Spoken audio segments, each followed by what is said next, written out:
Buenos días, bienvenidos a este primer encuentro internacional de paisajes culturales celebrado en Madrid, la sede del Paisaje de la Luz. Vamos a iniciar este acto de inauguración con un vídeo sobre la propia candidatura, el Paseo del Prado y el Buen Retiro, un paisaje de las artes y de las ciencias. Y a continuación tomará la palabra el alcalde de Madrid, don José Luis Martínez Almeida, para dirigirse a todos ustedes.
Muy buenos días, delegada del Área de Gobierno de Cultura y Deporte y Turismo, Andrea Levy, director general de Patrimonio, Cultura y Bellas Artes, Isaac, presidente de ICOMOS España, directora general de Patrimonio de la Comunidad de Madrid, director general de Patrimonio Cultural del Ayuntamiento de Madrid y vicepresidenta de ICOMOS, alma mater de la candidatura del Paisaje de la Luz y también de este Encuentro Internacional de Paisajes Culturales, nuestra querida y admirada Mónica Luengo.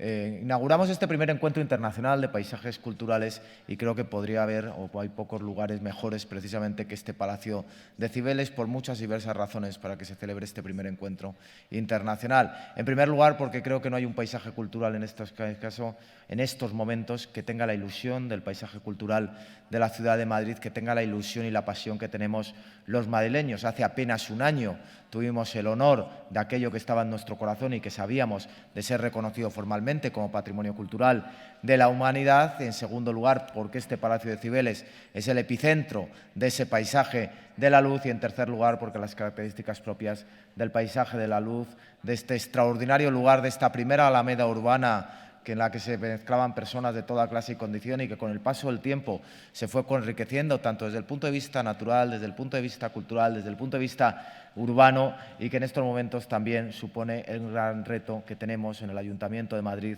para los próximos años y, por tanto, cómo afrontar la mejor conservación, pero también el enriquecimiento de nuestro querido paisaje de la luz. Y para eso es imprescindible poder contar con foros de estas características, con foros científicos en los que se avive el debate y en los que surjan las ideas precisamente para que desde las administraciones también tengamos la oportunidad de tener las mejores oportunidades precisamente de poder trabajar por este lugar, por este paisaje de la luz, este patrimonio cultural. Y es que, como dice el lema de este congreso, efectivamente son lugares de memoria y oportunidades de futuro. Lugares de memoria porque son depositarios de lo que ha sido esta ciudad a lo largo de los siglos, de lo que es el lugar y el enclave más privilegiado de una ciudad, por otra parte, tan extraordinaria y maravillosa como es Madrid, porque precisamente significan lo mejor de nuestra historia, lo mejor de nuestra cultura, el mejor legado que, por otra parte, también nosotros le podemos dejar a las generaciones venideras y, por tanto, es un lugar de memoria, pero también es una oportunidad. So it's a city, it's a place of memory, but also a place of future. And I say this in front of the many challenges that threaten us all managers from the standpoint of sustainability. Of course, environmental sustainability, but also in terms of touristic sustainability. We need to be aware of how tourism can have an impact of these places that are World Heritage, and we need to consider how to protect it, but also how to approach it from the standpoint of conservation and how we can deal with the different challenges from the governments and administrations. Due to all these reasons, this international encounter that we hope will be consolidated over time is a very valuable event from the scientific and technical perspective, and I'm sure that the quality of our speakers, the topics that will be tackled, the aspects that will be discussed will render valuable conclusions that we must read with great care, but also implement as an essential lever to continue to protect the World Heritage, because we indeed want, we know that this meeting is taking place 50 years after the World Convention on World Heritage, 30 years after we registered cultural landscapes to be registered as World Heritage, and a year after having declared the landscape of light as a World Heritage part. Welcome to the city. Welcome to this wonderful city. Please lend us a hand for us to know how to best approach the best future of our cultural landscapes, and in this case, the landscape of light. And as we mentioned in the video, this is something that we need to do to foster here in Madrid, and hopefully in a few years we will be able to say from heaven to Madrid, as we normally say from Madrid to heaven.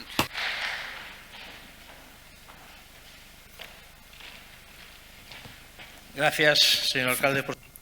Thank you, Mr. Mayor, for your words.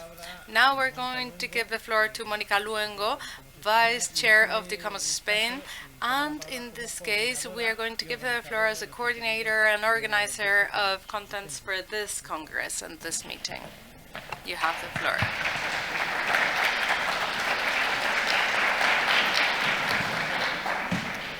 Bueno, buenos días todos y todas. Good morning, everyone. I am not even going to mention the different authorities present here today, because for me all the attendees are authorities, because you are dear friends, friends of the landscape of light, and also because we are here gathered around one same concern, which is how to preserve and manage these cultural landscapes of our city. It's a reason of great joy for me to be here today, because this means that we are celebrating that for more than 1 year we've been part of this list. It's been a long journey since the very outset of the file, till the assessment and registration, and also together with many other cultural landscapes and many other areas that register for this. It's a long journey full of obstacles, and we are also here gathered so that we can celebrate the convention to safeguard cultural and natural landscapes and heritage. This was a wonderful initiative that called upon international collaboration. The cultural and natural legacy that humanity has built over time. Its value is universal and extraordinary and goes beyond borders and politics to therefore become heritage for all men and women. And in spite of the fact that there's flaws in it, in the convention, I am fully convinced that this is a wonderful instrument that makes our bonds tighter and brings us together and offers a better perspective on the world. But also, as the mayor said, we're also celebrating the 30-year anniversary of that other milestone for us, which is the emergence of cultural landscapes, the practical guidelines, the manual that stemmed from that convention. And it resulted in the cultural landscapes, which are the paradigm that goes to address nature and culture, and therefore attributes guardianship over these goods. In the three categories, designed, evolutionary, and associative, cultural landscapes have given rise to discussions and gatherings. And an example of that is the work done by the International Committee on Cultural Landscapes over all these years. But one of the gaps that we still had to tackle as as part of this discussion were cultural landscapes in the urban environment.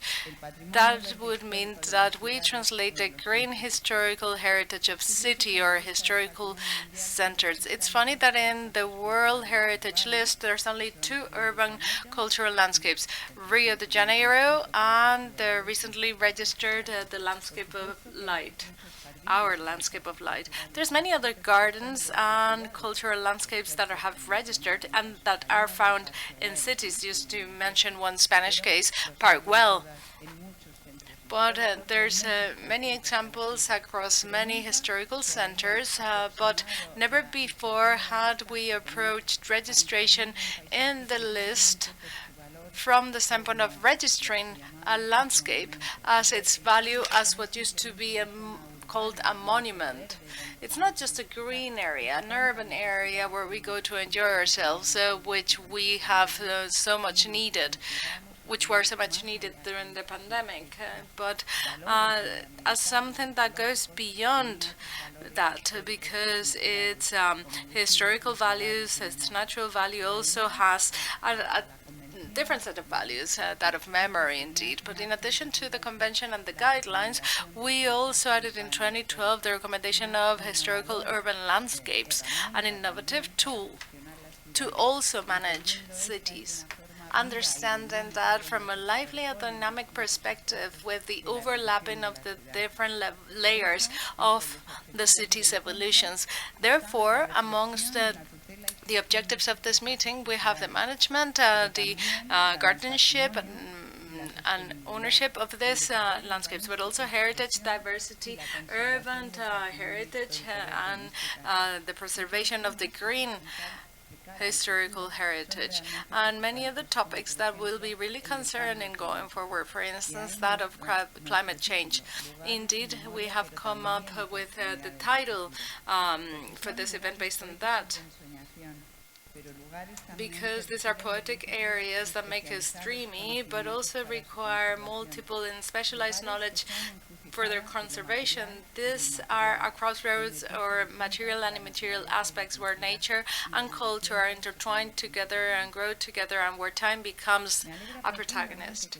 I am deeply grateful that the landscape of light that has made Madrid one of the most sustainable cities in contemporary Europe back then, as it created the first natural space dedicated to the enjoyment and entertainment of citizens coming from all paths of life.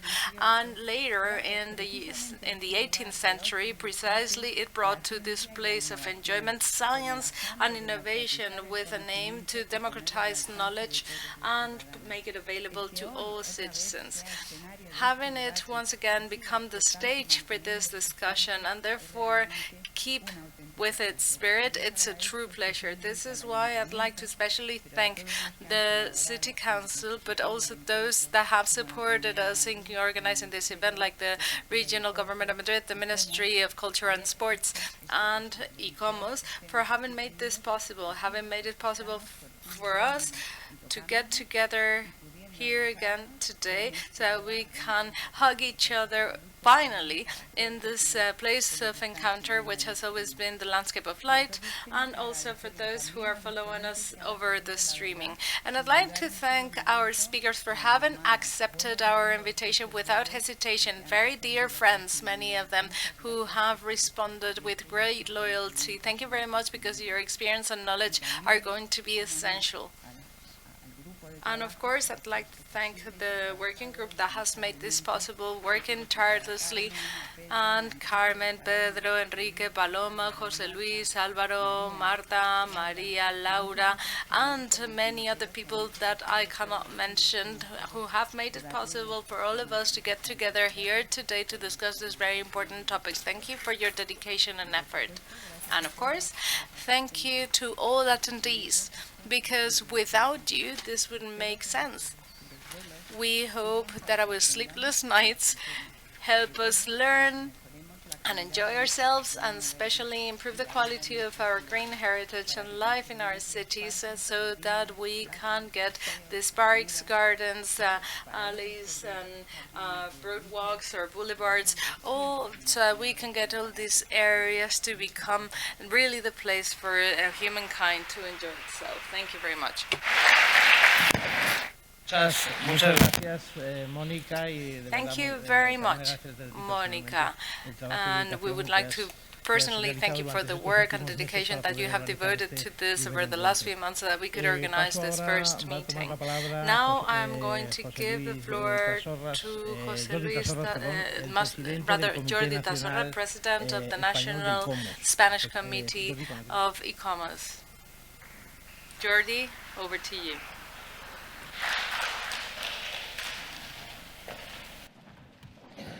Gracias, Luis. Nos conocemos desde... Thank you, Luis. We've known each other for many years. He took my name by mistake, but that was a lapsus. Dear friends, as Chairman of ICOMOS España, and on behalf of Teresa Patricia, President of ICOMOS International, who will join us later, I'd like to personally thank the organizing committee for having had the consideration to support us and to have us on board. And it is an honor to have the alma mater of this event, Mónica Luengo, Vice President of ICOMOS Spain, and chairwoman of the Committee on Culture and Landscapes, whose president is also here today, to have established a roadmap for us. So how was this created in the year 1965? It was created in supporting UNESCO in its goal of conserving, managing, preserving heritage. And as was mentioned before, here we are celebrating the 50th anniversary of the World Heritage Convention and 40 after the ratification by Spain.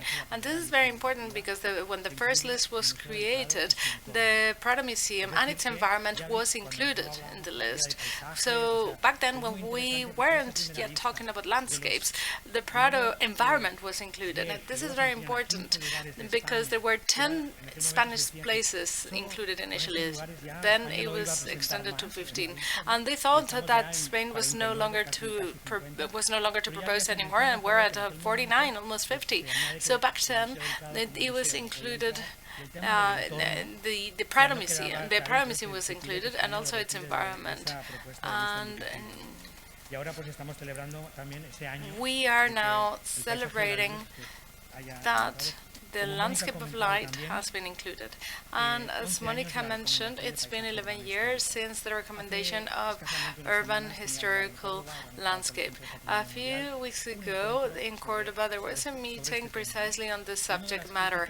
And one of the positive criticism that we heard was that it was an academic meeting, but there was no roadmap to support it, to see what would happen afterwards.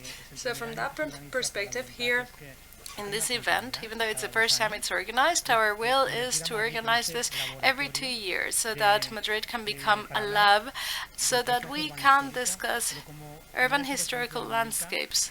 But as Monica mentioned too, we also want to talk about urban green spaces, because something that actually characterizes our proposal is that we are reevaluating those public spaces, those green public spaces that were not represented on the list, and therefore open a different possibility. Here, as guardians of world heritage, we need to be at the forefront of research, and also we need to support these events so that we can make all these future challenges, so we can address all the future challenges. So I will be at your disposal, and ICOMOS will be at your disposal, so that this is not just our first meetings, but rather so that we can give continuity to this, and so that we can use a lab as a live lab, and also to set the trend and become a reference space. Thank you very much. Gracias, Jordi. Efectivamente, así lo intentaré. Thank you, Jordi. We will aim at doing that, and I'm sure that we will succeed. Madrid will be a meeting point to talk about cultural heritage. I'd like to give a floor to Isaac Santos, Director General of Cultural Heritage and Fine Arts of the Ministry of Culture. Isaac. Muchas gracias, Luis, Director General. Thank you very much, Luis, Director General, Elena, Director General, Monica, Jordi, everyone present here today. I think it's fair to recognize how courageous you were 1 year ago from the City Council of Madrid, hand in hand with the rest of administrations and the Ministry of Justice, to jump into this proposition. It was difficult, but it was worth the courage. And here we find ourselves 1 year down the line to talk about something equally brave, which is to discuss a landscape, which is possibly one of the most complex and balanced, if you allow me, elements of heritage, because it does require a lot of care in approaching it. It's such a live element. We live in it constantly, we transform it, we experience it, and that bravery, 1 year down the line, has been recognized almost by chance, coinciding with the celebration of the 50-year anniversary of the Convention for the Safeguarding of the Cultural Heritage. We are also celebrating the 40-year anniversary of the signing of Spain of this convention. And we are also celebrating the 1 year anniversary of the declaration of the landscape of light, but also we are celebrating that once again all the countries that signed up that convention in Mexico are gathered. And as you know, last week there was this celebration, and we spoke of the need to make culture become an SDG as such, because there's no better example of sustainability than cultural heritage as such, and that is the landscape of light. As Monica mentioned, it's a place that was created in the 16th century, reinforced over the 17th and 18th centuries, and it was envisaged as a place of coexistence where people, inhabitants of Madrid, could meet with nature. It is cultural landscape that represents diversity in material heritage. It's an example of circular economy. Cultural landscapes, all in all, are an example of what we long for, transforming this consumed economic model, going back to pre-industrial times, time in which human beings learned to coexist with nature, using resources without exploiting them. And something that is even more difficult, and this is why Madrid was very courageous to propose this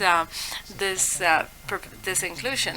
This is an urban cultural landscape, and in the day-to-day, in large capital, millions of people need to coexist in them. So therein lies a great challenge. We really need to show that culture is the alter ego of that moment, that model that has been exhausted. It goes to show that there's another way to live in coexistence with nature, which is exactly what the UNESCO intended to show with its convention in 1982. All the signatories of that convention in Mexico showed this intention, and now we must spearhead it as something to stand for sustainability. Here in Madrid, having been so courageous as to propose the very center of Madrid the landscape of light as an example of sustainability, it causes us to not just want to celebrate it, but also to care for it, understand it, and propose it.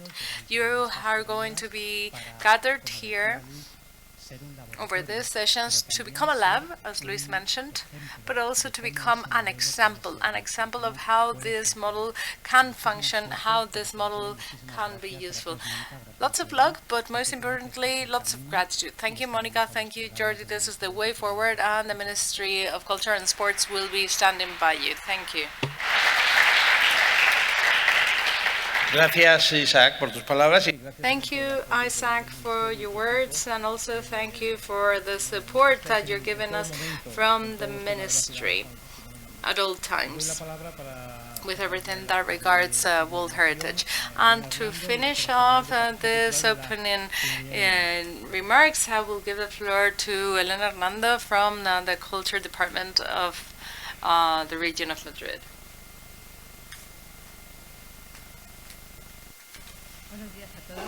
Good morning, everyone. First, I'd like to thank the City Council of Madrid and the team led by Luis Lafuente that has so much persevered on this project to indeed putting under the spotlight the significance of this type of heritage. It is quite a good example of the problems that heritage can have when facing the reality of being a piece of heritage in such a large city as the city of Madrid. In the regional government of Madrid, we want to join the ministry, the invitation. We want to accept the invitation that was extended by the Ministry of Culture to partake in this, because from this we intend to have an outcome. And we want for this meeting to be a starting point to research and raise awareness about the importance that this has. It's a cultural landscape, and the category as part of World Heritage is celebrating the 30th year anniversary this year. And this has an integrated approach that protects the value of interaction between natural landscapes and human action. And while we protect this, we are not just preserving the values, but also pushing for sustainable development. Those of us involved in the preservation of heritage, we know how difficult it is to do so in the urban environment. Landscapes give us the challenge of protecting their natural values at the same time that people working there and living there can carry out their activity. The new communication technologies, the incorporation of renewable energies, and improving mobility in cities have become a real need. All of these vital aspects for the development, the economic development of the population, have to be reconciled with the protection of this heritage and with the preservation of this heritage. We need to have the awareness of all the inhabitants of these cultural natural landscapes, and they need to know how important it is to preserve them. At the region of Madrid, we're working in a project that will be presented during the course of this seminar next Wednesday evening to document through a photographic campaign to reflect and to research about our landscape from the perspective of cultural heritage. I invite you not to miss this presentation, because we really believe that this is a project that's being carried out also in other European countries, but in Spain, and above all at the region of Madrid, is the first time we do this type of work with these connotations of cultural heritage as the ones that they has. It is important to join efforts for a respectful development of the landscape and a resilient protection of the landscape. These are tools that will help us to raise the awareness on the importance of taking care of our environment, understanding its history, and giving it a value for its cultural characteristics. Thank you very much for all of you for participating, and thanks again to the team of the City Council that has called us all to participate in this inauguration this morning. Thank you.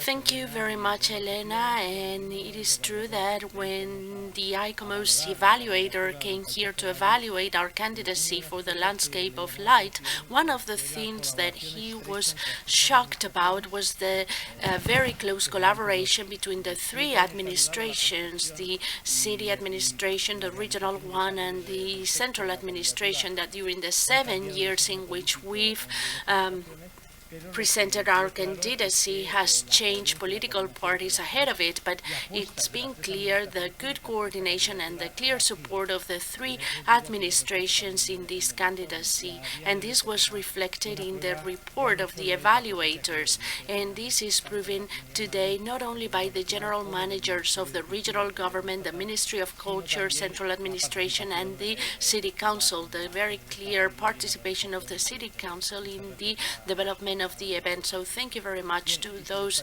administrations. So with this, we finish the official inauguration. I invite you to join us in a coffee break, and we'll be back around 11:20, 11:25, where we will begin with our presentations. I will be the first presenter, and I will show you the candidacy of the landscape of light. Thank you.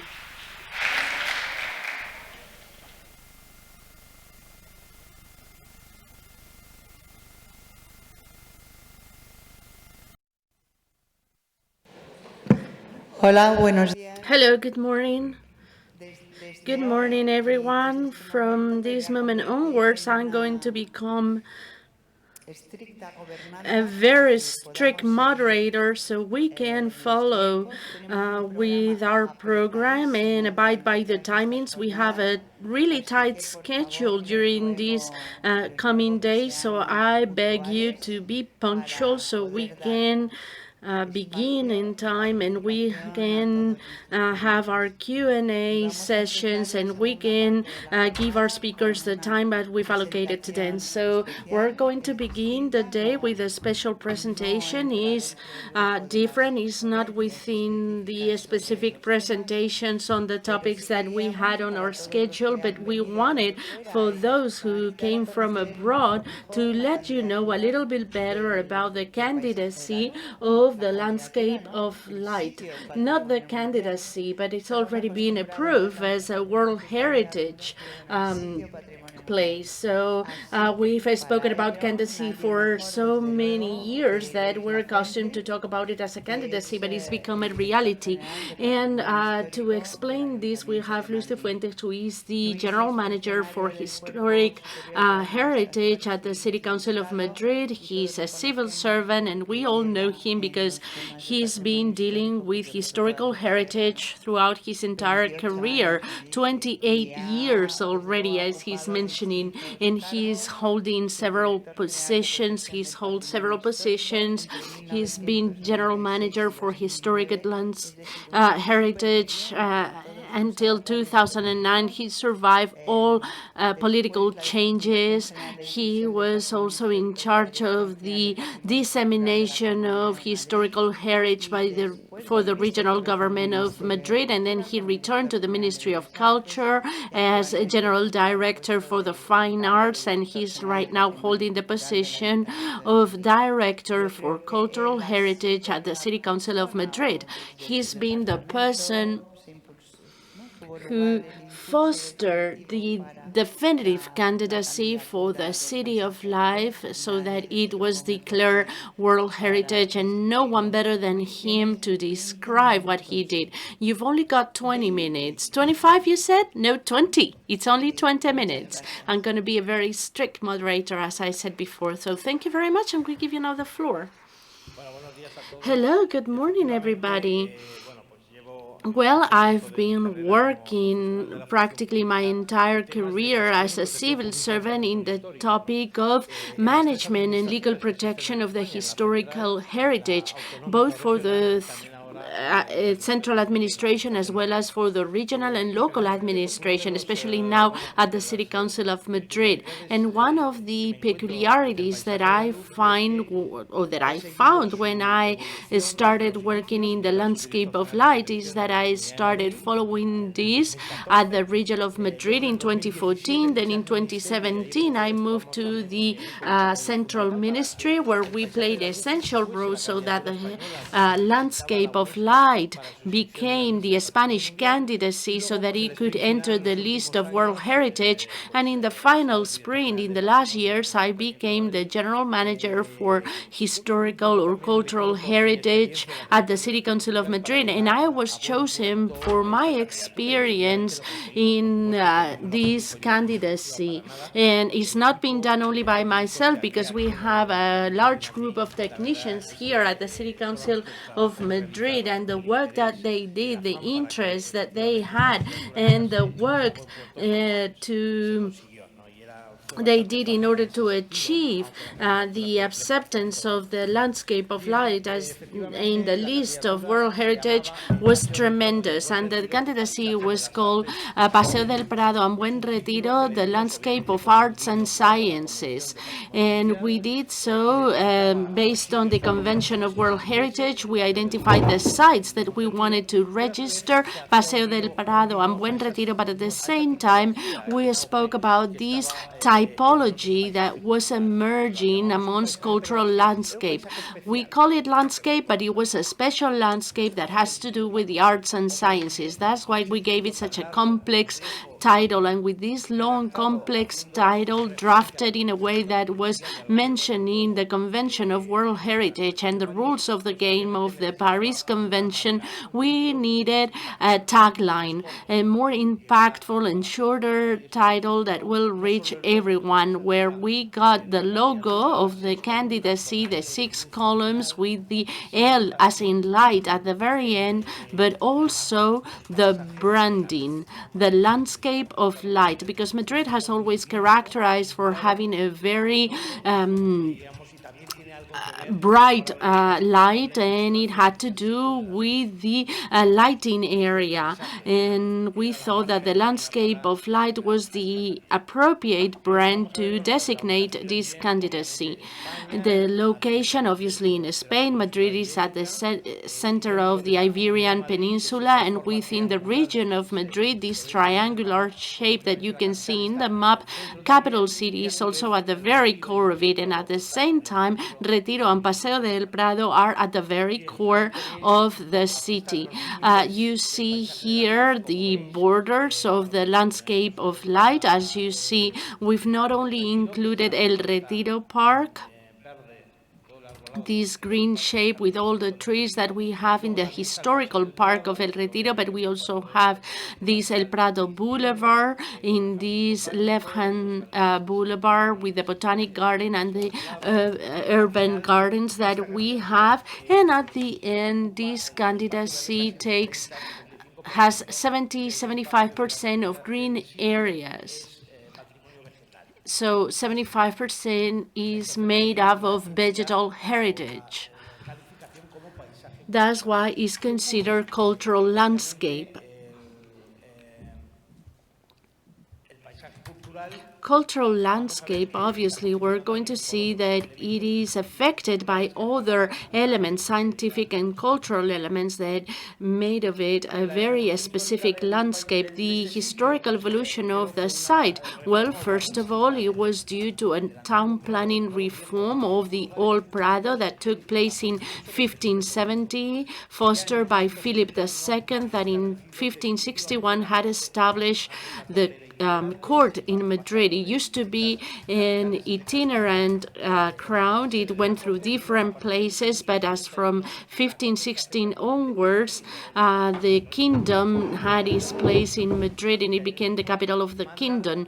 And some years later, they modified and they changed this old Prado Boulevard into a new Prado Boulevard in the middle of the city, because it used to be in the outskirts of Madrid, and it is the first space where nature integrates in the city, and it was planned for the enjoyment of all the citizens, novelty as well as the people with the arts and crafts, and the simpler people. We had it in there. And historically, it is linked to the gardens of Buen Retiro. It is also true that They appeared in 1636, where they built the palace of El Buen Retiro and the gardens, the adjacent gardens to the building. But they were near Paseo del Prado, as we will see later on the different maps of the city. And ever since 2017, they have become a set that has made it until nowadays. But in the meantime, a neighborhood was planned, the neighborhood of Los Jerónimos. Later on in the 18th century, Charles III, the king of the Enlightenment area, projected a garden as well, and projected a new town planning. And they reformed the Good Retiro according to the ideals formulated by the Enlightenment area. And this new area included teaching, dissemination, making the city more beautiful, and seeing how this has an influence in the by-kingdoms of Spain and in Latin America. And finally, in July 25th, 2021, after a long period that is starting in 2014, the landscape of the light was part of the list of World Heritage of UNESCO.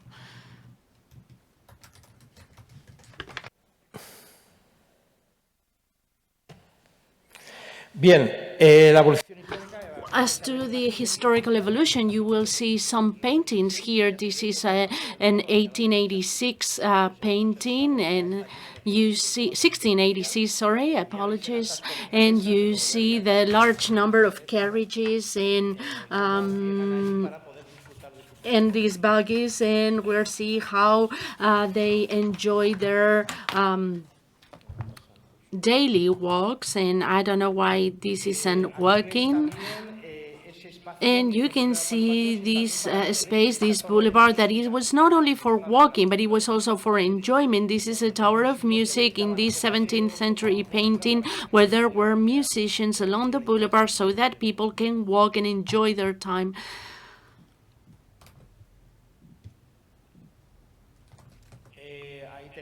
You also have another painting there from El Prado Boulevard, and at this point in time we can see here the old Alcalá gate. This was before Charles III, where they got the new gate, but here we can see this El Prado Boulevard. This is the Vela. We will be located right now here in the Telecommunication Palace that was built at the end of the 19th century, but you see how the palace from El Buen Retiro and the gardens were adjacent to the boulevard. And there you have the Tower of Music that was used for the enjoyment of all of the people. This was a boulevard, the typical broad walk in Spain from 1570s, and then we had the palace with all of the adjacent gardens.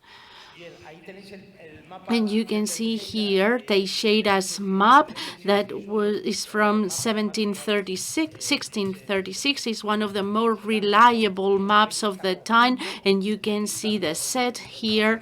We can see the palace and the adjacent gardens together with the boulevard, and they live together all years long for 300 years. And that's why we have to include it in the candidacy. When we recommended the inclusion of El Prado Boulevard but not including the Buen Retiro, well, for us this made no sense because this is all part of a set. It is also true that in the 19th century an urban neighborhood was built in here, but it followed the philosophy of the candidacy, as we will see later on. And you have here the reforms done by Charles III that changed a little bit the boulevard, and here it included the ideals of the Enlightenment area. It acquired some characteristics for disseminating ideas, and it became a boulevard not only for walking and enjoyment, but for the scientific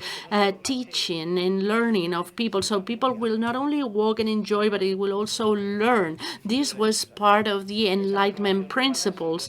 This urban renewal continued, and it was transferred to American lands with different projects to refurbish the cities in Latin America. You have here a painting of the 19th century, including El Prado Museum. You see there the Botanic Garden and the Royal Observatory, Astronomic Observatory, that were included in this physical space, so we can learn about plants and astronomy in the same place. And what were the criteria used to prove this universal and exceptional value? Criteria 2, 4, and 6. We're going to go through this really fast. Criteria 2 is to witness an exchange of considerable human values during a specific period or in a specific cultural area. In this case, we're talking about the kingdoms of Spain in Latin America in the field of architecture, technology, monumental arts, town planning. This is one of the basic criteria of this candidacy, and creation of landscape. We're talking about urban cultural landscapes. It is true that at the end of the 16th century, King Philip II, the one in charge of the refurbishment of all El Prado Boulevard, and then they went to Chile to create this Hercules Broadwalk, and afterwards they went to Mexico. In Mexico, they did a garden in Mexico capital city, and that was the origin of the current Broadwalk and Boulevard of Alameda in Mexico. And the same thing happened in Peru at the beginning of the 17th century. In 1657, we already have the Descalzos Boulevard in Lima, so that at the end of the 18th and beginning of 19th century, we have copies of this landscape in the Latin American capital cities, especially at the end of the 18th century, when in Havana they did El Prado Boulevard. They're not only imitating the typology, but also it was named after the El Prado Boulevard of Madrid. So we disseminated this idea of creating a space for sociability by introducing natural elements, giving rise to this new urban landscape. And in the 18th and in the 19th century, within the framework of the Enlightenment ideas, we included a large iconographic programs to manifest our love for power. And this is the images of Alameda in Mexico. This is the first cultural landscape that exists in the Latin American continent. We also have the example of Alameda de los Descalzos in Lima, the Descalzos Boulevard, and the Prado Boulevard in Havana in 1872. Criteria 4th, which is the one that responds to a cultural landscape designed in an urban context, and it became the prototype of a Hispanic boulevard integrating society. So these are made for people to go there to improve their social life, for enjoyment, for leisure, but also for training, for learning, with the Tower of Music for the people's enjoyment, for also improving the idea of the crown and the kingdom. And we have areas for the walking of pedestrians and carriages, and we materialize the new ideas for the citizens, improvement of the hygiene, improving the beauty of the city, and the exceptional addition of the sciences as an essential component, with the aim of socializing knowledge and make them available for all of the citizens. And you have there the boulevards with trees for leisure and recreation. This is the El Prado Museum, that it became first a science museum, and then it became a museum of the fine arts, making the city more beautiful, with a clear example of Alcalás Gate. It is going to be refurbished right now, and it replaced the old one that we had, and then the wonderful fountains made by Ventura Rodriguez, Cibeles, Neptuno, and Apollo. And you can see there the iconographic programs in order to promote the exaltation of power. Senatus Populus Madrid, that we call it right now, instead of R, with an M instead of an R, but you can see how citizens could approach the vegetable garden, the botanic garden, that fulfills all the requirements that I mentioned earlier. And finally, criteria number 6, a place for enjoyment for the citizens with unique artistic collections, but in many of the cases have remains within the boundaries of the site, increasing the artistic content and disseminating these cultural aspects throughout the time. And this happened until the end of the 20th century, where the Spanish government decided to place Hospital Reina Sofia in an 18th century palace, when Thyssen-Bornemisza was placed here in a palace by Paseo del Prado, or private initiatives such as Caixa Forum wanted to become part of El Prado Boulevard. So we believe that it is still a place for having cultural and scientific entities being located there. And also this idea exceeded the limits of Spain, and it was taken also to the other side of the pond. And El Prado Boulevard in Havana, they have the Fine Arts Museum in Cuba, and a good relationship with arts and sciences that has remained until nowadays. This is part of the Enlightenment idea. Science became really relevant together with health and industry, and we exchange human and scientific values, promoting the dissemination of knowledge, and whose public role has been preserved up until now, and it has created an entity that it is part of the citizens. You see how El Prado Boulevard is still very social, with a popular race, and also the demonstration, gay pride demonstration, the cultural institutions that throughout the times have become part of the boulevard. All the important facades of the important buildings have 6 columns that reminds us of the logo of the candidacy. This is the logo of the landscape of light, and it can be architectonic columns, so they can represent books, the size of the books. And there you can see the Madrid Astronomical Observatory, the Royal Botanic Garden, where you can see the inscription, Charles III, father of the nation, that decided to create this botanic garden for civic health and for recreation, year 1781. That explains the essence of our candidacy. But not only that, but we have some other cultural entities that located themselves near the site of the candidacy, such as the Royal factory for tapestry that we have nearby, and people walking, the citizens of Madrid, using this broad walk as a place for walking, for demonstration, for learning, and for enjoyment. This is the project for the enlargement of El Prado Museum, and you can see how this area that became a pedestrian area became a new space for the citizens. And I hardly got time for more. Of course, we've maintained the integrity, the authenticity, the public protection, and we have a good management that could be debated, but everything is part of the file that was taken to UNESCO. And at the end, with all of this file, the committee recognized the universal and exceptional values of them and decided to make it part of the list of World Heritage. Thank you very much for your attention.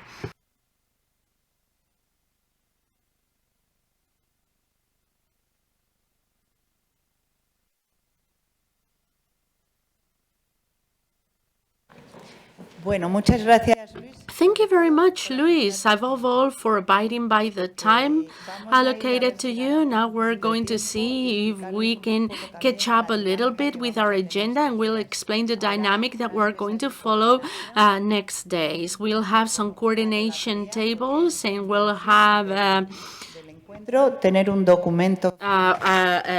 secretary taking minutes, because we'll have a final document at the end of it whose draft will be distributed to all of you.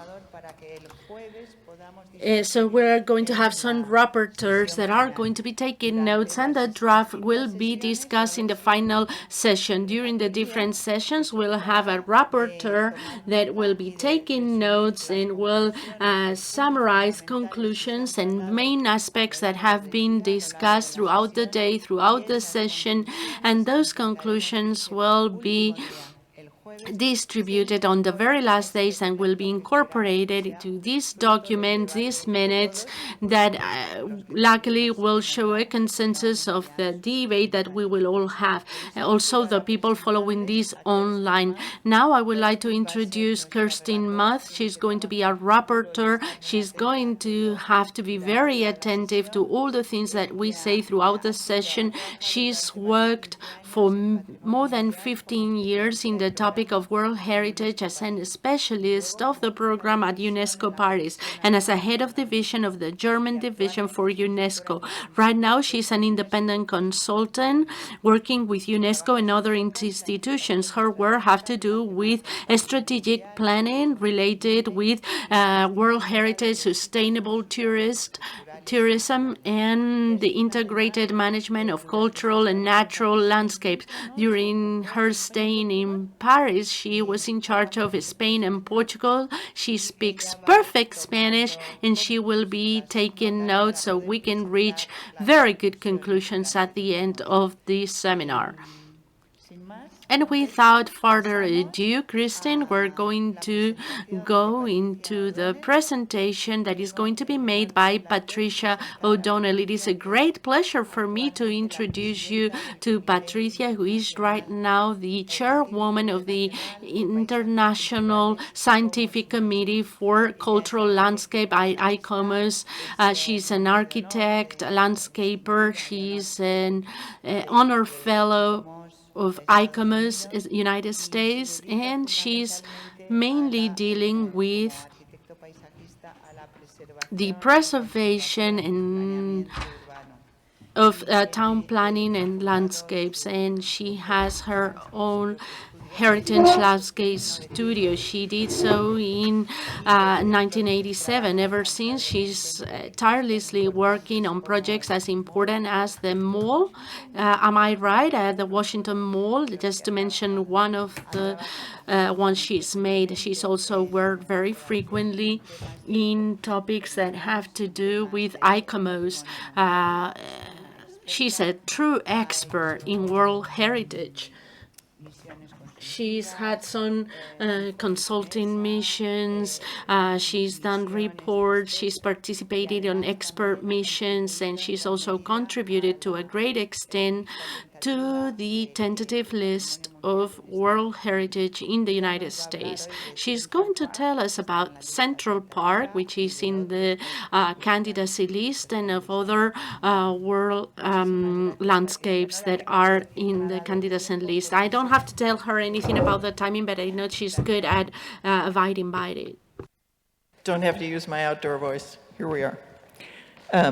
So thanking the organizers and the City of Madrid and ICOMOS Spain, and of course, all of those in attendance either online or in person. So I also wish to begin by recognizing the Abenaki, whose traditional lands in the Lake Champlain Basin are where I live, and to recognize that the global heritage is both tangible and intangible, and that local values are also important, as well as outstanding universal values when we list a property on the World Heritage. We also realize, I think, to a greater degree in these days that cultural landscapes represent a complex and deeply layered, as you have seen just in this presentation on the landscape of light, how many centuries of change lead to where we are today. So here we have a potential World Heritage listed urban park, Central Park in the USA. It comes forward on the tentative list in 2017 after our consultation, both what we call bottom-up from citizens and sites, and an expert evaluation at ICOMOS, which I was part of the leadership of in 2014, 15, and 16. So in our report, we note that there are 5 landscapes that are part of the larger Olmsted legacy of the United States, and that each of those has the potential to come forward, or that they could come forward as a serial nomination. The only local entity that decided to pursue this was the Central Park Conservancy. So they brought forward the nomination of Central Park.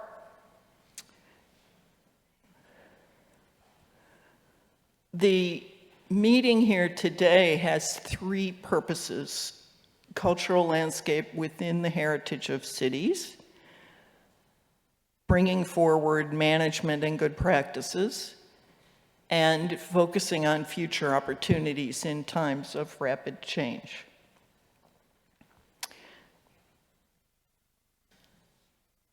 Central Park has 42 million annual visitors in a city of 8.8 million. So they don't count people who come, the people who come more than once just simply are counted, but this is a daily place of life. I find when we speak of landscape within the heritage realm, we often talk about the vegetal. We talk about the vegetation, and this is a misdirection. The landscape has a whole series of contributing features, and they include the natural systems, the geomorphology, the soils, the hydrology, the topography, the land uses, the spatial and visual relationships, vegetation, of course, of all types, the circulation and transport systems. We were walking in Buen, Retiro yesterday and noticed the constant cross-axial forms, and that these are clearly a part of the evolution when you see today's imagery of 3 centuries old with those cross-axes already in place. But also the structures as space forming, and the non-habitable structures, the bridges, the tunnels, the walls, all of the elements. Central Park has 4 transverse roads because the city, it's a long rectangle, so the city traffic needed to go through. So even in the 1856 competition design, it was required that those 4 crossroads be maintained. One of the pieces of genius of the design is that they are suppressed, so that they have walls on the sides, the noise is contained, and the relationship with the park remains even with those transverse roads coming through. Now, more recently, we have begun to consider the atmospheric qualities of sound, of scent, of light, of weather, of seasons. And it's become important in the dialogue, recent dialogue in Central Park, because there are these very tall, thin towers that are being placed in close proximity to the park. And there is a concern for the loss of light, that the shadow patterns of these very tall buildings are an intrusion on the landscape and the microclimate of the plant materials, as well as the soils and the hydrology. So we also recognize that we have tangible and intangible heritage assets, and one of the things that has come forward in the recent dialogues about Central Park with the very strong drumbeat on civil rights, on the rights of the indigenous, the tribes and clans of our early continent, and also the rights of persons of color of all types. So this map is on the Central Park website, and it shows the Seneca Village, which was an African-American village within the lands of the park that was taken away in the development of the park itself. The park also had tanneries, slaughterhouses,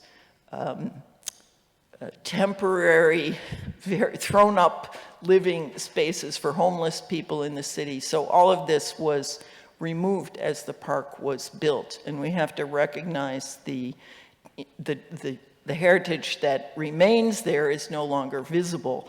But Seneca Village has been identified and is presented on the website of the Conservancy in order that people know where it existed and where the archaeological remains of that village are.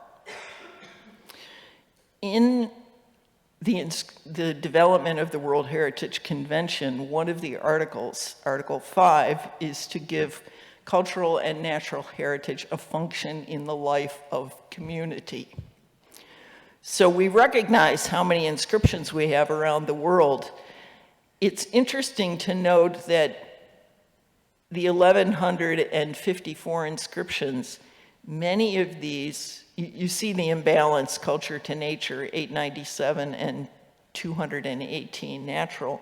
But in our 897 cultural nominations, we have a very large number that are in cities, which has particularly accelerated in the last decade because of serial nominations. So we used to say, you know, without having worked through the documentation, that we had 300 historic cities or parts thereof or monuments within cities on the list. The number is now much closer to 1,500. So we recognize how important when we're talking about the cities, and I know Jyoti will be here tomorrow or the next day. She has like the very latest number on how many cities. But the issue is that there needs to be a consistency and a communication amongst the cities that are important for their heritage in order to co-learn and share knowledge and bring forward best practices. That when we only look to ourselves, we don't gain the kind of information that we need, which is part of the basis for the International Scientific Committee. It's really about exchange. And I would also say that we are clearly in a climate crisis every day, and that it is the time to consider planetary rights, not only those for humanity, but common respect for all life forms. Within this context, there is a very strong rising importance of cultural landscapes. So I offer this model that says we have biological and cultural diversity, and that within the biological side we have natural habitats and those that are human-shaped. And that on the cultural side we have tangible heritage and intangible heritage. And if we look at how this actually works together, there is, as of 2 years ago, the UN Convention on Biodiversity spoke to the fact that humanity had deeply altered 75% of the planet's surface. So this means that the human-shaped habitats, whether these are valuable as heritage or whether they are degraded, is a much larger proportion today. So when you see the model as symmetrical, it's not quite accurate. What we have is the whole breadth of the planet with the hands of humanity on it. And likewise, tangible heritage less overpowering that of the intangible. We did a study, Greg DeVries, who's with us here, and Sarah Gralty and I looked at the World Heritage Cultural Landscape inscriptions 12 years ago just to see what the situation was. But the city inscriptions that include landscapes begin as early as 1980. So we only have the title cultural landscape approved in 1992, but Valletta comes in 1980, and there are many others that follow it with this, only the very top of this very elaborate spreadsheet.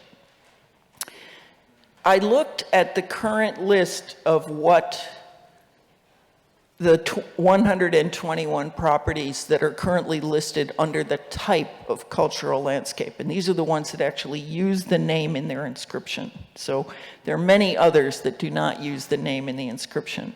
But the World Heritage website shows 121 properties plus 6 boundaries that are listed as cultural landscapes. So I reviewed that list, and from my reading, there are 16 of those that are designed. The great majority of them are actually evolved landscapes. So if we think of what is designed, 1995, cultural landscape of Sintra in Portugal, 2000, the Loire Valley, the Garden Kingdom of Dessau and Wurlitz in Germany in 2000 as well, Aranjuez in 2001, and we had an important meeting on authenticity there in 2007. And then you continue down the list with the Royal Gardens at Kew, the Pöckler Muskau Park in Germany and Poland, the West Lake in Hangzhou, China, the Persian Garden in Iran, Rio de Janeiro's 2012 Carioca landscape, the Medici Villas and Gardens in Tuscany in 2013, the Pamplula Modern Ensemble in Brazil in 2016, the Singapore Botanical Gardens, which are continuing to evolve at a rapid rate, the landscape for the breeding and training of ceremonial carriage horses in the Czech Republic, the Sanctuary of Bom Jesus, CTO Roberto Burle Marx in Brazil that was added in 2021, and the Landscape of Light added in 2021. So is this the context for Central Park? It seems to me that it forms part of the context for this nomination.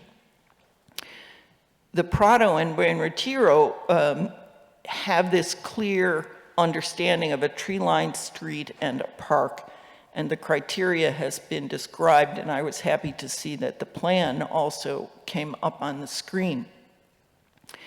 This is the greensward plan for Central Park, 1858 to 73 are the dates when it was initially constructed. It's 341 hectares. It takes place in the middle of the city.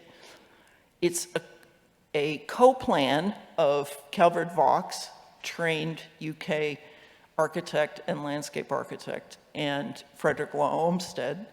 And the criterion that they've put forward on the tentative list is criterion 1 as a masterpiece of landscape architecture, significant, enduring, and influential work. Criterion 2, that the designers and the citizens of New York are influenced by 19th century European ideas and the value of parks in providing physical and mental respite. And criterion 6, that it's an example of a type that is outstanding and consciously provided for the respite of city dwellers, its large size, and it makes Central Park an international significant prototype. Interestingly, when they talk about authenticity, they're speaking about the relationship of, remember that slide I showed a few frames ago with all of the elements that make up a landscape. So it's the circulation system, which is innovative, including the transverse roads, the bridges, to make walks and carriage rides separate from each other so that you can have a graceful experience of respite within the park, whether you're in a carriage, on a horse, on foot, or these days, in a vehicle. And the authenticity of those elements which the documentation supports, that the critical attributes of the original design remain intact and are cared for in a very effective manner. The analysis comparative is a little off base because it says at this time there are no urban public parks. Well, in 2017 when they wrote it, there were not.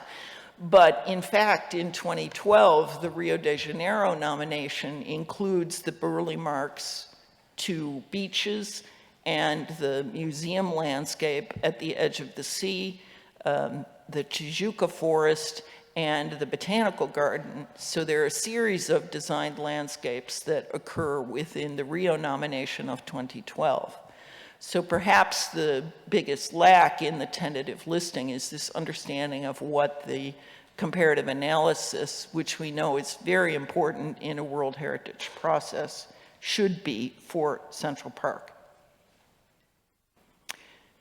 I would also like to suggest that we should be more collaborating on the heritage side with the natural. So I read the 2 parts of the World Heritage Convention to preserve and make important in the lives of communities the natural and cultural heritage. So we find in the landscape the combination of nature and culture. The definition is the combined works of humanity and nature. So here we have a fairly strong drumbeat globally about how much percentage of the planet we need to put into some sort of protective framework that is actually effective and well cared for in order for us to respond to climate change. And we do, in fact, have not too much. The world's terrestrial is 16.8% and marine 8.1%. And this is the Protected Planet website, which if you don't know of, you should go and look into. But can our urban park heritage add effectively to the conserved areas toward this 30 to 50% and consciously be considered carbon sequestration sites and important sites for climate response? This could be a whole lecture, but we will move on. Let me just suggest that Central Park has recently had 2 volunteers develop a inventory of trees, and they have cataloged more than 20,000 trees that deliver ecosystem services to this city.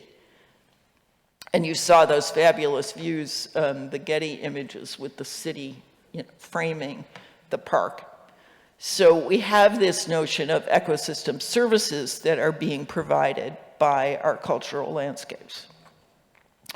So in closing, let me say cultural landscapes of universal value to civil society and the planet, and that the future of designed urban landscapes requires focusing on viable alternatives to enhance that resilience, inclusion, social cohesion, and peace, to address the climate emergency and work for a healthy planet for all life forms. And we think this year not only of valorizing the past 50 years of the UNESCO World Heritage, but what the next 50 can bring forward. And I would suggest that that is a living earth that's inclusive and not centered on humanity and human rights, but on planetary rights. Thank you.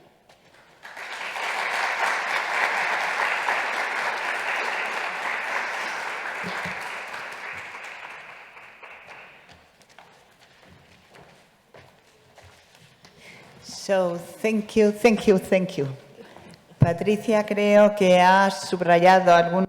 Thank you very much. I think Patricia has put the emphasis on some very interesting and important points that I'm sure will come up later in our discussion. Some methodological approaches, comparative studies, and also central topics like that of human rights climate change, the very tight bond that we must maintain with nature too. Before introducing our next speaker, I'd like to kindly apologize because there's been a bit of a confusion this morning with the coffee. And I'd like to say that tomorrow there will be coffee for all. There's been a bit of a misunderstanding, and we'd like to apologize for that. I'm very sorry.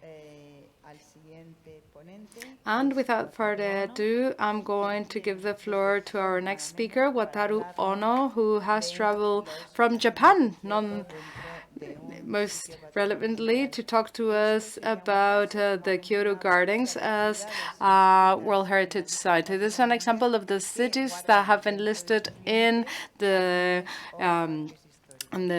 World Heritage List that have within its limits parks or historical sites. He is part of the International Scientific Committee on Cultural Landscapes. He is the Director General for the PREC Institute of Tokyo in Japan, and he also works as a consultant for proposing candidacies for World Heritage on more than 25 cultural goods over the last years. And one of the last occasions had to work with him was on the candidacy, the beautiful candidacy that they are presenting on tea plantations. Were the tea plantations, tea landscapes? They are working on it. Están trabajando en ella, les aseguro. Yes, they are indeed working on it, and I can assure you that it's a complex candidacy, but yet a wonderful one. The landscapes are gorgeous. Wataru, over to you. You have the floor.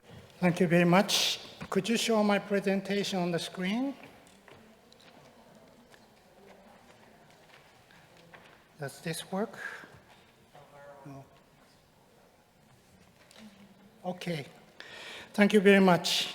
Thank you for inviting me to Madrid for this important international meeting. My name is Wataru Ono. I'm from Japan, and I am a voting member of ICOMOS-IFLA International Scientific Committee on Cultural Landscapes. My previous speaker, Ms. Patricia O'Donnell from the USA, is the president of this committee, and our session coordinator, Ms. Monica Rengo of Spain, was a former president of this committee. I am a consultant by profession, working with a consulting firm PREC Institute, Inc., based in Tokyo, Japan. For this meeting, many important people who have been playing a leading and important role in UNESCO World Heritage are present in person or virtually, such as those from the World Heritage Center, state parties to the World Heritage Convention, and advisory bodies such as ICOMOS and ICRON. I have been playing my humble role as a consultant, working with the local government and the national government of Japan, mainly in preparing the nomination dossier and the management plans for World Heritage in Japan.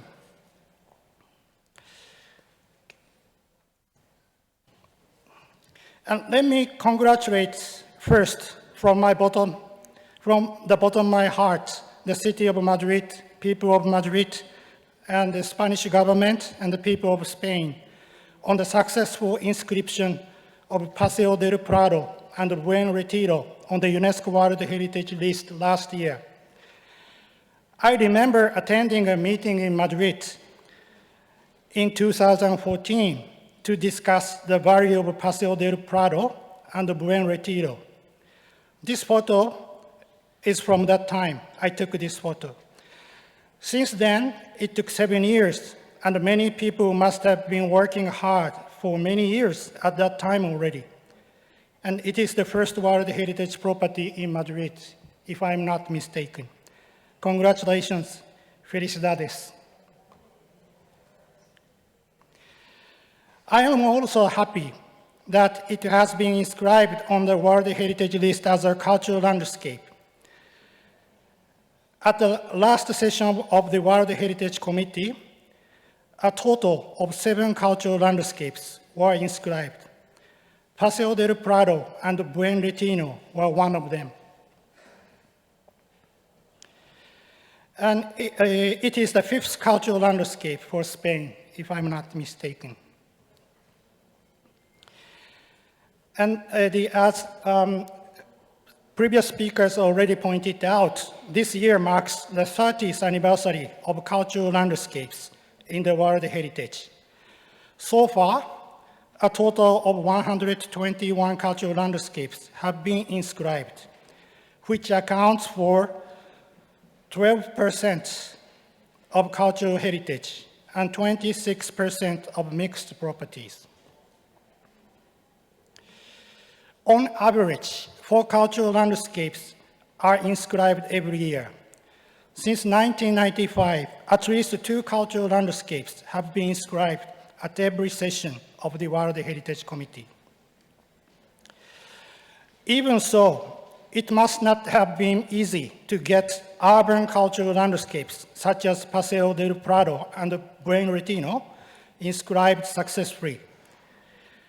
This is a tentative list of Central Park of the United States of America. Already, Patricia introduced this. And it was added on the tentative list recently in 2017. And as Patricia pointed out, in its section of comparison with other similar properties, it says there are at this time no urban public parks on the World Heritage List.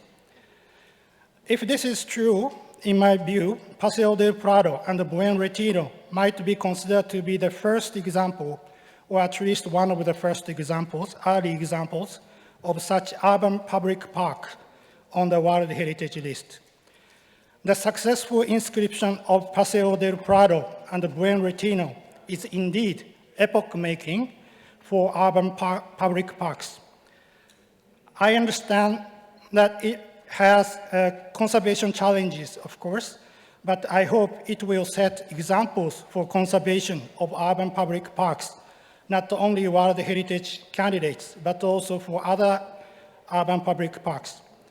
And the value of urban public parks is not sufficiently appreciated or recognized in the world as compared to other types of cultural landscapes and heritage, in my view.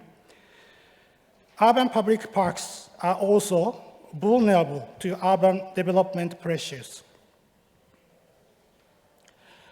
Japan, my country, has a total of 25 World Heritage properties, including 2 cultural landscapes, Iwami-Ginzan Silver Mine and sacred sites and pilgrimage routes in the Key Mountain Range.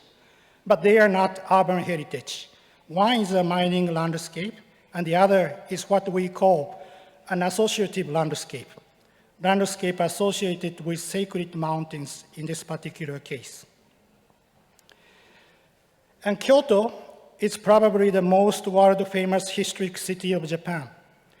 The city itself is not a World Heritage property, but 17 areas in Kyoto and in the neighboring cities have been inscribed on the World Heritage List as historic monuments of ancient Kyoto.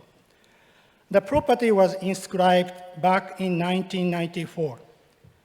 It includes historic buildings and historic gardens. Because historic gardens are designed cultural landscapes, I would like to introduce them as examples of urban cultural landscapes in Japan. This photo is the Garden of Kinkakuji, or the Golden Pavilion Temple, probably the most famous component part of this property. And it is located in the suburban area of Kyoto City. Background mountains are an example of what we call borrowed scenery. And this is the rock garden of Ryoanji Temple. It is near the Golden Pavilion Temple. This is the historic garden of Saihoji Temple. It is known as the Moss Garden. This is located in the suburban area of Kyoto City. It is secluded from the surrounding area. Walking in the garden, it is actually a small garden, but walking in the garden, you do not notice the world outside the garden. This is a historic garden of the Tenryuji Temple. It is also in the suburban Kyoto city, but in a more open setting. Here, the mountain in the background works as borrowed scenery. This is another garden, another historic garden of the Nijojo Castle site. The garden is located in the urban area of Kyoto city. And these gardens are not urban public parks, but they are cultural landscapes that are located in the urban or suburban area of Kyoto city. They have been facing similar conservation challenges to those that might be faced by Buen Retiro here. This map shows the distribution of the component parts and the buffer zones of the historic monuments of ancient Kyoto. Red lines are component parts and the blue lines are buffer zones. They are widely distributed in the Kyoto basin surrounded by mountains. Some components are located in the mountain area, some are on foothills in the suburban area, and some are located in the urban area, which spreads around the center of this map. This map shows the property area and the buffer zone of Nijojo Castle site, which is a component part in the urban area. And this is a three-dimensional Google map of the same place, seen from south to the north. You can see the mountains to the north in the background, and you can see that the bottom of the basin are filled with buildings.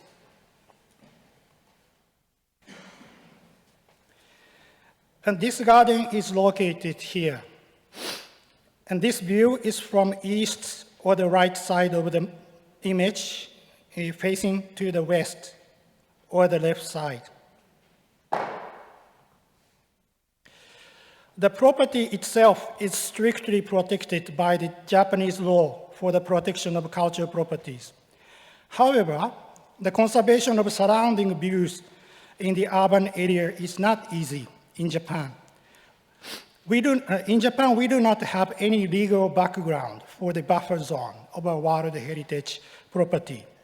And therefore, government officers in Japan always have difficulty in addressing issues such as visual impact from the surrounding areas. These maps show regulatory measures in and around the buffer zone. I do not go into details, but I want to point out here that in Japan, and maybe in some other countries, it is usual to combine different legal instruments to provide control in the buffer zone and wider setting.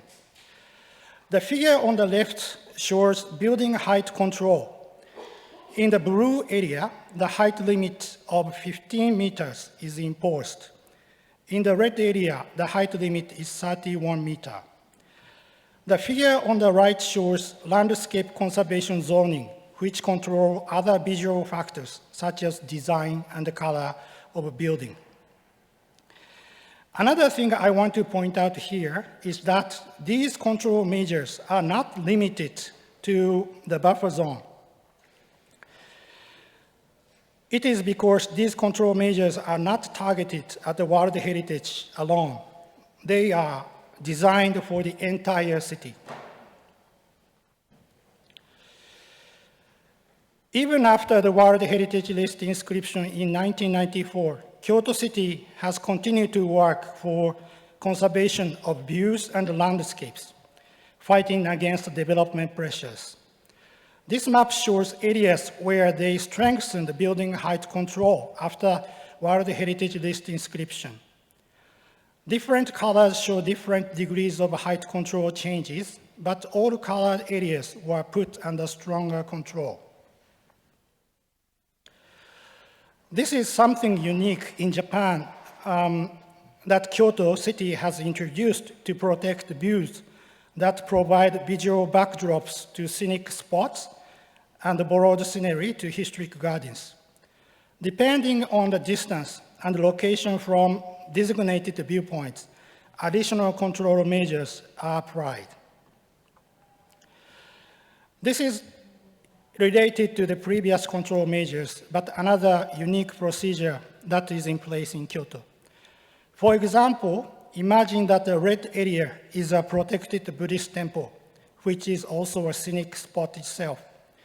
If somebody plans to construct a new building or enlarge an existing building in or around the temple, or along the approach path that leads to the temple, that is usually lined with shops and restaurants for worshippers, pilgrims, and tourists. It is required to undergo special consultation with the Kyoto City government and their experts to discuss the appropriate design. And these protected areas are distributed in Kyoto City like this. These areas are not limited to World Heritage component parts, but they are also designated around other cultural properties in the city. I do not have time today to talk about details, what Kyoto City has been doing, particularly since they introduced their new landscape conservation policies in 2007. But the UNESCO World Heritage Center's web page has more information about this under the good practice tag. They also have an English presentation prepared by Kyoto City government too. So you can check this web page and download the presentation if you are interested in more details. And the Kyoto City and other related local governments are currently preparing the management plan for historic monuments of ancient Kyoto in Japanese and English for submission to UNESCO World Heritage Center. It is in the final stage and will be completed soon. I'm working with them as a consultant. And then in comparison, I would like to show this photo in Tokyo. This is one of the historic gardens in Tokyo, not Kyoto. This is the garden of Hamarikyu, or the detached palace on the sea, facing on the sea. This garden is not World Heritage, although it is protected as a domestic cultural property of Japan. This is a good example of bad conservation. The garden itself is protected in good condition, but the surrounding view is hopeless in terms of historical setting. I took this photo a few days ago from the top of a hill in the garden called Fujimiyama, meaning the hill to enjoy the view of Mount Fuji. Today, we see the folding screen of high-rise buildings instead of Mount Fuji. This is a 3D Google Earth image of this area. And this is the garden, and you have Mount Fuji. And you see this garden is surrounded by high-rise buildings. These buildings were completed in 2007, 15 years ago in Tokyo, when Kyoto City introduced their new strengthened landscape conservation policies. In the past 15 years or so, people have been getting used to this view. Some people enjoy the contrast of modern development and the historic atmosphere. But from the perspective of cultural landscape conservation, it is nothing other than a human-made disaster. Although this is an extreme example, many historic gardens in Tokyo are more or less in a similar situation. It can make a good contrast with the historic gardens in Kyoto. It illustrates how well historic gardens in Kyoto have been conserved, even if there are challenges to address and room for improvement in Kyoto too. I do not say that Kyoto is perfect, but they say don't make perfection the enemy of good.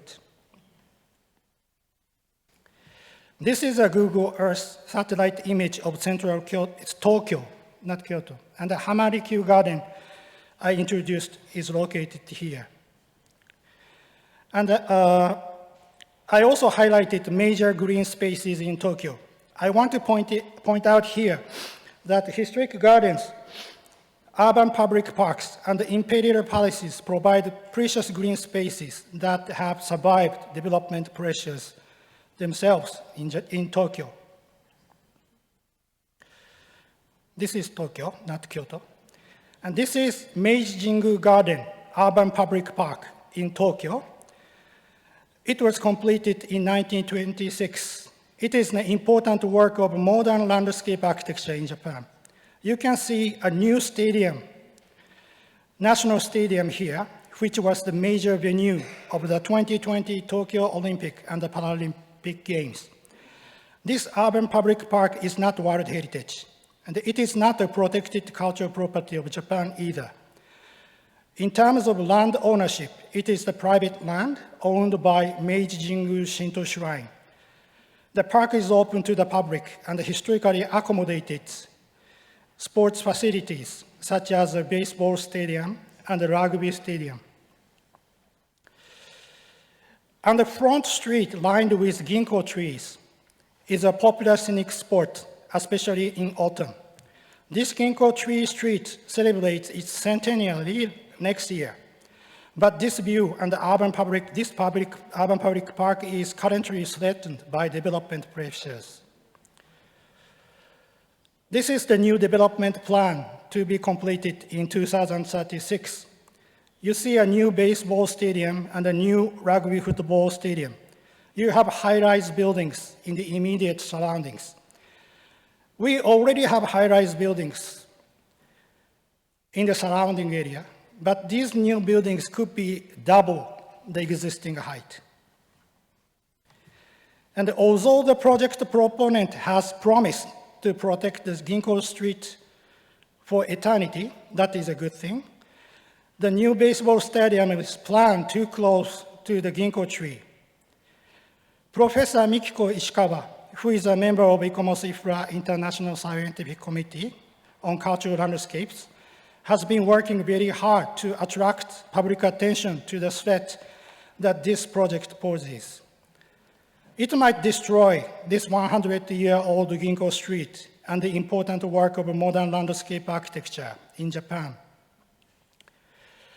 Under the leadership of Professor Ishikawa, ICOMOS Japan did make requests and recommendations to the national and local governments and the project proponent to revise the project plan, but no positive response so far. So we are now preparing new requests and recommendations. Let us see what will happen to the Ginkgo Street and the urban public park, whether it can become a good example of conservation in Tokyo or another good example of bad conservation.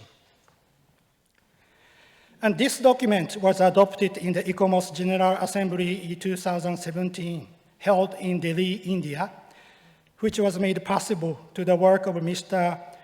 Jigas, who is here, and his colleagues. The title of this document is ICOMOS-IFLA document on historic urban parks. Our colleagues of ICOMOS-IFLA committee worked hard and successfully worked out this important document. I did not make much contribution myself, but at least I would like to take this opportunity to draw your attention to this important document. This is not a long document, only 4 pages, preamble, and 21 operative paragraphs. But please do not skip the preamble. It is actually the most important part, in my opinion. In short, it says that historic urban public parks and their components can possess value that deserve conservation, like other types of cultural landscapes and heritage.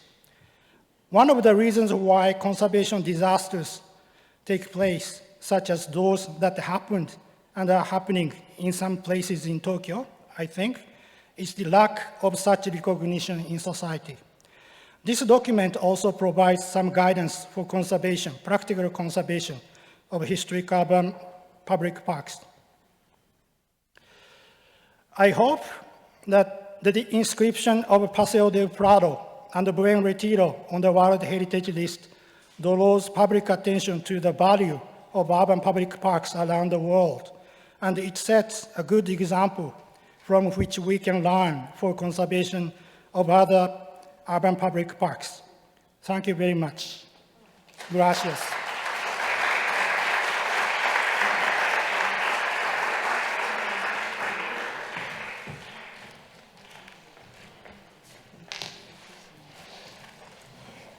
Bueno, desde luego vamos con una puntualidad. So we're being extremely punctual, and that's why I have the pleasure to call the last of our speakers this morning, José Antonio Hoyuela. And before introducing here, I would like to tell you that we will finish always the sessions with a round table in which we will have a moderator that will be able to introduce the topics, the speakers, but also I will ask you to participate so we can have a very interactive session. We will make sure that we'll give room to the audience. So José Antonio, please keep to your time, and without further ado, let me introduce you, because your case is the one that has been mentioned very frequently, the one of Rio de Janeiro. You have a PhD in architecture by the School of Architecture of Valladolid, and you're an expert on town planning. You've also studied at Politecnico de Milan in Brazil, and you have a PhD in architecture and city at the city of Valladolid. You're an active member of ICOMOS since 2016 in the International Committee of Landscape and in the Brasilia Committees of the Civil Architecture, the Scientific Committee for Historic Villas and Landscape, and you're a member of cultural heritage and climate change. And José Antonio, why are you the one presenting this Brazilian topic? Well, he's probably going to explain it right now because he had a very active participation in this work. Thank you. Thank you, Monica. Thanks to the City Council of Madrid, the Region of Madrid. Thanks to ICOMOS and the School of Architecture for having invited me. This is very strange because I was born in Santander, but I've lived in Brazil, in Minas Gerais, 7 years and 3 years in Rio de Janeiro, where I was working to reach an agreement between UNESCO and the local institute to treat complex landscape in Rio de Janeiro. And as indicated by Monica, I'm not going to speak about the candidacy that I'm assuming that you know about, but I'm going to tell you about the last aspects in the Declaration of Rio de Janeiro as part of cultural landscapes. Rio is 3 times World Heritage because apart from the area that I'm going to be presenting, the one of the landscapes between the mountains and the sea was chosen as World Heritage by the Cais de Valongo for the Afro-Brazilian heritage in the city of Rio, and very recently in 2021 together with Madrid because of the Bordemax site where the tropical landscape was born. Rio de Janeiro is a city that I do not need to introduce to you because you probably know about it. It's a city between nature and culture, a city that lives of a permanent symbiosis between the site and the different human settlements, between nature and human settlements. That's why it had become a candidate several times before. In 2012, we have 2 trials. We were included in the tentative list after the discussion of the modern movement of Le Corbusier with his trips to Rio de Janeiro and the constructions of the MEC, and then with a convent that was built, the convent of San Bento, that it is located on top of a hill and has the mirror in the Bay of Guanabara. These candidacies started from the historic center in the colonial city of Rio de Janeiro. If you take a look at the screen, you can see in this top part of the slide de paisajes cariocas. the first trial of the candidacy were based on a historical artistic base. As these historical sites in Rio de Janeiro, but that candidacy, as explained by Cristina Perez Lodi, that were the ones managing this candidacy until its approval in 2012, forgot the historic city, and they thought that the real value of the carioca landscapes were in the relationship between the mountain ranges and the sea and the ocean, the Atlantic Ocean. That is why the candidacy of Rio was based in two main criteria: the creative fusion between nature and culture, and what this gave rise to in the inspiration from different types of art, amongst them literature, poetry, music, movies, photography, etc. And that's how we got the site. The site includes 150 million square meters. Out of them, 72 of them are the central areas. Areas 1, 2, 3, the National Park of Forest of Tijuca that coincide with the limits of the national park, and area number 4, which is the more complex one, the access to the Guanabara Bay in Rio. And those areas had already been protected, recognized for their natural and cultural value in 1961. That was the declaration of the national park. In 1967, they declared Florestas de Protecção over the height 100 meters of the mountain range of Tijuca. In 1984, the neighborhood of Santa Teresa, connecting the top of the Carioca mountain range with the historic center, was declared area of preservation, environmental preservation. In between 1991 and 2008, all of this area was called by UNESCO Reserve for the Biosphere. It was called World Heritage, Cristo Redentor, and after this long race, the Brazilian landscapes. And this was a very complex candidacy. We're going to analyze the different components of them, but out of the 3 landscapes, which in reality are 4, as mentioned by Monica before, these living landscapes, associative landscapes, we have a river with absolutely everything. Even in the declaration, they clearly separate the category granted to each one of the spaces. In reality, many of the spaces have a double or triple features or that will make them be part of several categories. These are some of the images of the areas enlisted.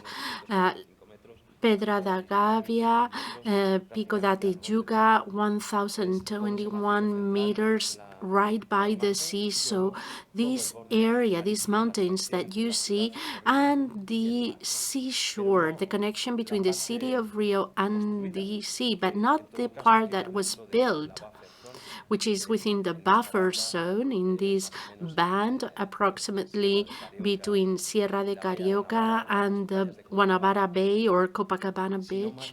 But these green areas, national parks,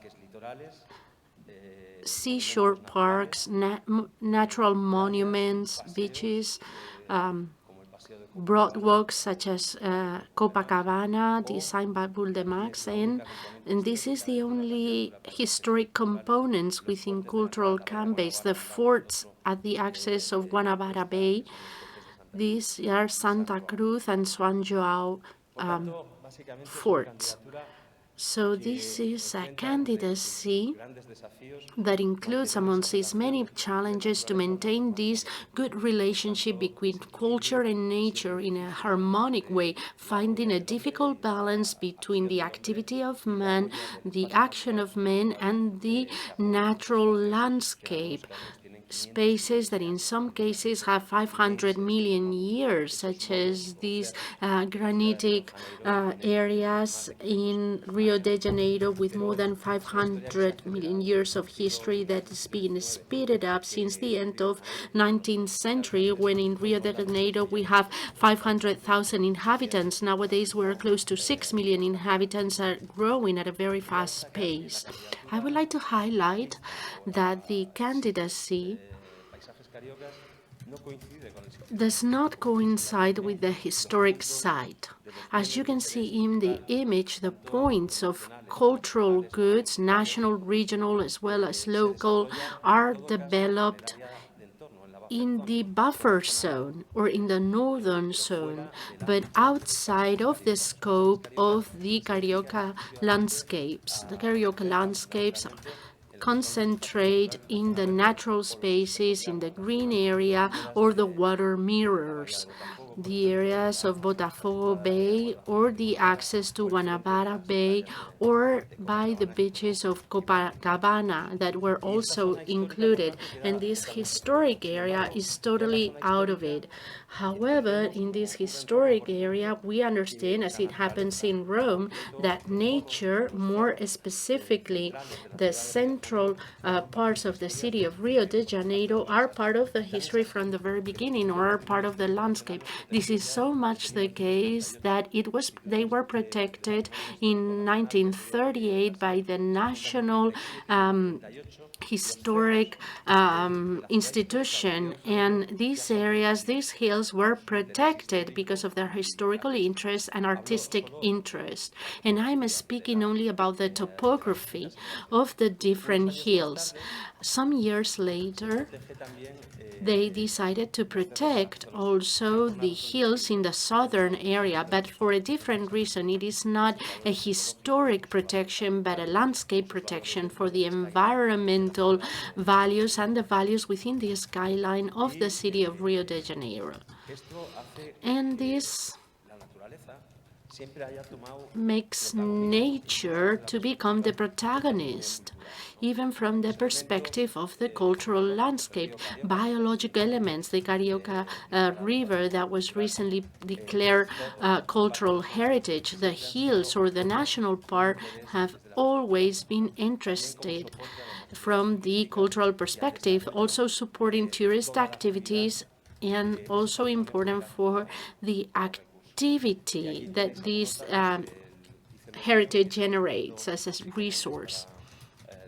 This is information of the Chico Mendes Institute for Biodiversity, where we see how the management plan for the national park tries to diversify the tourist offer within the national park, because today the more than 3 million tourists that go there on a yearly basis, and I was amazed at the 82 million visitors that they had in Central Park, as Patricia mentioned. Here we only have 3.2 million visitors per year, but all of them, they're only going to see the Christ on the top of the hill, Cristo Redentor, and we want to increase that offer and to enlarge it to the 150 million square meters that are part of the national park in Rio de Janeiro. So we want to get rid of the two poles that attract tourists, such as Pau de Azúcar and Cristo Redentor, and to extend the visits to other areas. There have been two events that ICOMOS was against. In fact, they said so. One was the construction of the Holocaust Memorial between Pau de Azúcar and Cristo Redentor, and the projection of Disney on the walls of Pau de Azúcar, of a movie for a promotion that Disney wanted to make and that they were against. the IFLA and ICOMOS were against them. But this is being used because this is a world symbol, and there is a certain appropriation of the landscape as the scenario of a series of products, tourist products that are very important. As it was said before, another challenge that we see in Rio is the protection of these areas. No matter how isolated they are, no matter how they are unconnected from the city, they are supporting to inhabitants. So all the things that happen in the littoral areas have an impact in the city and have an impact in the heritage, and therefore risk control is something that needs to be carried out in a very strict manner. Despite all this, we have discovered that no matter how much the risks coming from climate change are very relevant, what matters most are the second generation of dangers that this entails. Everything that has to do with health and everything that has to do with security control, safety control, and the control of the integrity of people. Another subject that came up as a challenge in our discussion is that, as you know, in the surrounding area, the buffer zone, there are 135 favelas with a substantial amount of inhabitants. These favelas are becoming introduced in the core area, and some were deliberately excluded from the carioca landscape statement. It's the case of Senhorial here in the Morro dos Irmãos. It was excluded because it was an area that was anthropized, and they considered they shouldn't be included. So these are the challenges that we came across when we got to Rio. And UNESCO was asking us to define new management instruments, but not just limited to the heritage that we had to protect, but also this affected the buffer area and the influence area of the carioca landscapes, and therefore the municipality of Rio de Janeiro as a whole. We applied a methodology that we have been developing for many years based on the Jan Mahar book, Design with Nature, and other methodologies that we had developed for Valladolid and other works that we had done previously. Also clearly dividing the interpretation of natural and cultural elements and the different interactions through processes or ecosystems that link to both territories. And this was published on the website of the International Scientific Committee on Cultural Landscapes, and because it's there, I'm not going to elaborate on it. But there's a series of instruments that are being reviewed by IFM to determine whether they could finally be approved or applied rather to the environment that we have been discussing. And these elements, as has been mentioned before by Patricia in the case of Central Park, they use green infrastructures as a support element for the different interventions, so that the different interventions can indeed respect the cultural values, natural values of the area, but also to work as ecosystems, ecosystemic pillars to enable this to work actively. And in the case of Rio, this was done based on two committees. The Management Committee for Carioca Landscapes, which is led by a ministry that no longer exists. With the new president, they did away with the Ministry of Culture, but with an institute, and a second committee, which is the Advisory Committee for the Floresta de Yuca. Both committees were represented at the same level by civil society and the three scales of the government and the academy and several groups of specialists that include ICOMOS and the Brazilian Society of Landscape Architects.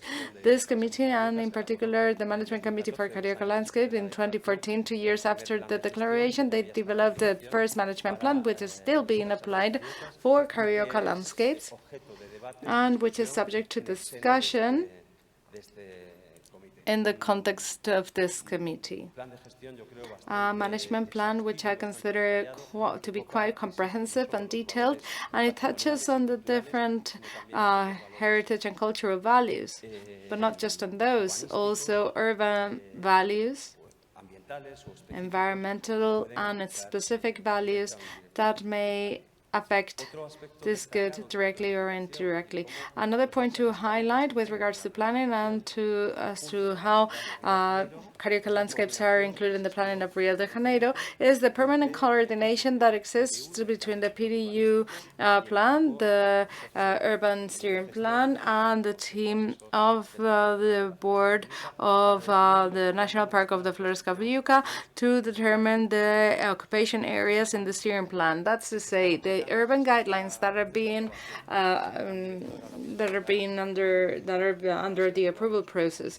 It should be approved in the next 6 months. There are specific guidelines for the protection of landscapes, particularly carioca landscapes, that were included in the urbanism steering plan after this was agreed with the steering committee. And also we have the management plans, which are the ones that affect the conservation units. In the context of carioca landscapes, there's 65 conservation units. That's to say there is a great inflation in planning. Everything's planned.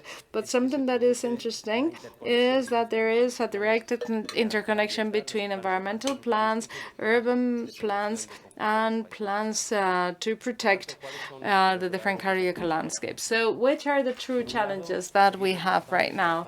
First, to reinforce and continue to work on reestablishing the significance of ecological values. Also to place water, which is something that is not part of the file, by the way, but for us was very important for Floresta de Tijuca because it was reforested by Pedro II, the emperor, because there was lack of water supply to the city of Rio de Janeiro. The Floresta de Tijuca has always been the origin of or the meeting point for river waters, and this is very important for carioca landscapes. Another problem has to do with symbolism. The Tijuca mountain range was a symbol for pre-colonial tribes, but it's not been sufficiently studied or analyzed. And also this is the setting for many of the manifestations of Afro-Brazilian culture. And this is something that must be done through introducing the different guidelines into the different instruments that are already applied in Rio de Janeiro, and also taking this to the metropolitan stage, and also considering favelas as cultural heritage, which is something that has also been discussed in these councils or committees, and also integrating favelas through green infrastructures, using local approaches by turning the favelas into resource for feeding and improving the environment in this context. Also, sustainable transportation, which is something that Rio has been working on for quite a long time.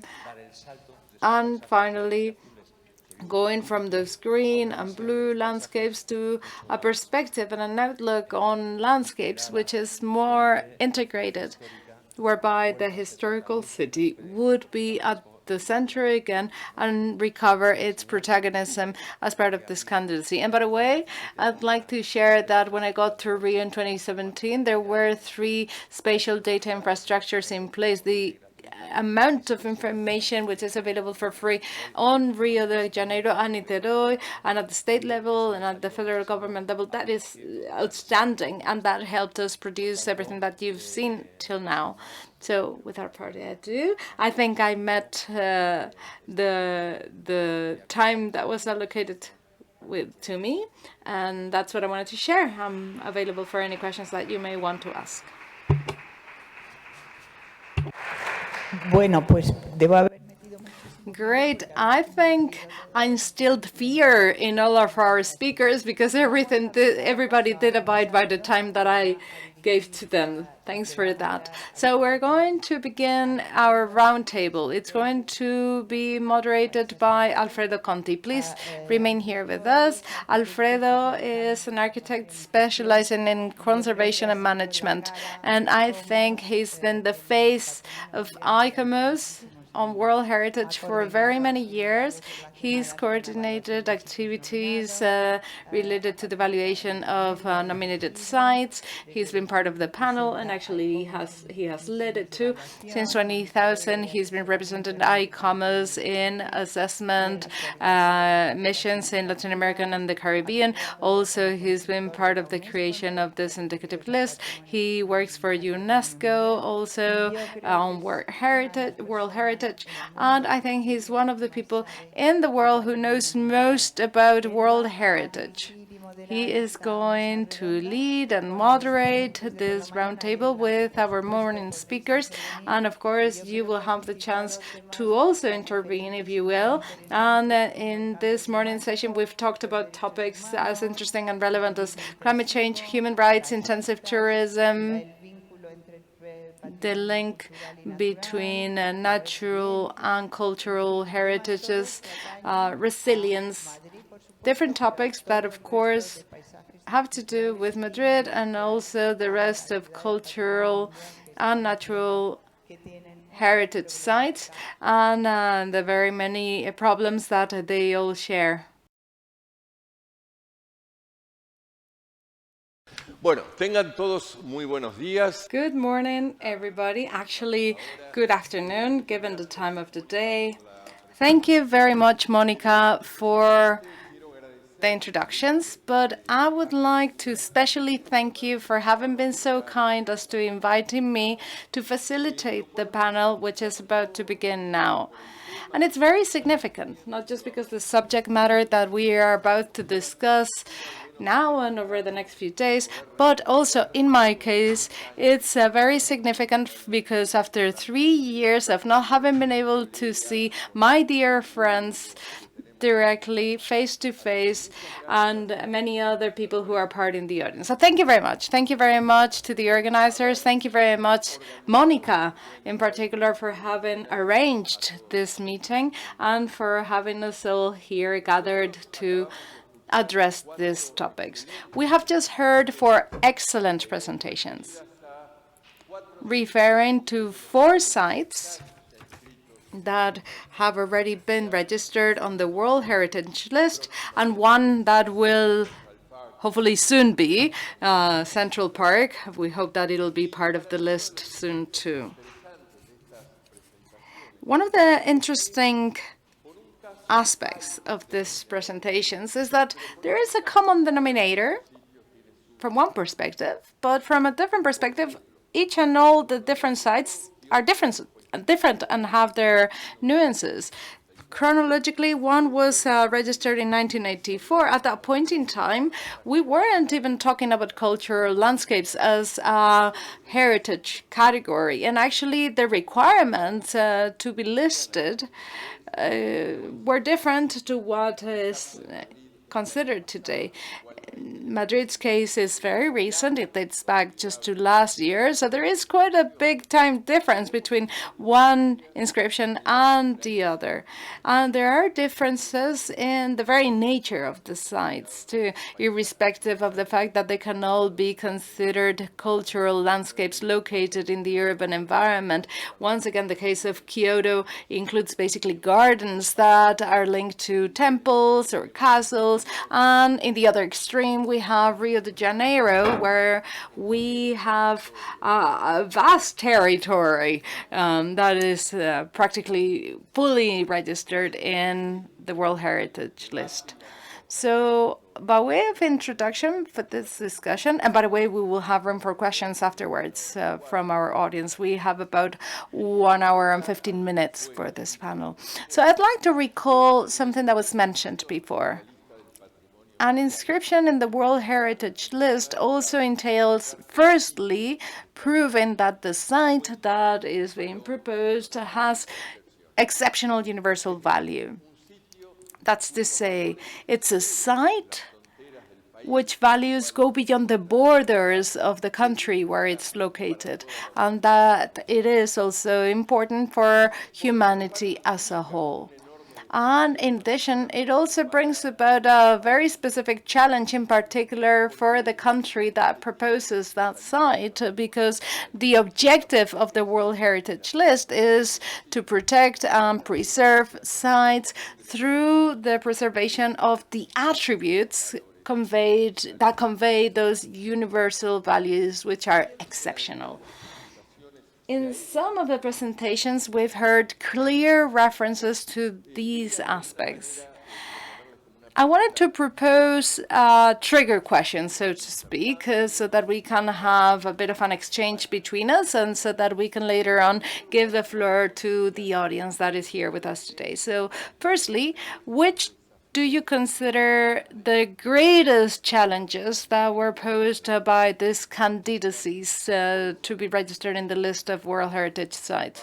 For instance, in the case of Central Park, which are the challenges, the current challenges that you're facing in New York? And also, what are the lessons learned that you would like to share with us? Which are the recommendations that you would like to share with others that are currently working on this, preparing a nomination or maybe managing the sites? So that would be my first question. You have between 5 and 10 minutes so that each and every single one of you can express your opinion, and then we will open up the floor to the audience. Maybe we could follow the order of presentation. So that would be Luis first then.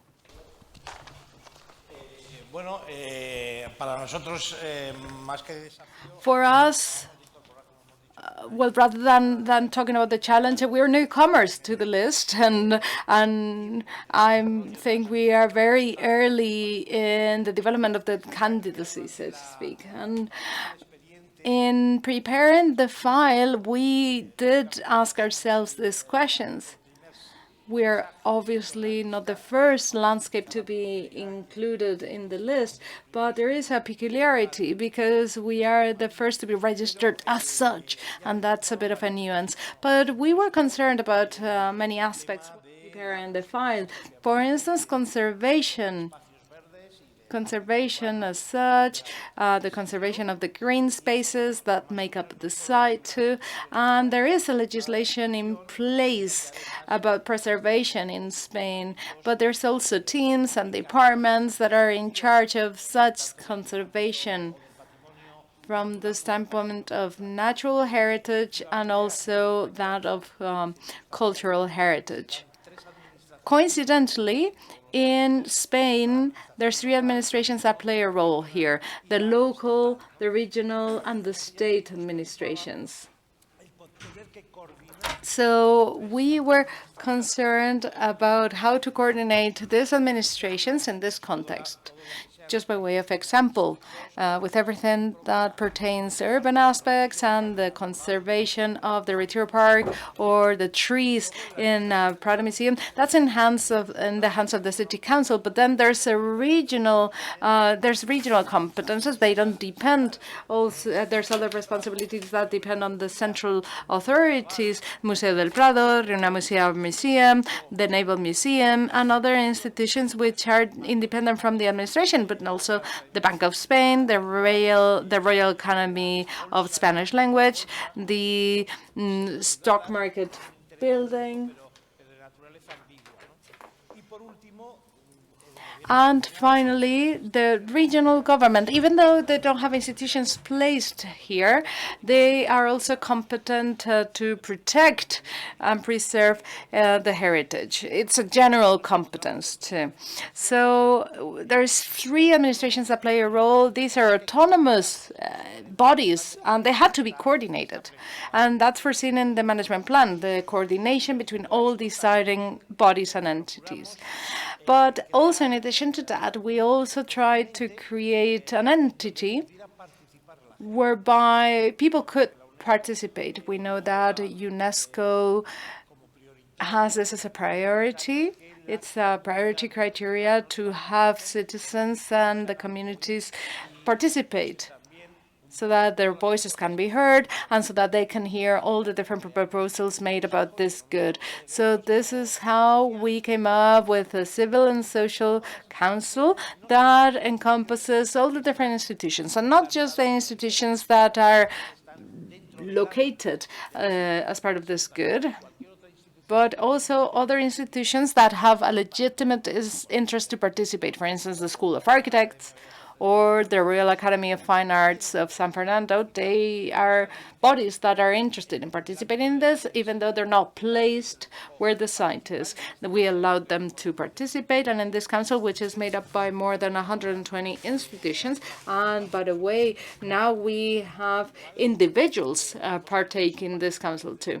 Well, this council gives advice, provides transparency, because administrations can share what they are doing. And it's also a mailbox in a way, so that we can receive suggestions by all these entities and people who are interested in doing things as part of this World Heritage. The UNESCO congratulated us for this management system. And by the way, I haven't yet mentioned another prong that I will mention in a second, but they told us that it would be lovely if this could be an independent and autonomous body, that it didn't depend from the local administration or the City Council of Madrid. And that's the phase that we're embarked on. We're trying to create the bylaws for the civil association so that the Civil and Social Council can become independent and does not depend from a public entity, in this case, the City Council of Madrid. It's a lengthy process in which we are embarked right now. There's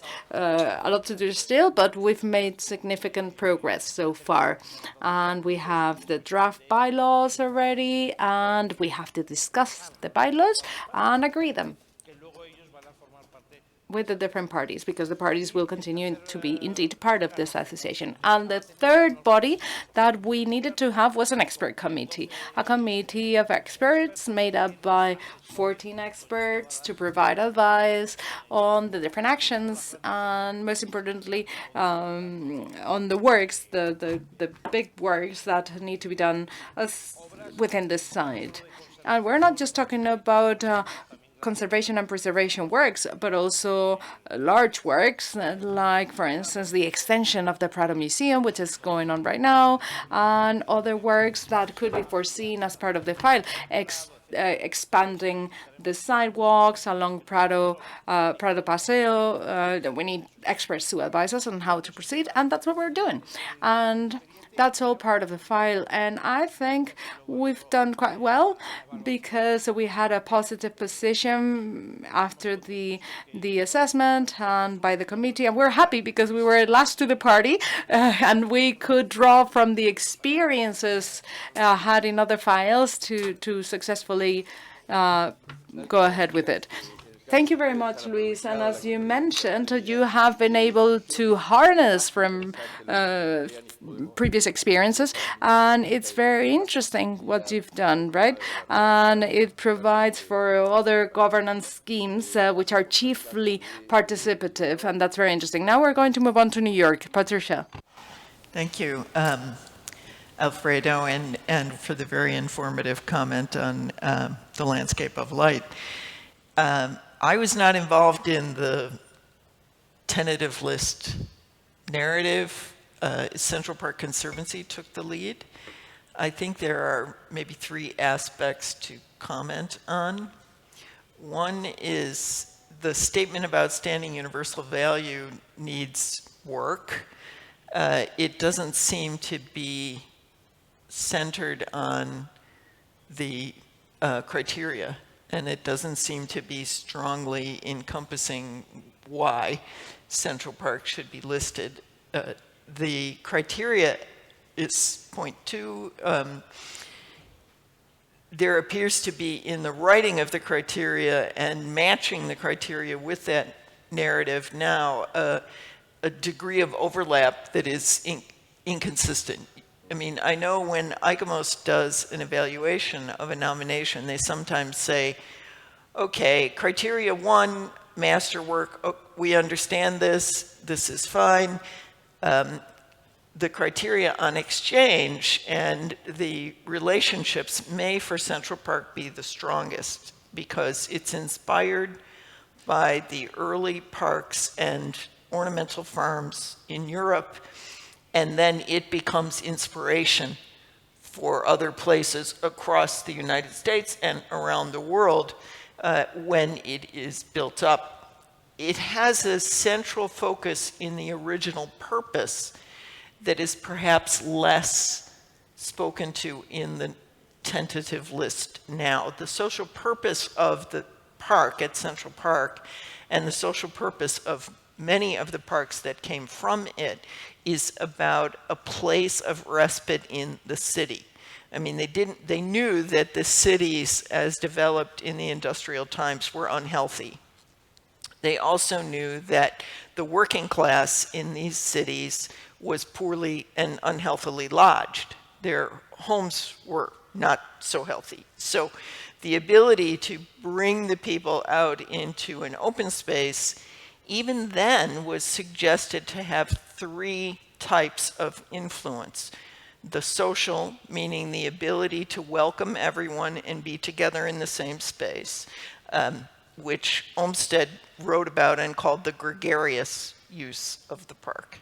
The use that he called recreative, which is to recreate self by being within landscape. So this is a 19th century conception of what we now know as environmental psychology, and what certainly the COVID pandemic showed us in people going out to open space to be able to have some refreshing of the spirit and the mind from being in a landscape.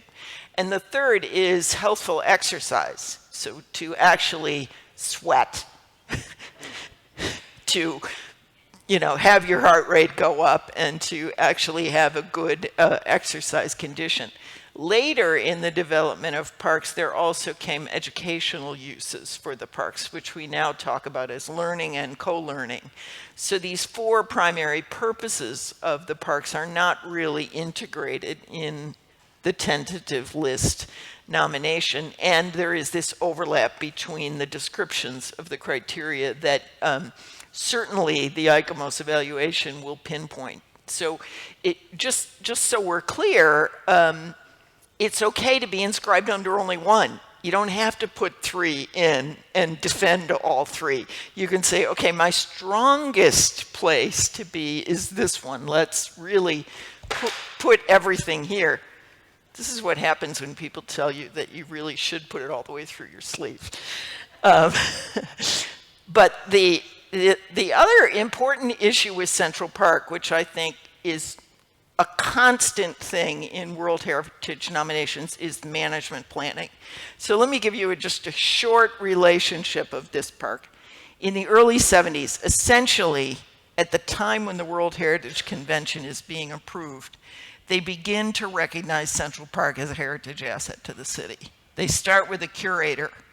There are the first early projects. Columbia University students are doing projects about planning for the heritage of Central Park. So it has 50 years of planning and management in place on the ground before it's coming forward for World Heritage.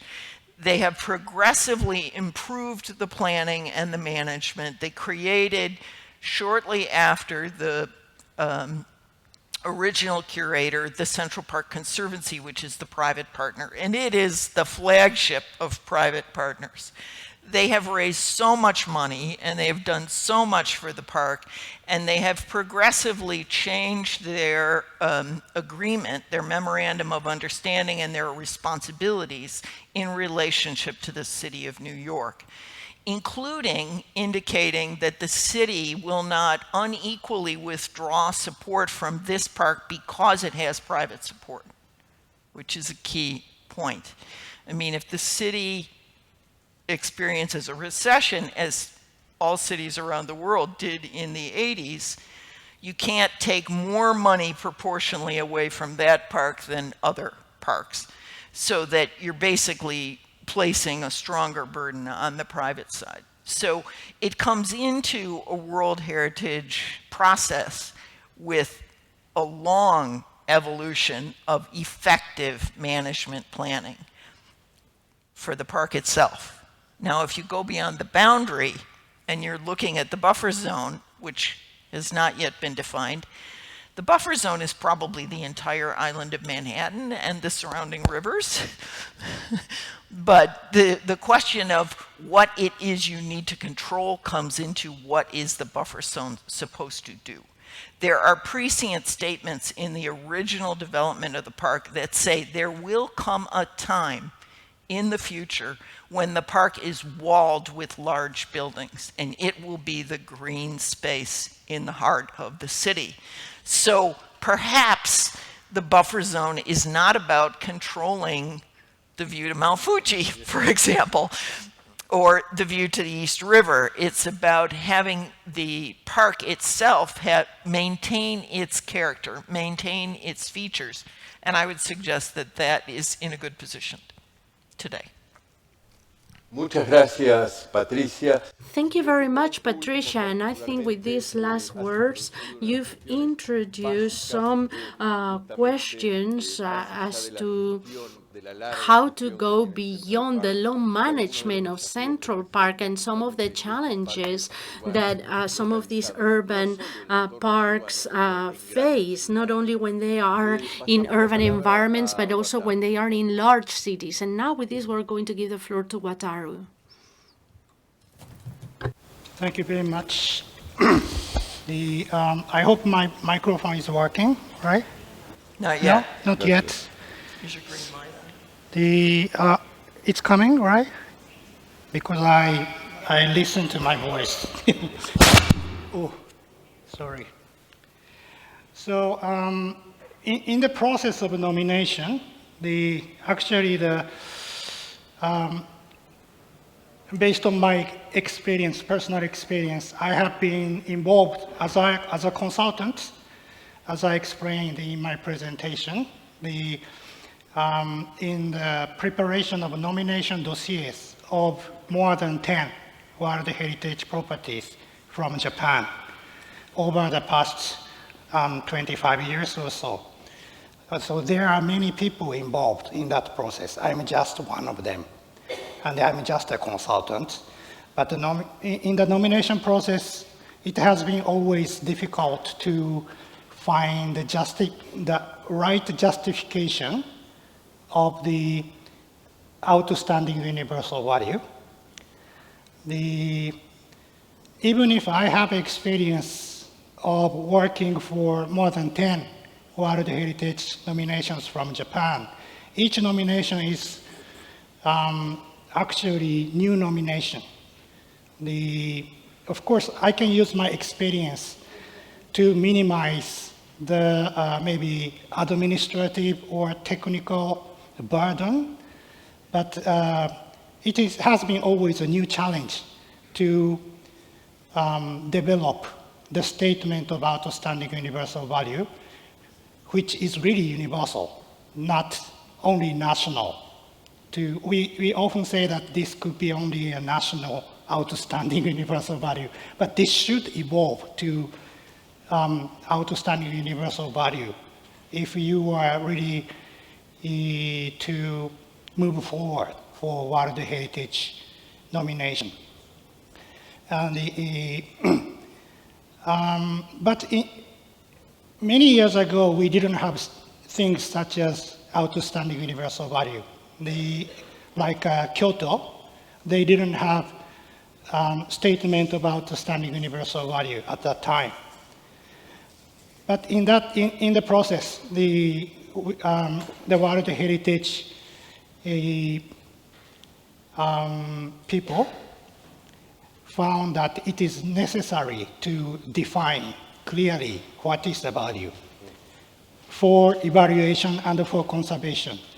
And in the case of Kyoto too, we developed the statement of outstanding universal value after inscription. So we now have the statement of outstanding universal value. And based on that, they are now developing management plan. Because at the time of inscription of the historic monuments of ancient Kyoto, it was necessary to submit management plan. But now it is required to submit management plan to make commitments to conservation. But conservation issues are something, in my view, we can do, we can take many measures to accomplish conservation somewhere or other. But the justification of the outstanding universal value is something different, I mean, fundamentally, because if you do not have the value, the nomination will not be successful. But of course, the value is something very elusive. So the process of nomination is, in my view, the process of discovering the value which can be shared with people with different cultural backgrounds. That is really challenging, but very interesting process. Of course, it's very hard for people who are involved in that process, like local government people. I understand how hard it is. But in this process, this is really worth doing, because maybe as compared to the old nominations, the new nominations are becoming more difficult, more complicated in justifying the value, because the early nominations were, you could say, relatively much easier to understand for anybody in the world. But now it's becoming more and more difficult. So the explanation tends to be longer, more complicated, and the nomination dossier is becoming bigger and bigger. That creates maybe a headache to people like Professor Alfredo, who are involved in the evaluation of nominations too. But it is a very interesting process, because we find new perspectives, we find new values which have not been recognized before by any one person or by any one renowned professor in the academic field. We need a more multi-faceted approach, the multidisciplinary approach. So it is a long process, and it involves many people. So that not only domestic, but also international involvement is necessary, and in some countries, involvement of the First Nations or Aborigines or local communities have some different special difficulties as compared to countries like Japan, but we also have similar issue to some extent, but different countries have different degrees of difficulty in that respect, I think. But in any case, this challenging process of working out a good justification of outstanding universal value is the most important part in the nomination, in my experience. And when it comes to cultural landscapes, actually this value, not only cultural landscapes, but also other heritage types have the issue, difficult issue after identification of the value. Because in the World Heritage nomination, what you nominate needs to be tangible, not intangible. Intangible cultural properties are dealt with under another newer international agreement. But this convention deals with tangible property. So the value should be manifest in tangible property we nominate. So this creates another difficulty, additional difficulty, I think, for cultural landscapes, because cultural landscapes like Buen, Retiro, or of course the Japanese historic gardens, physically dynamic. They change. So we have to deal with what kind of changes are actually part of the value and what changes are not. So that is something maybe special to cultural landscape when we discuss the value and what we are really going to nominate in the process of nomination. Thank you very much. Thank you so much. Y bueno, si me permite. And if you'll allow me, I would like to say a few words with regards to this final intervention. I think Wataru has highlighted one essential aspect that is linked with all the candidacies to the list of World Heritage, which is to define what is this outstanding universal value. But this site, as any other heritage site, comes with different layers of value, because some values are an international perspective, some values are very local. For example, if we speak about the slums in Rio de Janeiro, that comes with a cultural value. And I think the case of Kyoto is also very interesting because it has been in the list of World Heritage for 40 years. It was included in a very special moment 10 years before the declaration of Nara about the authenticity, and the way of measuring and evaluating the authenticity was totally different to the way in which we are doing things now. The participation of the communities that very often are the ones that define this type of values was very limited at that time. It was done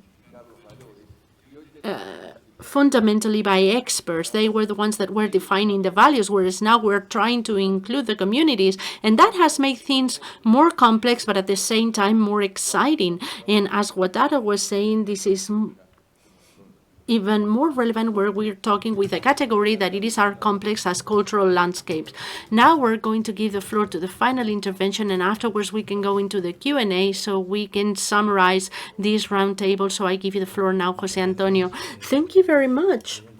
I'm going to try to be brief. There are two aspects. One of them has to do with the exceptional value of Rio de Janeiro, that it is based in two criteria: the dialogue between nature and culture, and the material heritage, that it is the way of living, the carioca way of living, that's very relevant in the coast, the music, the dancing, the way they enjoy leisure, going to the beach, exhibition. I also wanted to say that I'm under the impression of Rio being candidacy undergoing permanent review, because the candidacy today is solving some green and blue islands within the city of Rio de Janeiro that comes with a huge dynamic, moving very fast, speeding up constantly. And these type of landscapes cannot be seen in an isolated manner. They have to be reconnected with the existing city. From the cultural perspective, from the historical perspective, I spoke very fastly about the case of the Mother of Waters. There is a value that hasn't been yet fully recognized, that it is the value as a source of the hydraulic resources in Rio de Janeiro. And this is seen in a system that it is called the Napa Aqueduct, being born at Napa River, and it is a system that was set up by the Jesuitic order before they were expelled, and it connects the historical center of the city with the mountain ranges. So I believe that Rio needs to rediscover itself. In fact, they're doing so. We have 3 World Heritage Declarations. We're working on the 4th one, which is the forts that we have. This is a serial declaration that goes from Belén de Pará to Colonia de Sacramento. But it comes with 2 forts at the entrance of the bay that were already recognized, but this time they're going to be recognized for the historic dimension and not so much for the relationship with nature. There is a very sensitive issue here, which is the issue of the slums. The slums were not part of World Heritage. They were definitely excluded because the National Park of Forestas de Alquiluya, over the height of 8,100 meters, included 3 slums that are very important for Rio de Janeiro: Santa Marta, Biribao, and Rocinha. In total, we're talking about 200,000 inhabitants in those slums, and they were within the protected area, but they were excluded from the area of the carioca landscapes, and they did so in purpose, saying that they were not part of the cultural heritage. And now the debate is whether if this is cultural heritage or not, and whether if this should be included or considered as recognized cultural heritage, but also as part of the solution to the integration of the city within the protective landscapes. And as to the management, I'm always surprised. I've come with a high planning tradition. I've worked very much in town planning, but when I arrived at Rio, I worked with more than 150 plans. I'm not exaggerating. They were more than 150 plans for the same sites. In the area of carioca landscapes, we see an overlapping of many different legislations with 150 plans for fighting climate change, plan for reforesting areas, plan for management of the different preservation unit, and the management committee has to achieve a good coordination between all of that. And I've participated in the management committee with more than 40 representatives from civil society, academia, the 3 levels of the public administration, but the problem is that no one has decision-making power. The management committee is only a consultancy entity, and they have no decision-making power.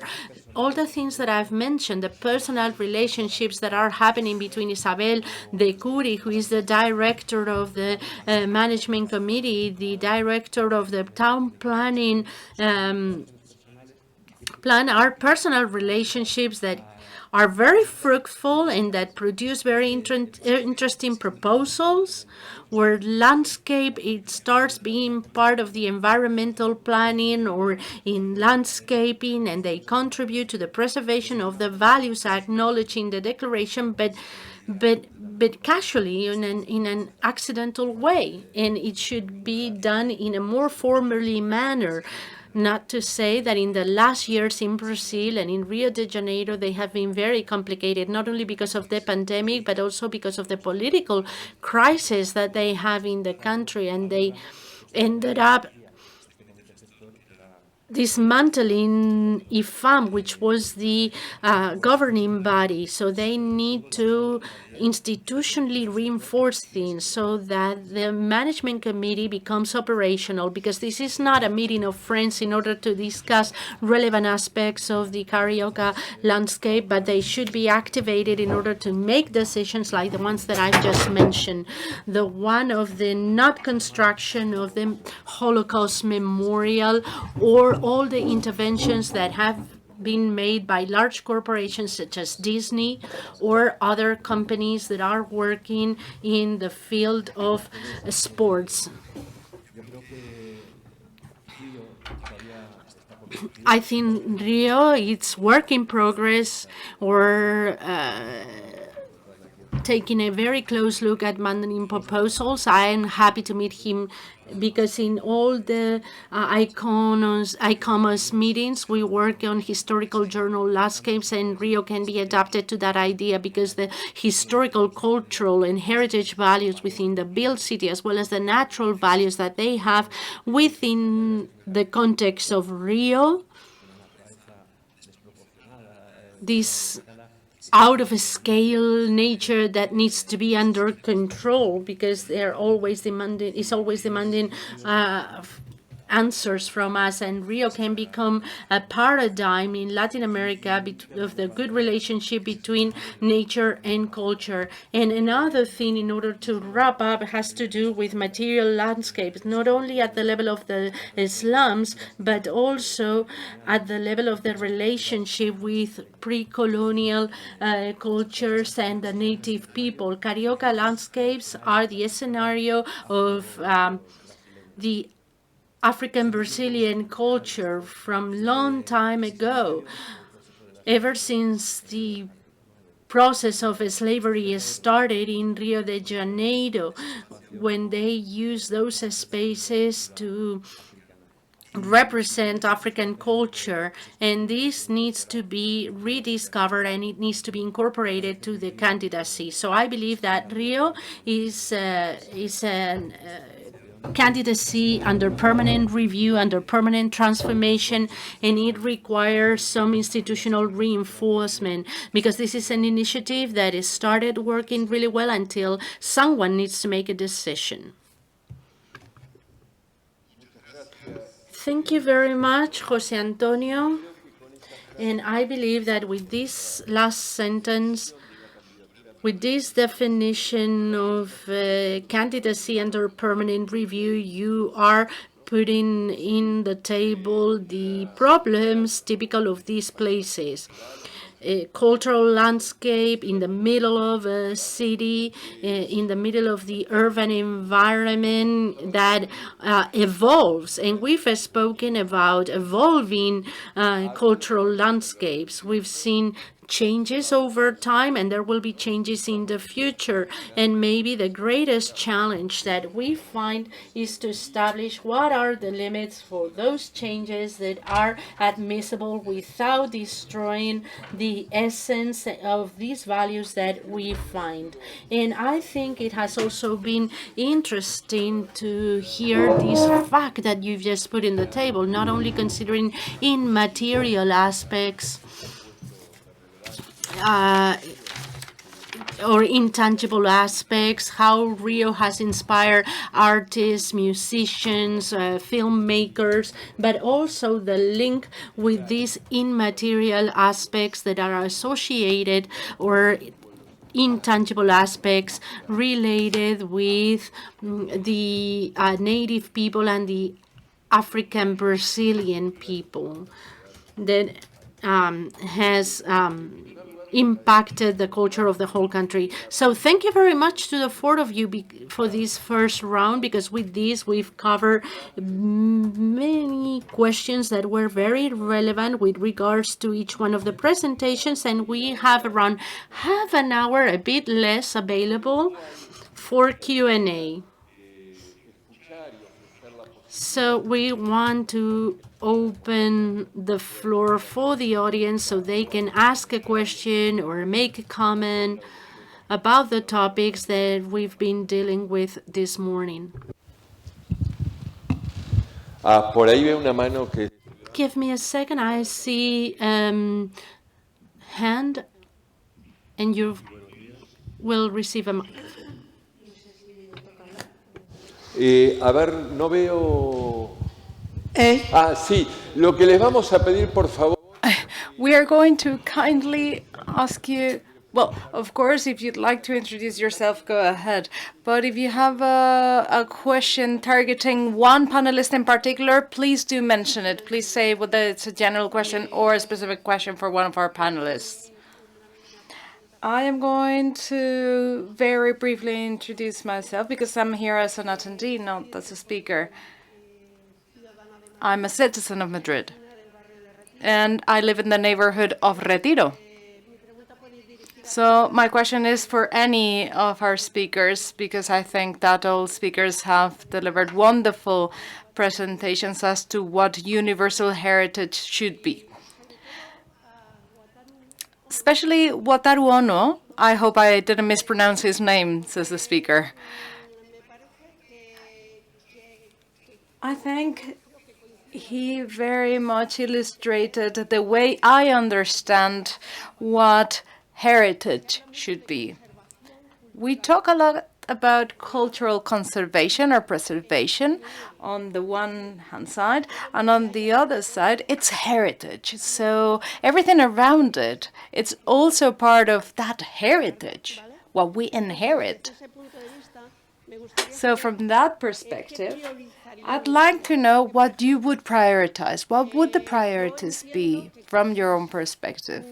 Because, for instance, monuments such as Retiro or the Prado Museum, if we're talking about those, it's in the city's interest for these monuments to receive as many visitors as possible, right? That would be good for the citizens of the city if many people can actually go ahead and visit it. But would that justify the construction of a macro parking so that they can access that site? Because to me, that would really deteriorate the environment, the climate, etc. So I would really like to know what your criteria would be. What is the criteria followed in your respective countries, the United States, Japan, Brazil? What criteria are followed to determine whether a parking should be built, whether elements to provide access to that place should be built? Thank you very much.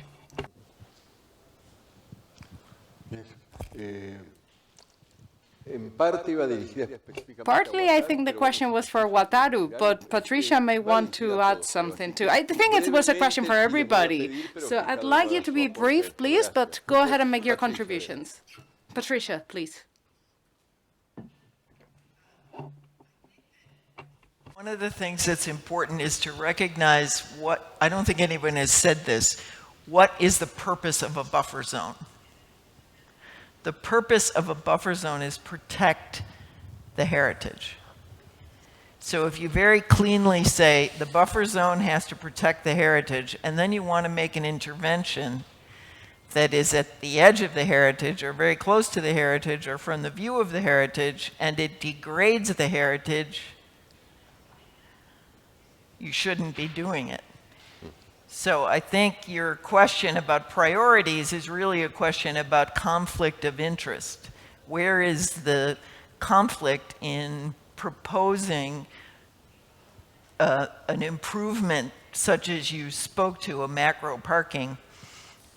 What we have seen happening and what I would hope we would move forward with globally is to make transportation more universal, to do low carbon interventions to get people there, not to make a massive concrete high carbon impact structure. So these all have to be balanced. If we're managing cultural landscapes, we're also managing natural heritage integrated with cultural heritage, human shaping, nature shaping, coming together.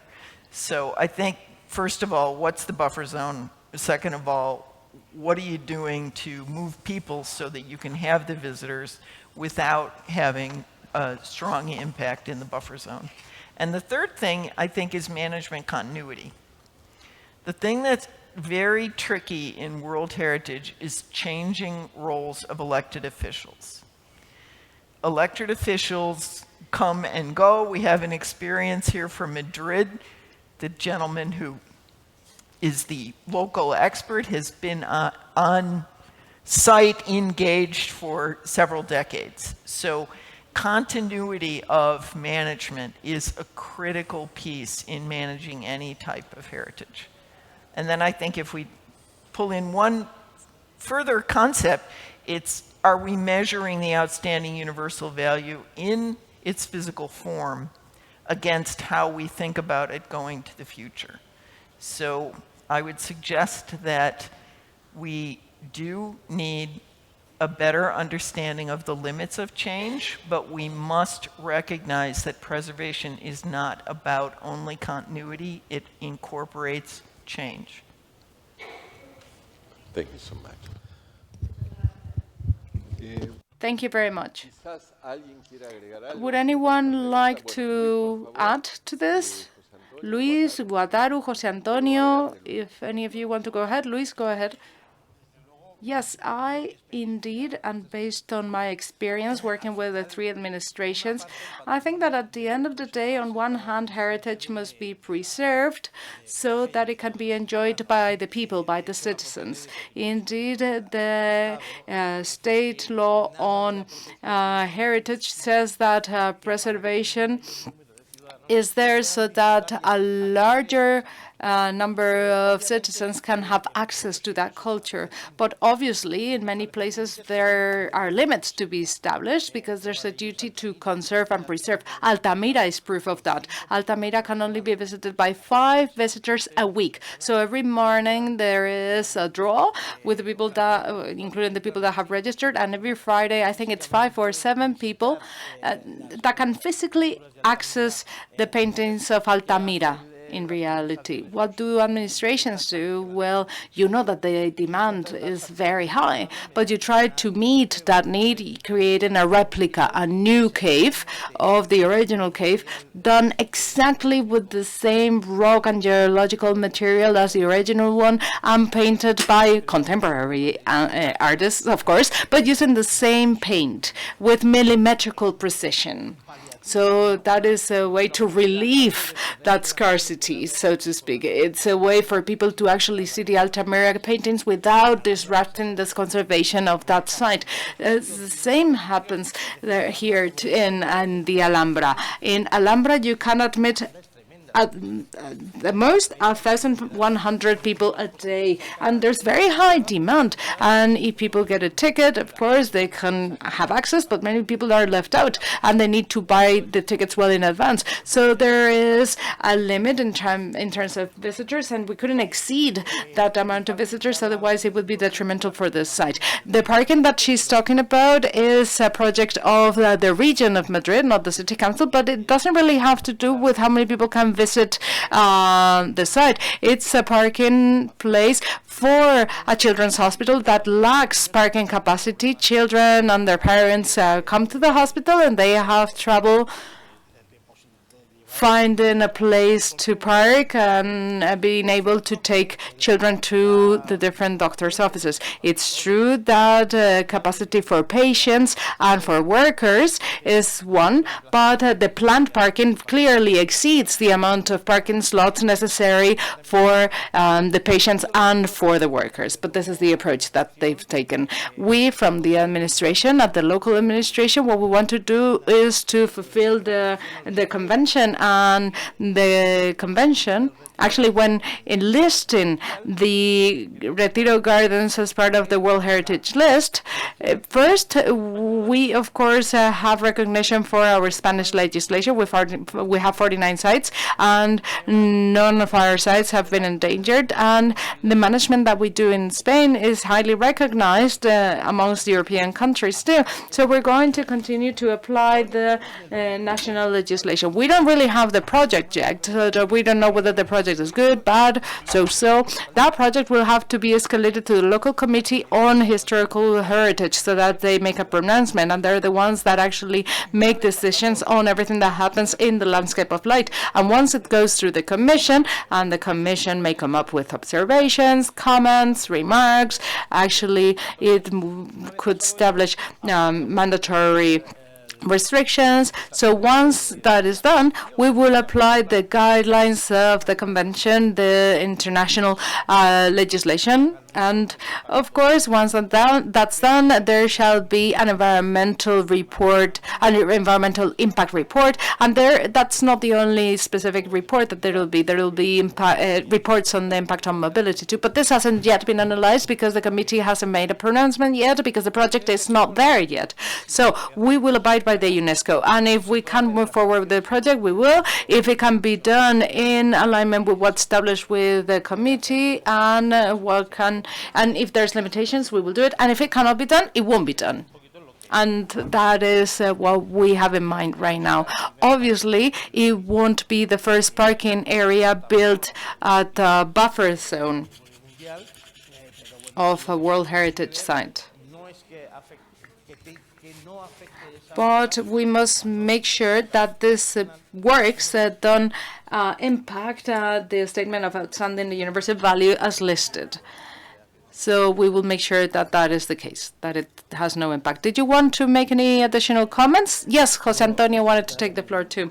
I just wanted to share one example that really caught my eye. We did an intervention in Cristalotero in Palencia, and we took as reference Altamira, that has just been mentioned. But the case of Rio is also quite significant from this perspective. As I mentioned before, 3,200,000 people, which was in 2016, which was when we reached the peak. Hike up to Cristo Redentor. I've known Cristo for this Christ for 30 years. You could drive up there. Can you imagine the traffic jams at 700 meters high of cars wanting to drive up to see Christ? Well, so there is a visitor center 1.5 kilometers away from the monument, and there is where we have the highest public concentration. There's an interpretation center, and there's shops, and there you can get a ticket, and the ticket allows you to take the zipper train, as we call it, that takes you up to the Christ, or you can hop on a van to drive up there too. And this is a solution, and it's like a first step. But now we see that the number of visitors is actually increasing, and we need to come up with a solution. So we considered building a parking space at 600 meters height as part of the national park, which is part of Carioca landscapes, and therefore it's protected. So in this case, I think the most important thing to consider is what type of parking space will this be. Of course, we cannot disrupt the values, and the quality of the project is essential, because the alternative, which is for people to use their private vehicles or to hop on vans from the hotels, as it's happening right now, we're talking about hundreds of vans driving in and out of the national park constantly. That is not a good solution either. So maybe we would have to reinforce the zipper train, as we call it, that dates back to the 19th century. It should have been reformed before 2017, so that it has a larger capacity, it goes faster, so that more people can hop on the zipper train that leaves from the very center of Rio de Janeiro and gets up to the monument, or create a parking space so that people can use their private vehicle and then walk up to the Christ. The 1,500 final meters are beautiful, and you can walk up there too. So I think solutions are progressive. The site is becoming more successful, and there's arising needs too, collateral needs from that influence or buffer area. It requires more equipment to continue to deliver services to the city, whereas it's not the case of this Christ, because it's in the middle of the Carioca mountain range. But we need to come up with solutions to the changing needs, and perhaps that will require building new equipment, new structures, and as Hul mentioned, this is one of the greatest challenges that UNESCO has to face. How can we integrate contemporarity and integrated with the preservation of the recognized values of that good, of that asset?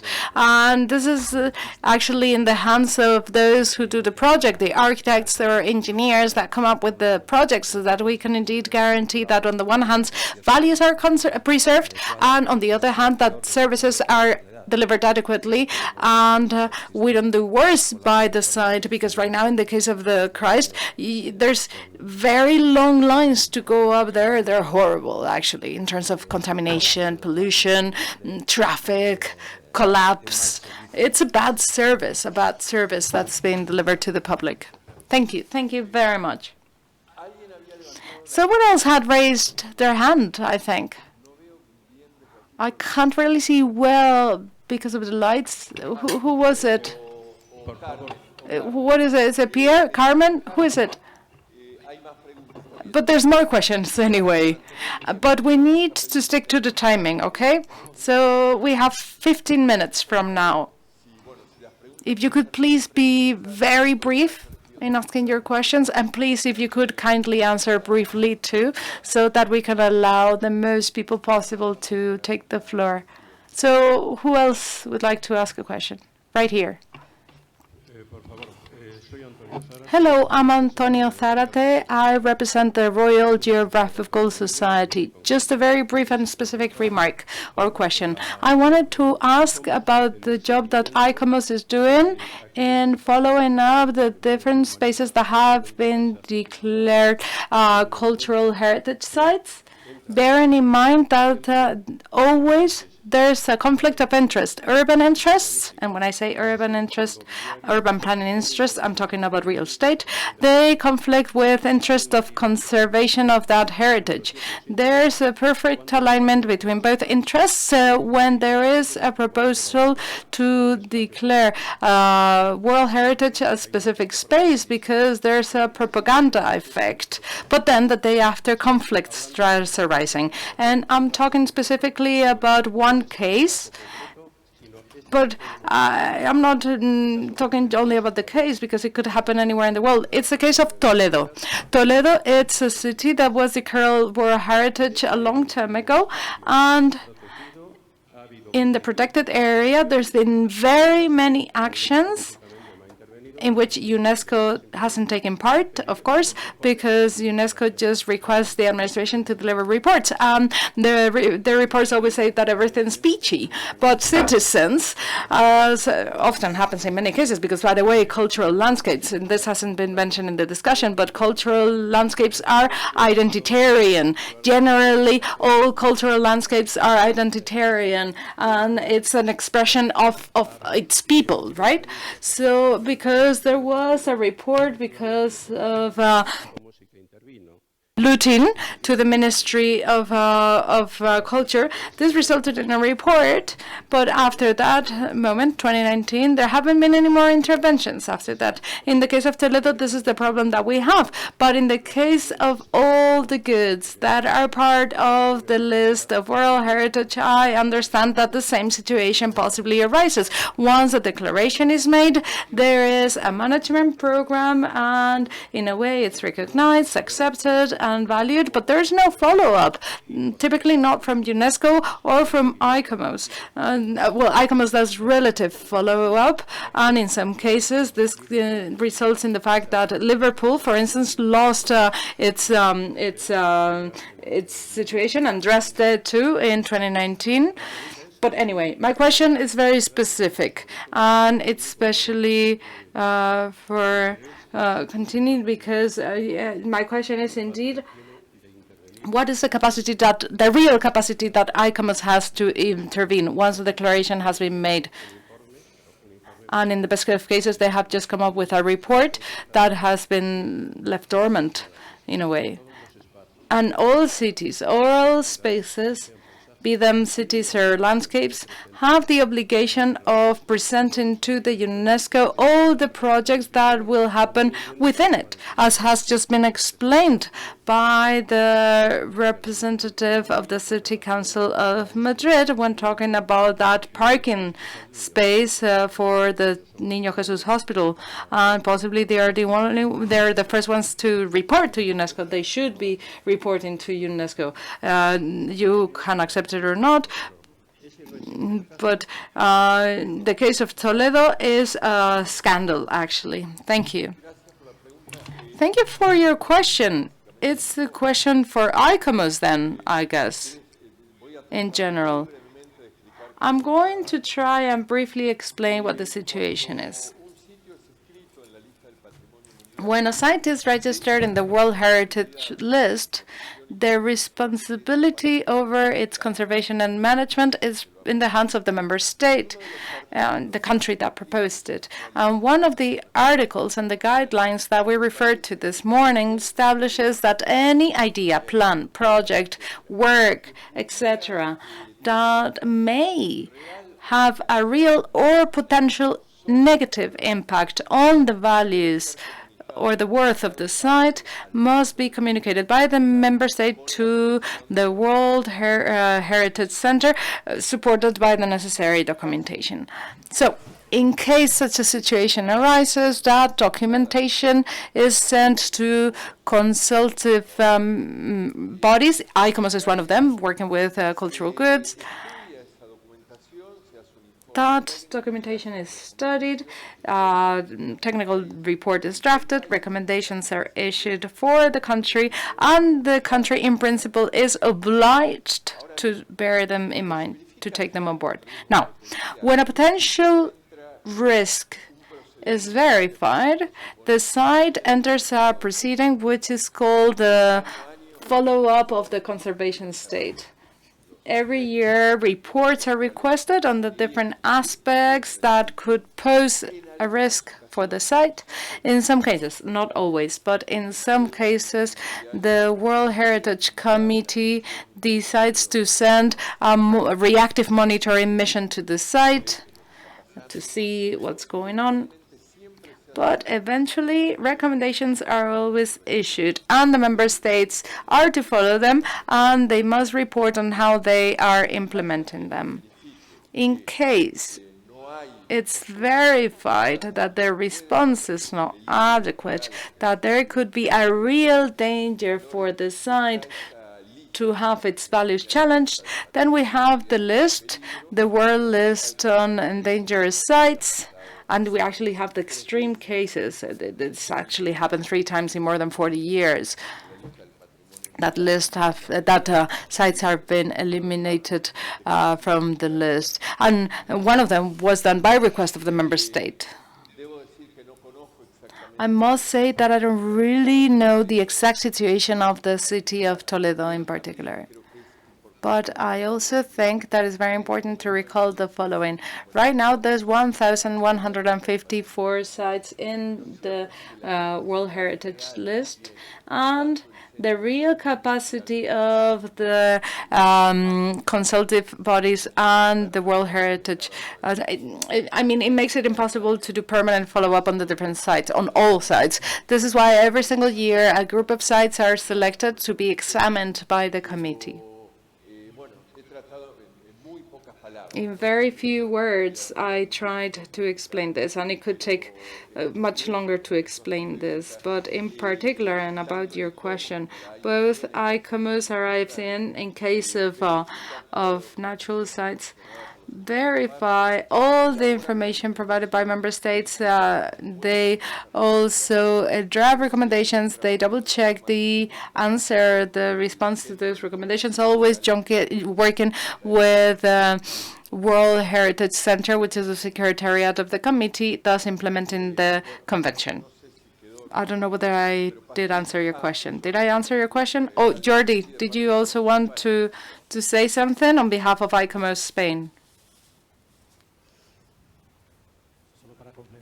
Just to add to what has already been said. In the case of ICOMOS Spain, well, in the last meeting that was held a few days ago in Merida, an agreement was signed. Well, we're on the way to sign an agreement with the World Heritage Cities and with the Alliance of Cultural Landscapes in Spain and the World Heritage Site Organization and the Mediterranean and the Association of Cities in Santiago's Way. And from ICOMOS Spain, we're working to create a joint panel to work on Vega Baja with the Ministry of Culture and Sports and the regional government of Castilla-La Mancha and the City Council of Toledo. And in particular, not just to include the issue of Vera Baja and Peraleda and the different actions in the city center. And we have already had a meeting. We had a contact point with the City Council of Toledo. There's one political representative and 2 technical representatives. There are many challenges, and we must mention that this is an organization formed by professionals and it's voluntary. So from that perspective, we do as best as we can. But of course, there's a line of work. It's not easy. We try to coordinate with scientific committees and with ICOMOS International. Yes, go ahead, Patricia. Very briefly, I must say that we are going to just answer one more question because time flies. I have a short answer. It's the state party who's responsible. So it's the citizens who should raise their voices. So the question tagged ICOMOS and World Heritage, but the agreement to keep the site with its outstanding universal intact, in perpetuity, is the government of the state party and the local government. So the responsibilities are local to an international body. And I think that one has to recognize that civil society has a voice, and that those in the community that see things that are incorrect have a right to respond to the state party, to the local government, and copy the World Heritage Center and ICOMOS, so that if things are going forward that are unseen because they're not on the local ground, you can take your voice into a broader format and bring that forward. Muchas gracias, Patricia. Thank you very much, Patricia. We're going to hear one final question. I think Carmen Anion wanted to ask a question. Was that right? Sorry, she made a comment without a microphone. We couldn't hear it. Are there any pending questions then? Yes, there are.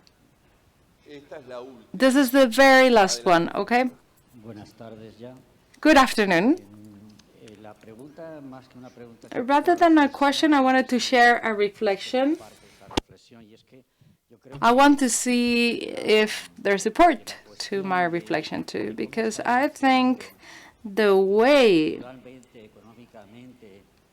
the different universal values are evolving from the cultural and economic perspective make it difficult to strike a balance and to have a common understanding from different positions of those with regards to those values, because they're different in the different areas. So it's difficult for everyone to understand universality and exceptionality in the same way, being based in different corners of the universe. And I think that this is actually giving rise to many problems that actually need to be escalated down to the local level.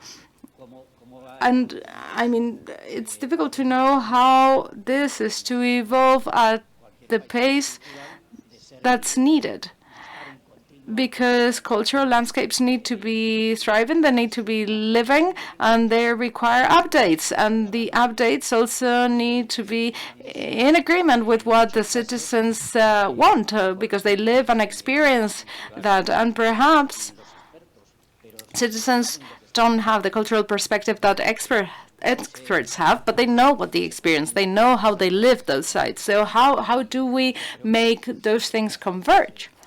And in the case of Toledo or the case of other cities that even though are not listed, and they are also experiencing this problem, the problem of globalization too.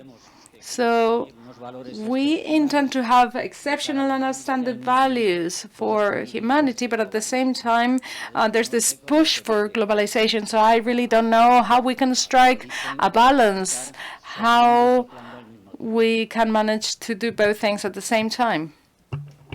¿Alguien quiere hacer un comentario al respecto? Would anyone want to comment? Well, I think based on this is in line with what was said before, above all in urban environments, in sites that have been declared as World Heritage, we obviously have a lot of people living in they're densely populated areas very often, and society evolves, technologies evolve, and administrations have to make sure that the historical heritage is preserved, but at the same time, we have to try and avoid that these historical centers are unpopulated.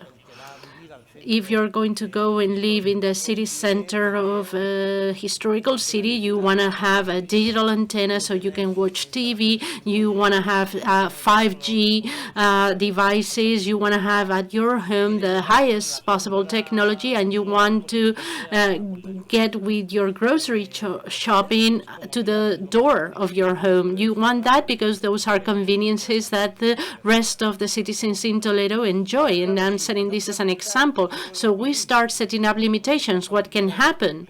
What can happen if people will be very inconvenienced at the city center? They might decide to go and live in the outskirts, in different areas of the city, and we find ourselves in a historical scenario that is very beautiful but inhabited. So administrations have to play a very difficult role trying to find a balance between modernity, reaching homes and all cities, but at the same time maintaining and preserving the heritage there. And it is very complex, and that was one of the challenges that was mentioned by the last participants. How can we do this? How can we do this type of things? In that sense, the management bodies and participation bodies are very relevant because ideas can come from anyone. You do not need to be an expert to have a good proposal to solve things. Okay, thank you very much, Luis. And with this, we're going to finish because we've exceeded the time allocated. And to close the panel, I would like to say that both in the presentations of each one of our speakers this morning, as well as in this discussion and roundtable, we've been able to cover a large variety of topics, including the values by which a person is registered in the list of World Heritage, all the values that are not so internationally recognized, such as local values, but are also important and very much to be taken into account when managing those sites. So we've covered this type of philosophical and theoretical areas, even discussing how to interpret what do we mean by outstanding universal value to the issue of management and governance. How do we make decisions? Who participate in decision-making processes, and how do they do it? What mechanisms do they use? And what's been made clear in the presentations as well as in the Q&A is the relevance of having a very active and committed and engaged participation of the communities where the site is located. Citizens of a city or in a specific neighborhood. In some cases, for example, when we talk about Latin America, we have indigenous communities that are very much linked to some of the sites, and how necessary it is today to hear all of the voices, to have this open and inclusive perspective, encouraging the participation of each one of these social groups so that they can play a role when defining the values and in the decision-making processes so we can do the best preservation possible. I would like to finish by thanking our 4 speakers this morning and all the people who have been with us face-to-face or through the streaming services, and thank you for the questions that had helped us to tackle some of the issues. So thank you very much, everyone, and have a very nice afternoon, all of us. Bueno, muchísimas gracias a...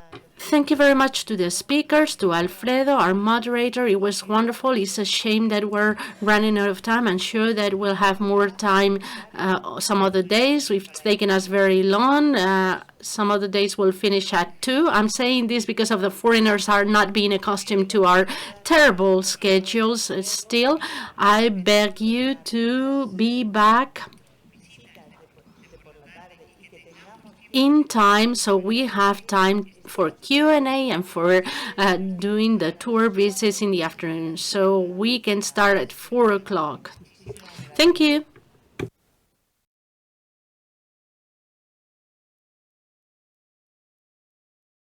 This event online, and we have to be punctual, so we have to begin the afternoon session that it is going to be coordinated by Jordi Tresera, who is the chairman of ICOMOS Spain. He's PhD in geography by the University of Barcelona, where he is also a teacher. He's a member of the professorship of UNESCO Tourism Professionalization, coordinated by Université de Paris. Studies, and he's also in the professorship of Food Culture and Development developed by Universidad Oberta de Catalunya.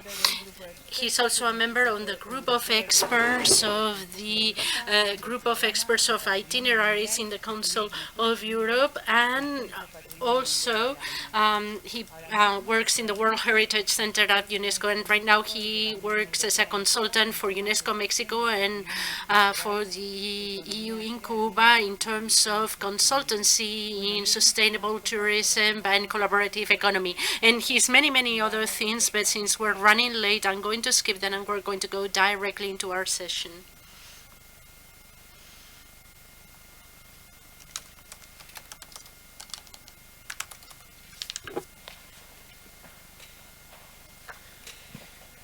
Creo.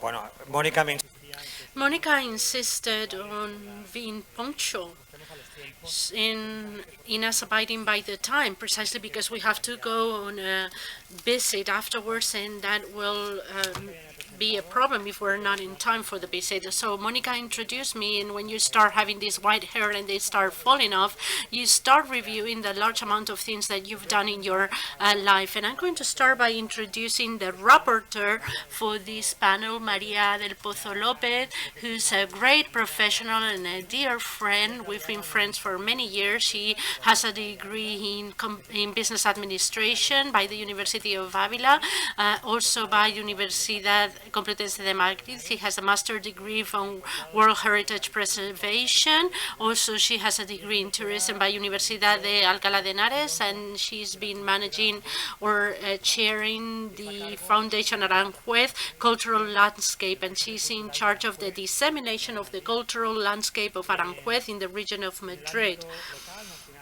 in the local, international, and national sphere. She's also the General Secretary of the Alliance of Cultural Landscapes, and she's a member of the Steering Committee of the European Network of Historical Gardens, which is one of the cultural entities of the Council of Europe, and she represents the city of Aranjuez in the network of Napoleonic cities and in the network of cities that are World Heritage. So we thank her for the wonderful job that she's going to be doing, being the rapporteur of the session. And now I'm going to introduce the first speaker of the afternoon, Leonela Escasosi, who is a director and an architect, who is a professor of the Polytechnic University of Milano. She's also director of documentation and research on the landscape, co-founder of Regis, who manages historical landscape. She's the scientific director on preservation of gardens and landscapes, and recently she's concentrated on rural landscapes theory, etc. She has more than 180 international publications, and since 1998 she's been a member of the board of the Italian Landscapes for Landscape Policy. She's an expert in the Council of Europe for the Convention of European Landscapes since the year 2000, and since 2007 she's a member of Cultural Landscape Scientific Committee as IFLA. She's a member with voting rights representing Italy. So we give her a warm welcome and we thank her for sharing her knowledge with all of us.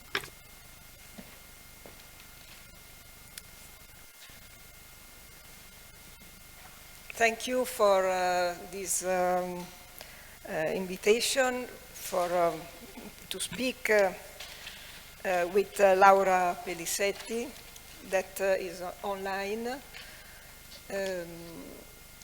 about Regis, Rete Giardini Storici. We are, Laura with me were co-founders of Regis, and we will speak about historic gardens, many historic gardens in Italy that are not UNESCO sites, but are absolutely very important in the cities and as a part of the of the heritage of the heritage. I think that the first part is for Laura, and I don't know if it's possible to have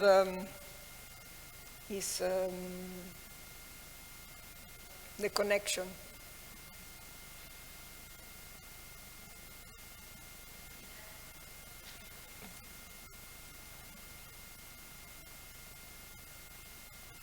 Okay, the connection with Laura, because she is online. Okay. Hi, Laura. Buon pomeriggio, good afternoon. Thanks to all. Well, I am Laura Sabrina Pellisetti, and I want to present the activities of Regis, a no-profit organization with a mission to support the local administration in the management of two historic sites. There is a presentation now with the slide. They are historical gardens and parks with similar problems for a gradual loss of identity, often a lot of socio-economical changes, post-war reconstruction, and urban landscape reorganization. Regis is a non-profit organization devoted to the exchange of knowledge and experiences for the cooperation among its partners. It was founded thanks to the cooperation between the Historical Documentation Center of Cinisello Balsamo Municipality and my work, and the Polytechnic of Milan, in particular PREC, Research and International Documentation Center for Landscape, Leonella Scazzosi. The mission of Regis is to assist local governments and authorities and managers of public historic gardens in finding solutions to management such as the correct preservation, use and promotion of gardens and historic parks open to the public. The network expertise is based on a multidisciplinary approach to the study and management of historic gardens, including art history, architecture, heritage conservation, and agronomy skills. The current members of Regis include 10 local public institutions that own historical gardens, 1 university, the Polytechnic of Milan, 2 agronomical research centers and their training school for gardeners, and 1 local ministerial office, the Soprintendenza of Milan Metropolitan Area. The Regis network includes several historic gardens, all open to the public, situated in Lombardy, and they date from different times and have different styles and characteristics. They are formal Baroque gardens, such Villa Visconti Borromeo Lita in Lainate, or Palazzo Arese Borromeo in Cesano Maderno, characterized by geometric and perspective design and rich elements such as nymphea and water games. But the network includes also some historically very important gardens that are the first examples of English gardens in northern Italy. Villa Ghirlanda Silva, that is the sede of Regis, in Cinisello Balsamo, with the English garden of Ercole Silva in the first 19th century. The Royal Gardens in Monza, and the Villa Cusani Tittoni Traversi in Desio. The network also includes aristocratic landscape gardens, in particular Villa Nonni in Cuggiono and the Sola Cabbiati Park in Gorgonzola, or other examples of aristocratic villas in the countryside that are the eclectic residence of Villa Zorni in Sesto San Giovanni or Villa Burba in Rome. A network approach for Regis. The main general problem that characterized all the Regis garden is a gradual loss of identity. The reason for this is that the visitors often do not recognize the gardens as sites of cultural and historical importance at the same level as their monumental villas. Regis is tackling the problem of giving back an identity to the historic gardens that lost it, but combining a study of history of the site, a plan for its management and promotion. For the tendency to plan events that are not compatible with the structure of the historic garden, the solution for Regis network include keeping up a direct line with the local administration and table of discussion where the critical aspects of the planned activity can be analyzed together with the technical office in order to find solution of minimal impact. Regis is working to try and convince the local administration, owners of gardens, to draft and adopt a long-term management plan that incorporates a vision for the preservation and the promotion of the site.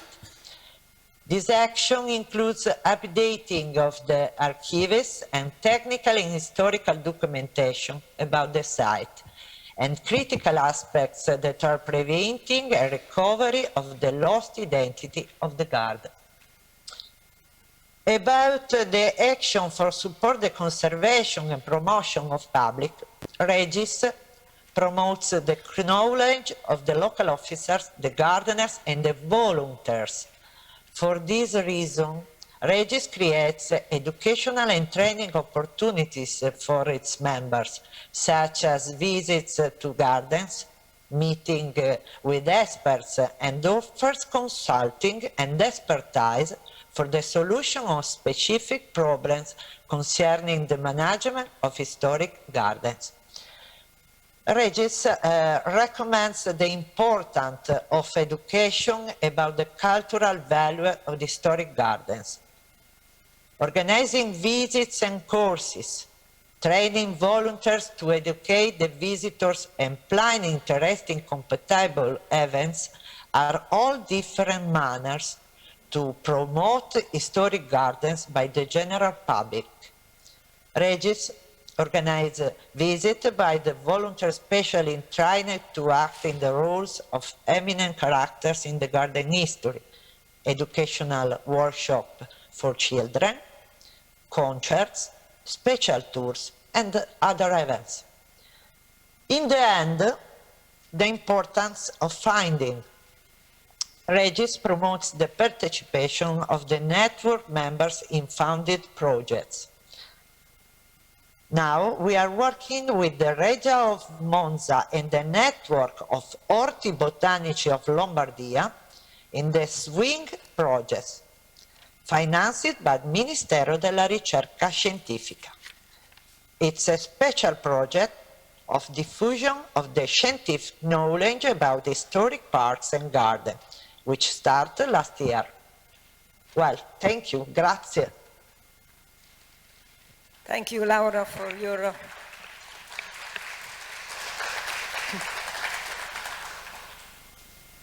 thank you, Laura, for your presentation as president of the activities of Regis, and I would like to underline some other aspects. I am the treasurer of Regis, so I have the problem of founding and resources. Founding and resources for conservation and awareness raising. What are the resources of Regis? Regis, the resources are economical resources from municipalities, and many some sponsor, some foundations that help Regis for some specific project and activities, but we have also human resources. Human resources are technicians, technicians of the administration, and professional, internal or external to the administration, volunteer. Many citizens that are volunteer, and population in general that increase the comprehension of the importance of historic gardens. And also another activity is networking activity with Grandi Giardini Italiani, with other huge association in Italy, to share information and to have common activities.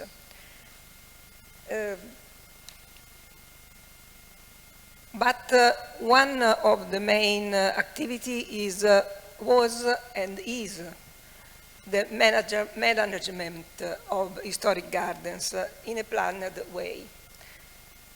It is a long-term management strategy, daily management of the site, and last but not least, organize the subjects involved and to involve in the management. So management strategy is not only to create a technical management plan document, not only documentation and memory of the interventions, but also planning resources, human, economic, technical, cultural, and so on, and consider the specific characteristics of each municipality. Because one municipality could have more money, another municipality could have more attentive to cultural heritage, another one could be full of experts in the garden history and garden management. But usually all municipalities, small municipalities of Regis, are not full of each competencies, of all these competencies. The main problem is the long-term strategy, also because the legislation and rules are not so helping these activities. The main problem is the daily management of the site, regulation of uses of the garden by people, regulation of uses of some types of spaces, and management of events. Another key element is the promotion of a conscious and respectful use from people, from users. Management plan means long-term strategy and short-term daily intervention to organize and organization of the subjects involved and to involve in the management. I repeat, management plan is not only a management document, a technical management document. The key activities in the experience of Regis is organize stakeholders, organize the the different part of municipalities, the different sectors of municipalities, the involvement of local organization of citizens, because there are many cultural and environmental associations, many volunteers, but the problem is to manage also the volunteer, because it's not possible to use volunteer as without criteria, without guidelines. Regis,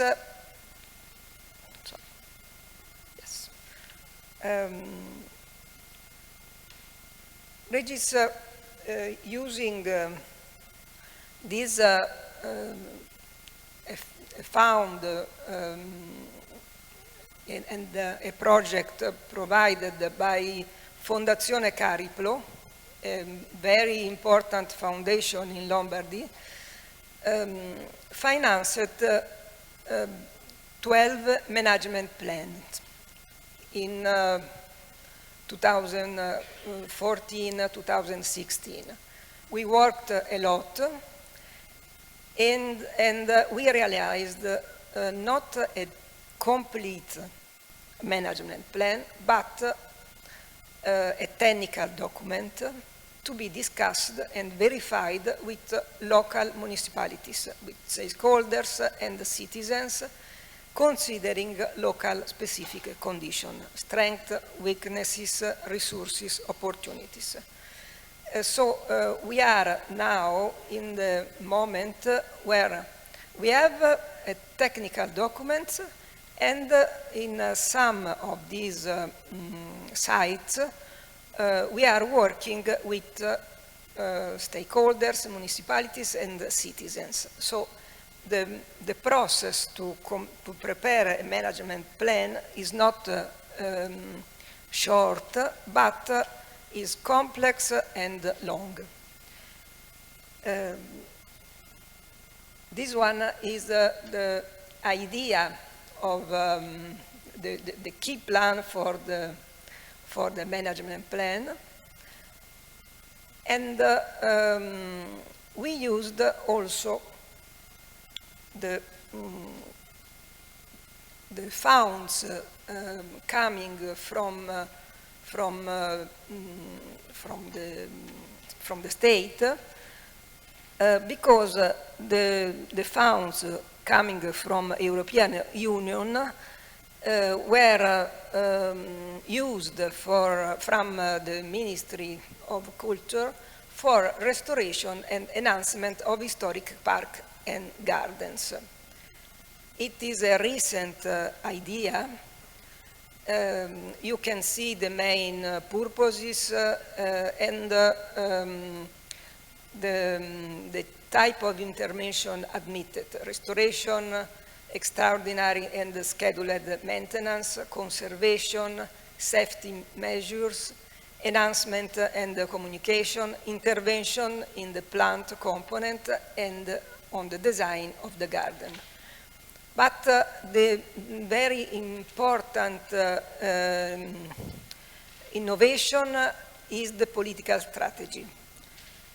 The reversement of the political strategy in Italy, because from financing extraordinary intervention, only extraordinary intervention in the past were financed, to the idea to well manage daily all places.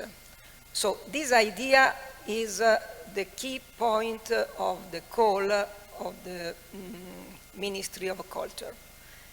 So management plan is strategic, and the call asked to the gardens to have money to prepare a management plan. I can say that we have a few experiences in Italy before this type of call. Earliest is 1990 in Boboli, but after the idea of management plan and daily care is not so strong. Regis, and with this opportunity,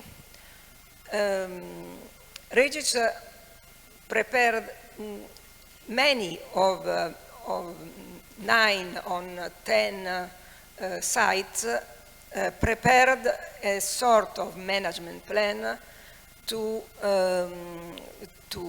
participate to the call of the ministry. Weaknesses, strength, and so on, but the exit was particularly an opportunity that municipalities, because the municipalities were clear that this problem, management plan, is crucial for the management and the government of places.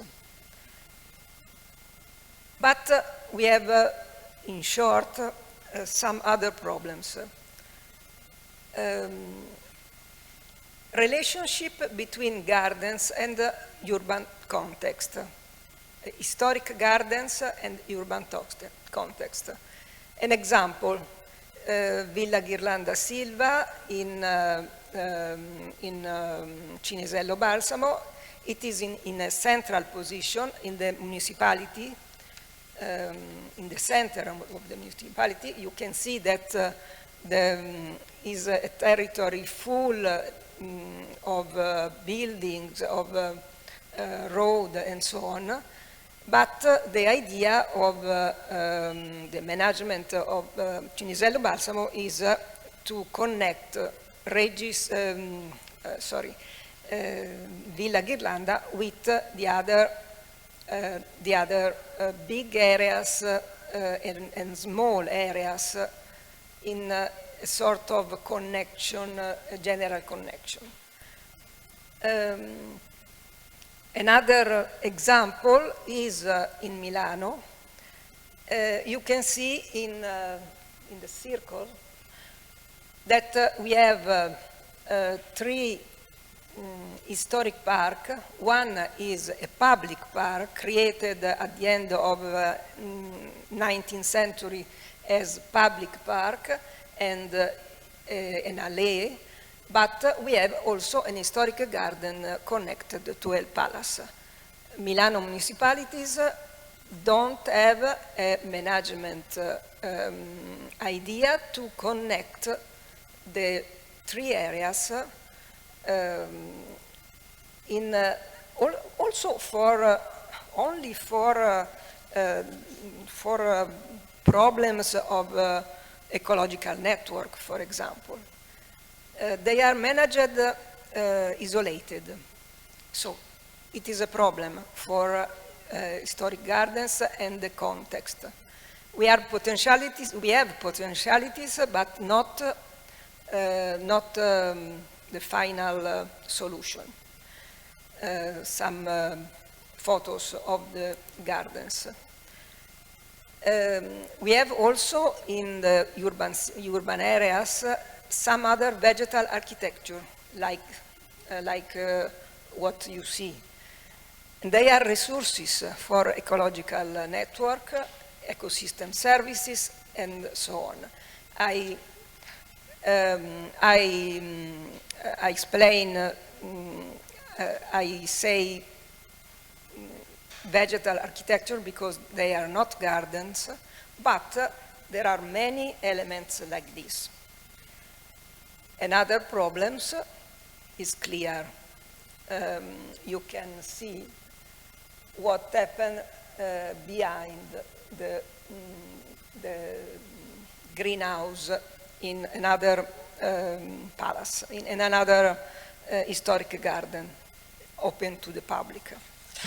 Conclusion. A conclusion for us is that historic gardens, also the small historic gardens diffused in the cities, are resources. a reversal perspective from a work of art to be conserved and only contemplated, from an heritage to be defended, but often not understood as felt as a burden by the community, to a common resource because by many points of view that involve everyone and every municipalities and citizens, because they can be useful by many points of view for human future.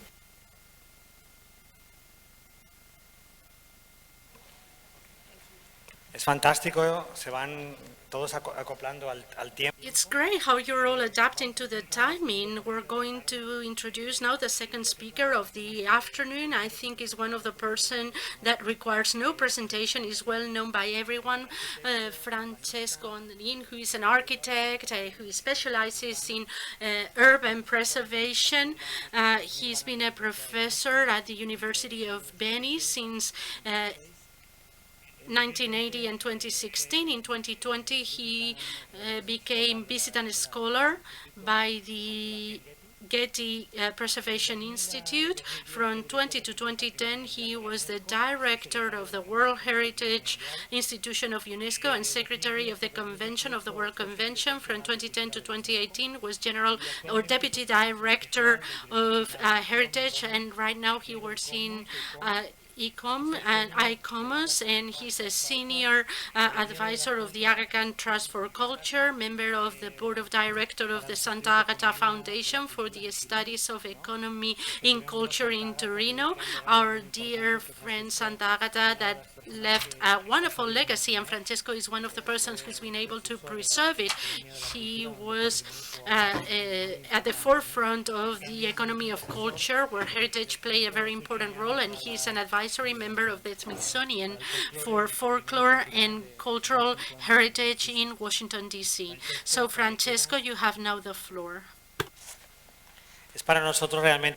It truly is a pleasure for us to have you here with us, because he's one of our masters, and he's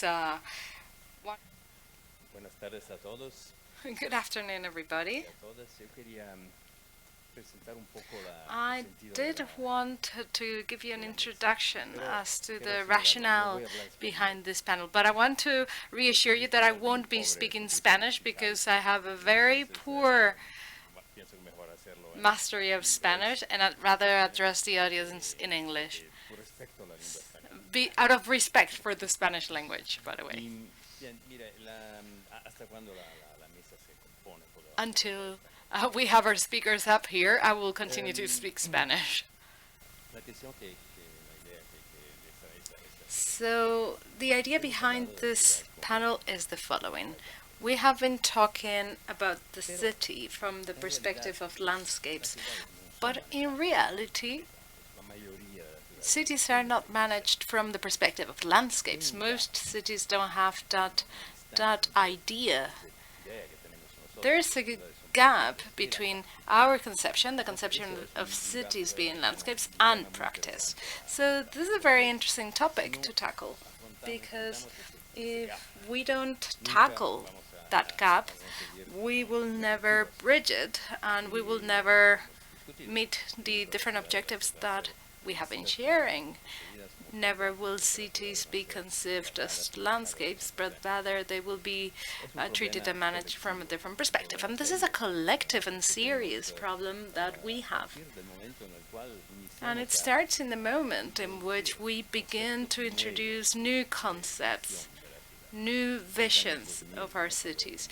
In the years 2000, we saw the Vienna Memorandum, and then the recommendation on historical urban landscapes was created in 2011. But before 2011, we had the Committee on World Heritage, who was getting ready to introduce new concepts. And I recall a meeting that took place in 2009 in Rio de Janeiro.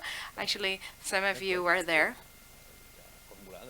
And there we already formulated a series of proposals to adapt our guidelines to this. After the recommendation of 2011 was approved, in 2013, and many of you were there too, we had another meeting in Rio de Janeiro, and everything was perfectly detailed, very precisely and clearly. And that document still remains perfect. I read through it before. It's a document that actually reflects exactly everything that needs to be done so that we can adopt the Convention on World Heritage and everything that follows, of course, because people perceive this as a model. So how many years have gone by since 2013? 9 years? It'll soon be 10. So in those 10 years, we've had some sort of Alzheimer's effect at UNESCO. There's been like a memory lapse. People are no longer endeavoring to do this. I mean, many of the issues have emerged since then. But in 10 years' time, no tentative effort has been made to adapt these operational guidelines. And still, you very well know it, still define historical cities as a set of buildings, a group of buildings. That's a Jurassic definition of historic heritage.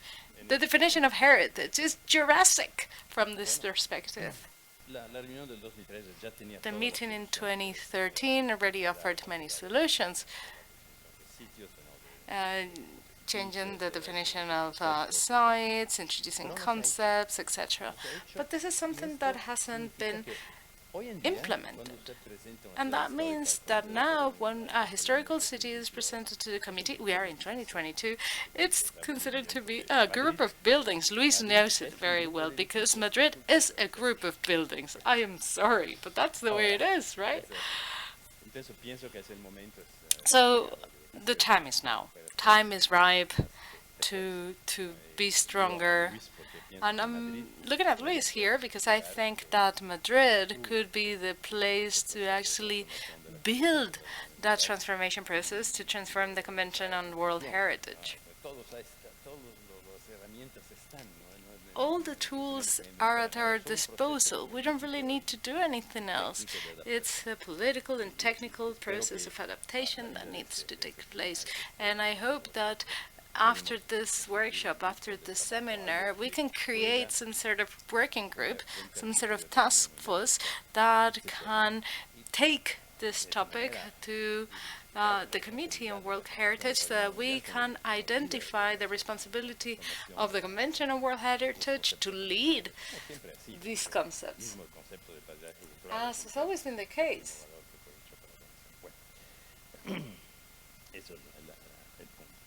So that's the point I wanted to share.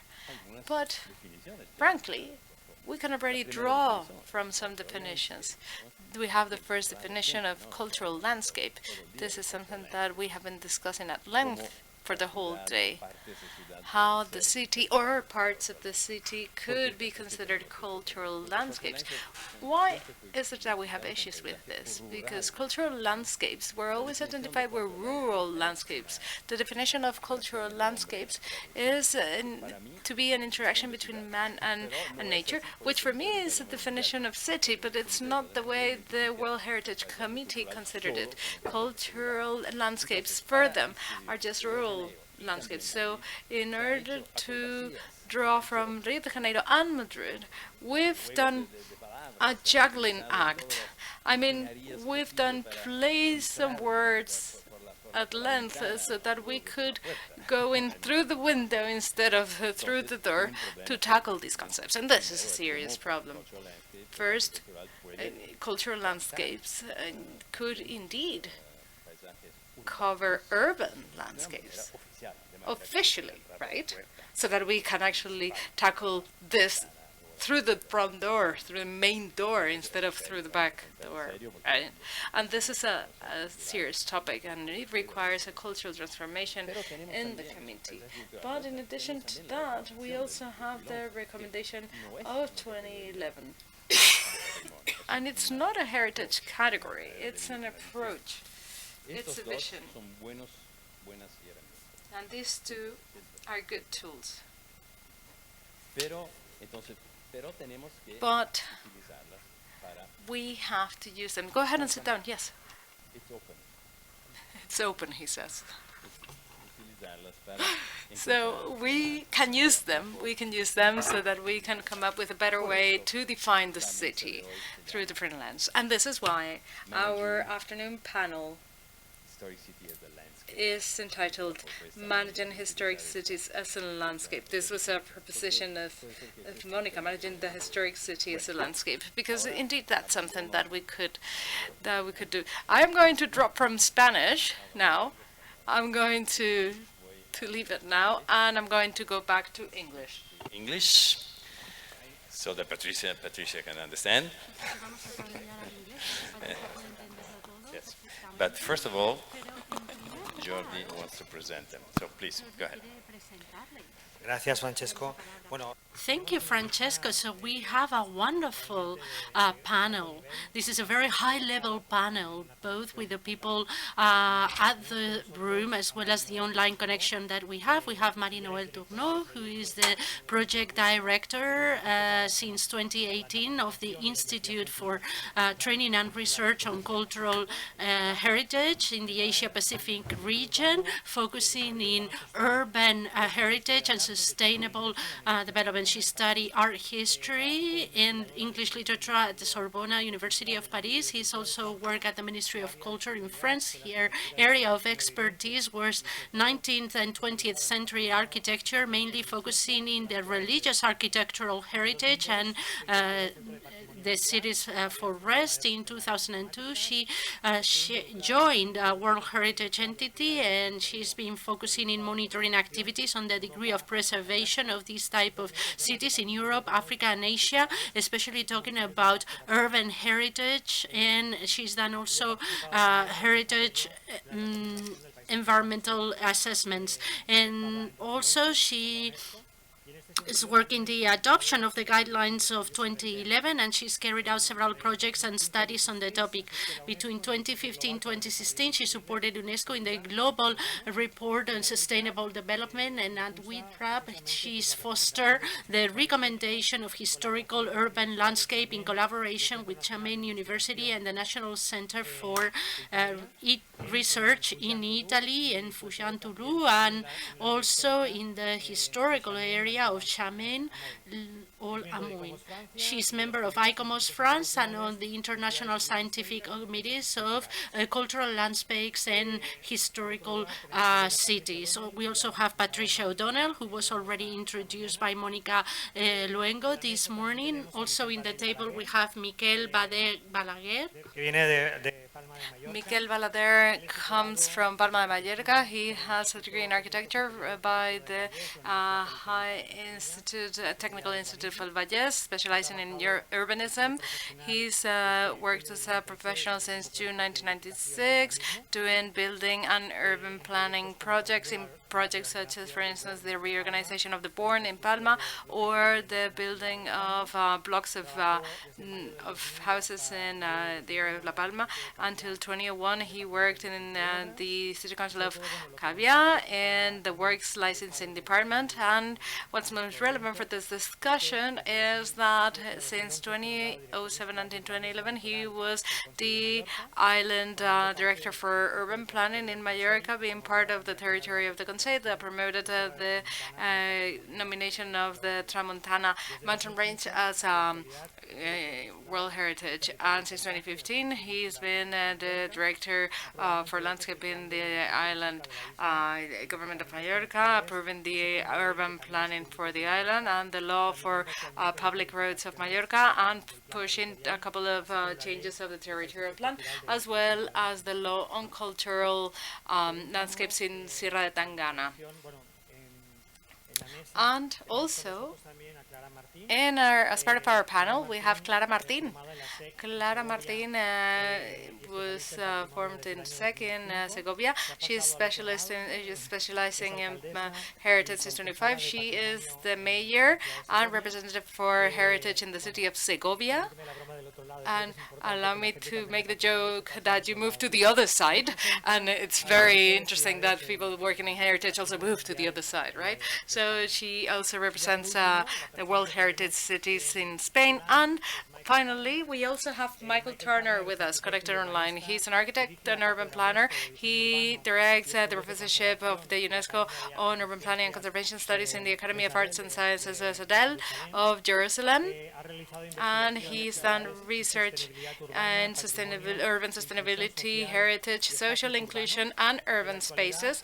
And currently, he is the special envoy for the World Heritage Center, focusing on culture for development, the implementation of the UNESCO recommendations on historic urban landscapes. And he coordinates the University Consortium of Noruan Habitat on Etopolis, heritage, and Etopolis. So thank you very much, everybody, for being here with us today, being part of this panel. And now over to you, Francesco, so that you can facilitate the discussion. And we need to finish by 6 because we have some visits organized for us, okay? Well, thank you very much. And I think I've made my statement, so you know what I think about the situation. Now, I would like to use the title of our presentation, how to manage a city as a landscape, to articulate two sets of questions. The first one is addressed to those like Clara or Miguel who have a foot on the ground, meaning that you have responsibilities in the management and planning of cities. And it's really has to do with the same thing that I was expressing earlier. We think that cities are landscapes, but this maybe it's not in your statutes. You don't have it in the statute. However, a city is a landscape because even if you don't want, it has to be managed in an integrated way. You probably have, a course of water, you have a river, you have a lake, you have parks, you have things that force you to look at the thing in an integrated way. So, how do you think that our concepts, that city can be seen as a landscape and become really, managed and interpreted and managed as such, is feasible in a place like Segovia or Mallorca or other places? From a ground perspective, how far are we, with our ideas of cities as a landscape from the reality? Clara. Muy bien, buenas tardes a todos y a todas. Well, good evening, everyone, or good afternoon. I'm here representing 15 wonderful cities. We are the 15 World Heritage Cities in Spain. The main characteristic that we have is that we are 15 UNESCO cities and that we're cities. We're not isolated monuments declared as World Heritage. As cities, we are living organisms, and the main food that we have are our inhabitants. Without inhabitants, without people, our cities will end up disappearing because this is the organic part of our heritage. And to that, we need to add other elements.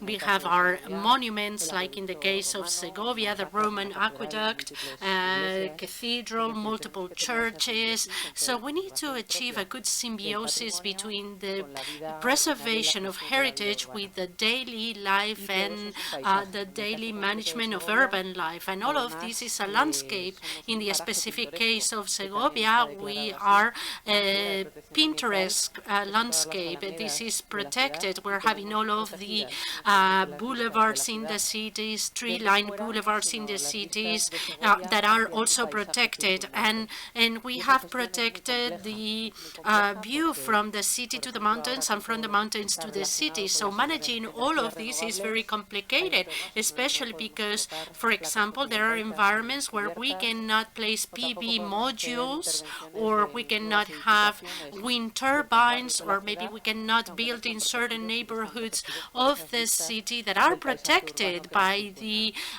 views of the urban landscape. So it's very complicated for the citizens to understand this symbiosis. Very often they don't understand why not being in a protected area, they cannot have a PV module on the roof because it can be seen from the castle. And the management of this type of urban castles is what we're sharing at the network of World Heritage Cities, trying to look for common solutions abiding by the regulation. In Spain, we definitely have to abide by the regulation, but that regulation also needs to take into consideration these symbioses, the urban part and the preservation of the cultural heritage. Very often, those who draft town planning rules do not collaborate with the ones who draft the cultural heritage regulations, but we want to create some solutions to make habitable these type of historic environments at the same time that we preserve our heritage. In Segovia, we started with a special plan that's very ambitious for the protection of the historical heritage, covering practically 50% of the city, and it's hard to work in some of the environments. Hopefully, we will be able to achieve it. We're progressing, and by being very didactic, because the citizens need to understand why to do this preservation work, because this is our legacy for the future. We're going to come back to what you said, but let's see Miguel what he has to say. Miguel.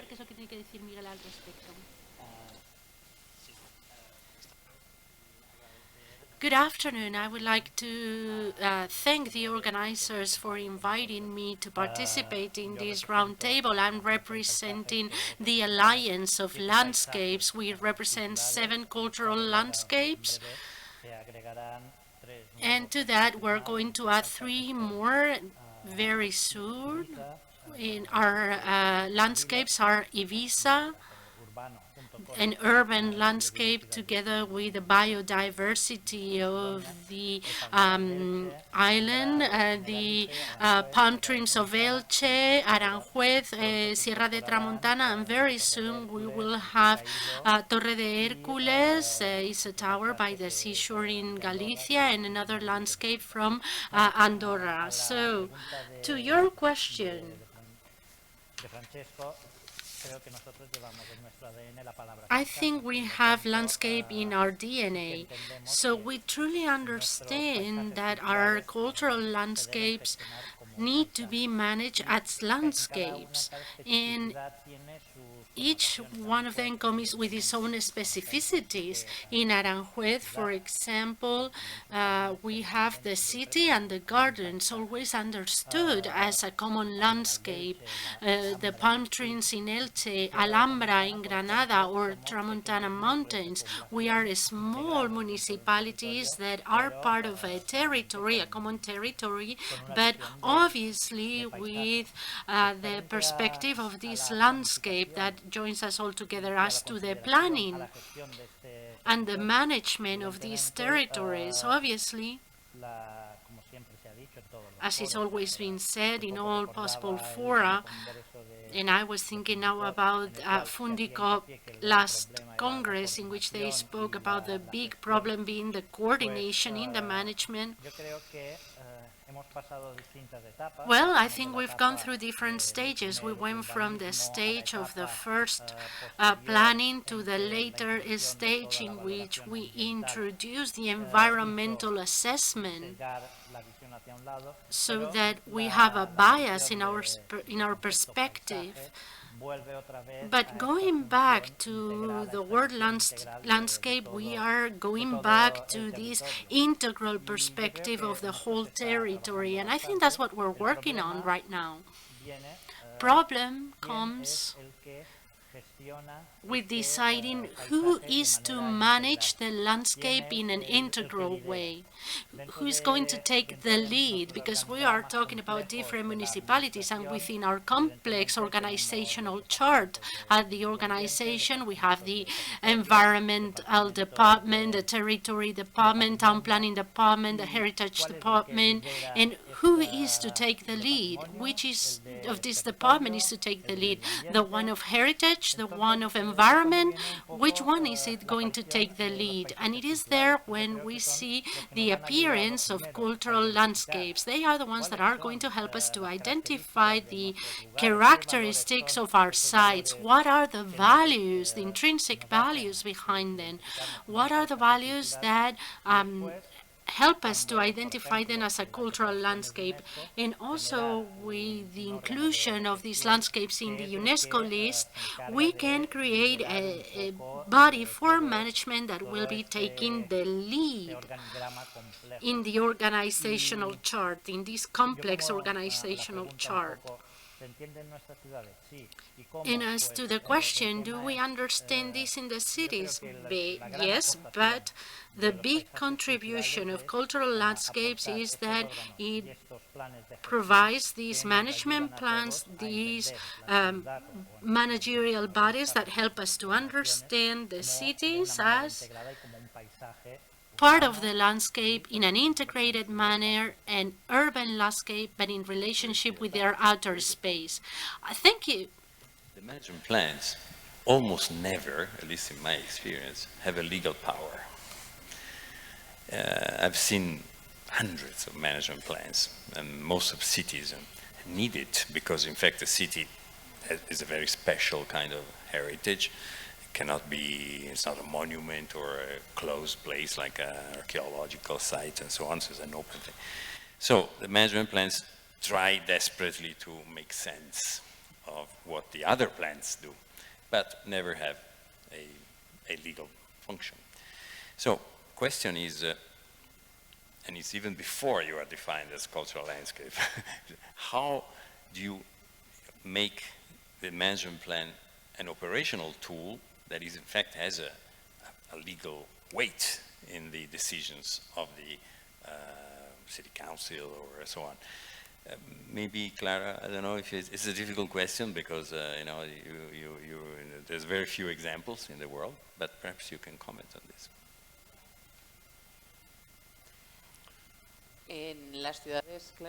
In the cities, at the end, we have a regulation that we have to abide by. These are the competencies of the city councils in terms of town planning. Normally, we have our own competences in case of special plans that are related with the preservation of the cultural heritage of these monuments. We do so as well. But the management of real estate, they depend on the regional government, and it is there where we start having a discussion. Who makes the decision? Who's taking the lead? The most practical case that we have is the one of the aqueduct.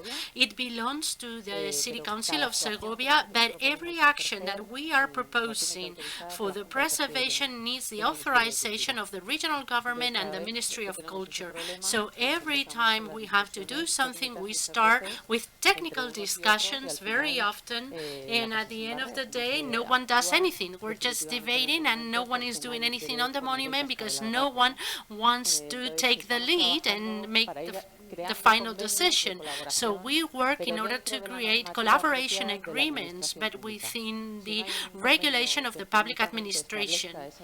If there is no agreement that establishes the formulas to operate, there is no way to proceed. This is the only way that we have in order to provide funds, in order to decide on actions, and in order to decide what administration has what competence. Landscape or historic urban landscape is introduced in the local or national or local legislation. This is why it's so important to have it in the convention, because the convention is a role model for heritage management. That would be very difficult, or you can somehow try to construct your landscape as an idea for your city, but then concretely it's very difficult to manage it like this. But one question, and then we move to the other guest. There are a lot of non-tangible heritage in the concept of cultural landscapes, and the concept also in the historic urban landscape. In fact, it's almost the physical part is almost smaller than in the normal urban planning rules. How are these intangible heritage linked to memory, or even simply the economic life, or the how are they inserted in this planning that you're doing for your cities in Mallorca and the others? Miguel, difficult question, because the intangible cannot be touched. They can be seen, maybe. I believe it's not so hard. In our case, in the case of Mallorca, in our identification of our cultural landscape, we speak about the construction technique, that it is an intangible asset. It is just a technique, but if we want to preserve this urban landscape base by using that technique, we need to keep on maintaining this tradition, the pride of maintaining the technique or being based on this technique of our ancestors to build houses and to build a territory that works as the foundations for all of these structures. How is this done? By having the necessary resources for maintaining these immaterial assets, these intangible assets.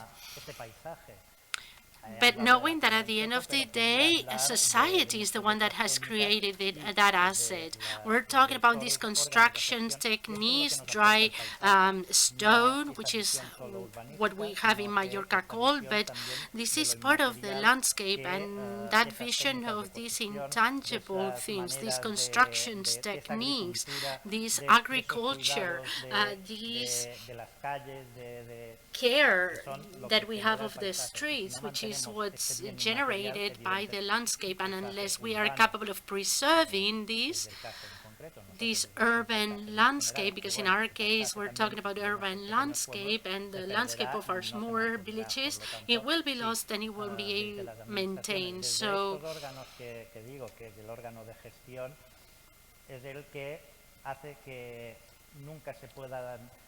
we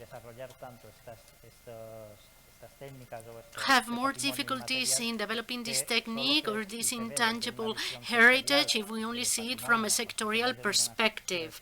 If we only see it from the perspective of heritage or only from the environment, or well, it's hard to maintain it. Now, let's move to another set of questioning, perhaps even more difficult, because we're moving from the foot on the ground, concrete, to something more linked to policies and international policies.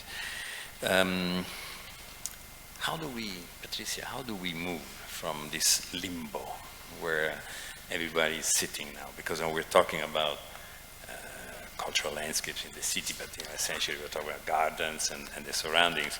But the idea of a cultural landscape is much more, it's very different from just an area of green. We have something more that. So how do we move from that to something that looks more like really a cultural landscape, integrated management of different factors of the city, physical, non-physical, natural, intangible? I know this is a difficult question, but it's because you're the expert that I raise a difficult question. As a landscape architect and urban planner, I probably should not even answer that question, but yes. The thing that this calls to mind, the way you're posing the question, is in the recommendation, in the UNESCO recommendation on the historic urban landscape. We, and Marie-Noël and Francesco and Mike and Jyoti and others worked together on the language, and the first umbrella is good governance. So, this problem in Segovia of we can't get together and decide who's going to take the lead, I mean, that shouldn't even occur. We should have everybody come together and they should say, okay, because it's this kind of an issue, I'll take the lead because those are my areas of expertise and I can take the lead on something else. But you're asking a question about policy, and I wanted to recall that in the historic urban landscape, we said there were 4 groups of tools. And the first tool is engagement. Community engagement, but often even the larger community. So if you're governing at the state level, and your problem occurs at the regional or local level, the engagement has to bridge those levels.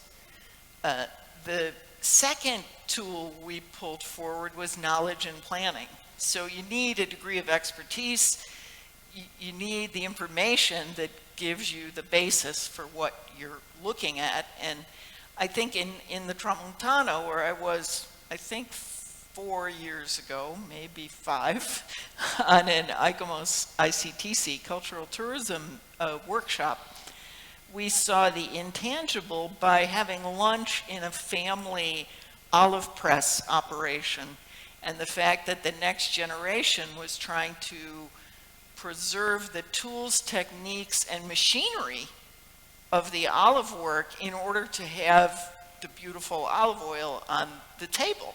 So all of these things are connected. So the knowledge doesn't only sit with the experts. In fact, I think a lot of us have kind of crossed out the word experts from our dialogue, and we say, okay, everyone has some expertise. Which parts do you want to contribute to this discussion? The third tool was legislation or traditions of regulation. So it may be a traditional method that we need to bring forward rather than to always say, is there a law that governs this, that gives us, you know, the rules? But we should uplift the traditions and practices in relationship to that third group of tools. And the fourth group is money. Every decision you make is financial. Interestingly, we didn't include the voice of those who have no voices, the living forms that are not voice, right? So perhaps we should have included a fifth group of tools of consideration of all life forms, so that we could bring the city together in a more holistic and integrated manner. Daring. I will tell my cat. But okay.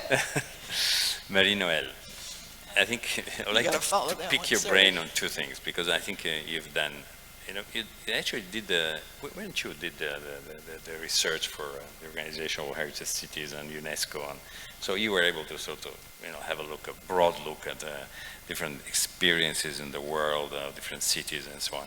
And then you ended up in China. Although, I still am. Yeah, still in China. What you see is a hologram of Marie-Noël, but the real Marie-Noël is in Shanghai. And so perhaps you know, this is more like closer to realities of cities and so on. So can you comment on this? I mean, how do you find these cities are, you know, somehow interpreting, you know, or reacting, interpreting? Some of them are even implementing. In fact, you know, there are cities that are doing landscape planning, and a few, very few, but there are. So how do you? And again, it's my issue is the gap, you know, between what's done and what we would like things to do. So what was the experience? If I may come back to the vocabulary, because that was an issue also, is if we take the managing historical cities as landscape, we can rephrase as managing historical cities via a landscape approach. And then we can also rephrase in managing the territory where the historic city is and look at the role and function. So the big issue with the cities, be it when we did this case studies and even in China, is basically development. So the whole issue is heritage conservation and sustainable development, and stopping this this opposition. So you referred to the tools. So it's looking again at the value of heritage, and if we flip the coin around, is how can heritage be a solution? And you used the words intrinsic quality. So again, how can we consider, because it's never opposing we need a metro system, or we need the toilet, or we need the electricity. It's again, how do you integrate it? So when we look at the cities, and you were referring to that also, if we look at some of the tools in the HUL, finance, how do you ensure the income of a city?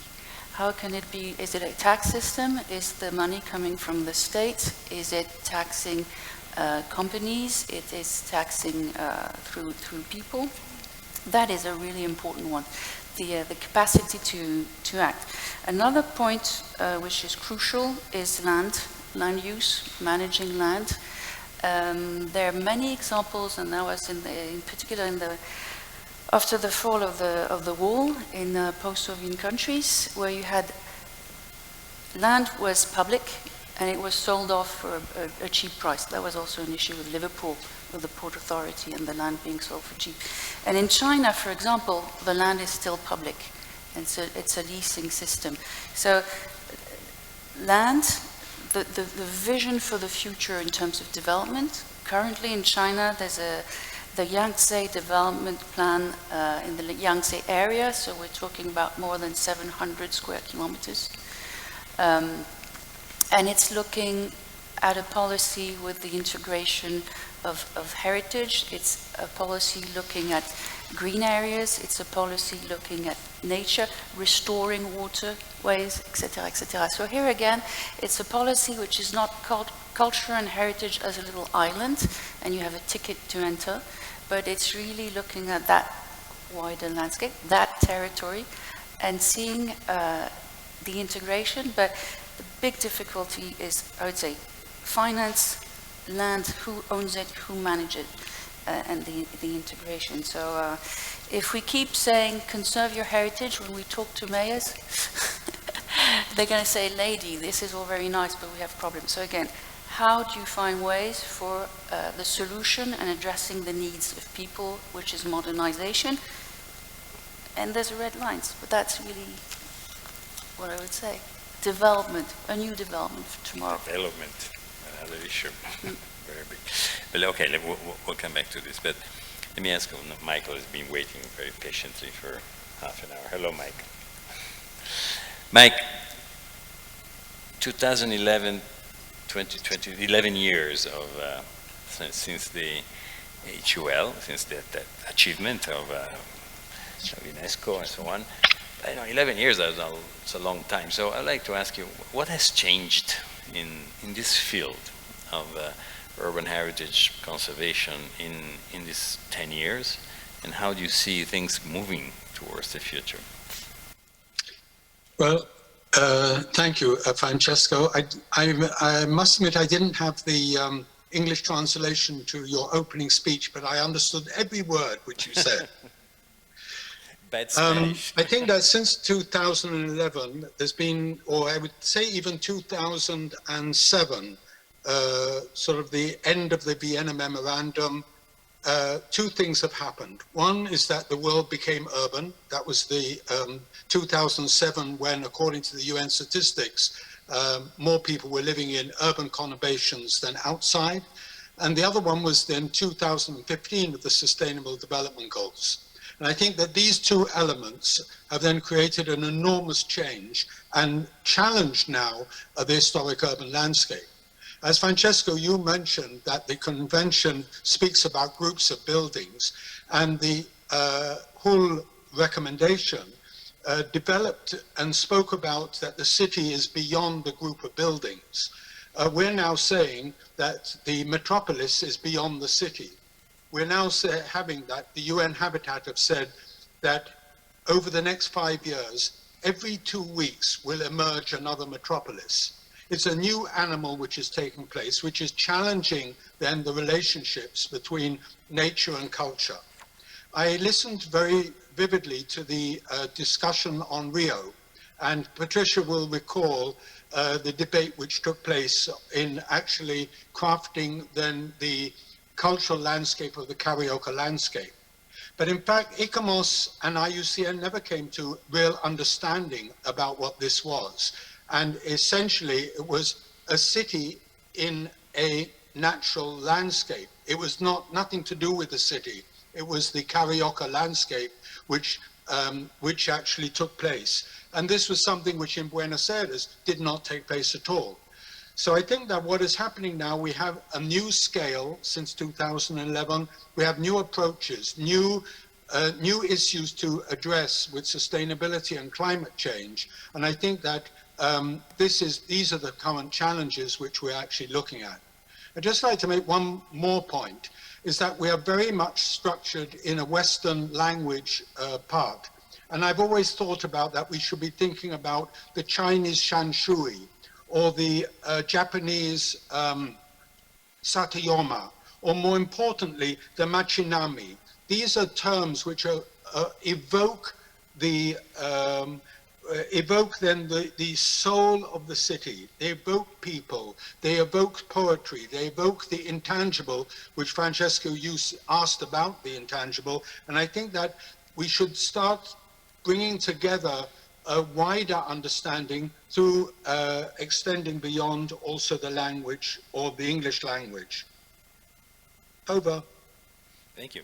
But just a quick question. Do you think the historical language recommendation is Western language, and this is one of the reasons why it doesn't go through in many other parts of the world? I mean, there was a discussion on how do you translate to Arabic and similarly into Hebrew. And it becomes very, very complex, not just simply the translation, but the context by which the word is understood.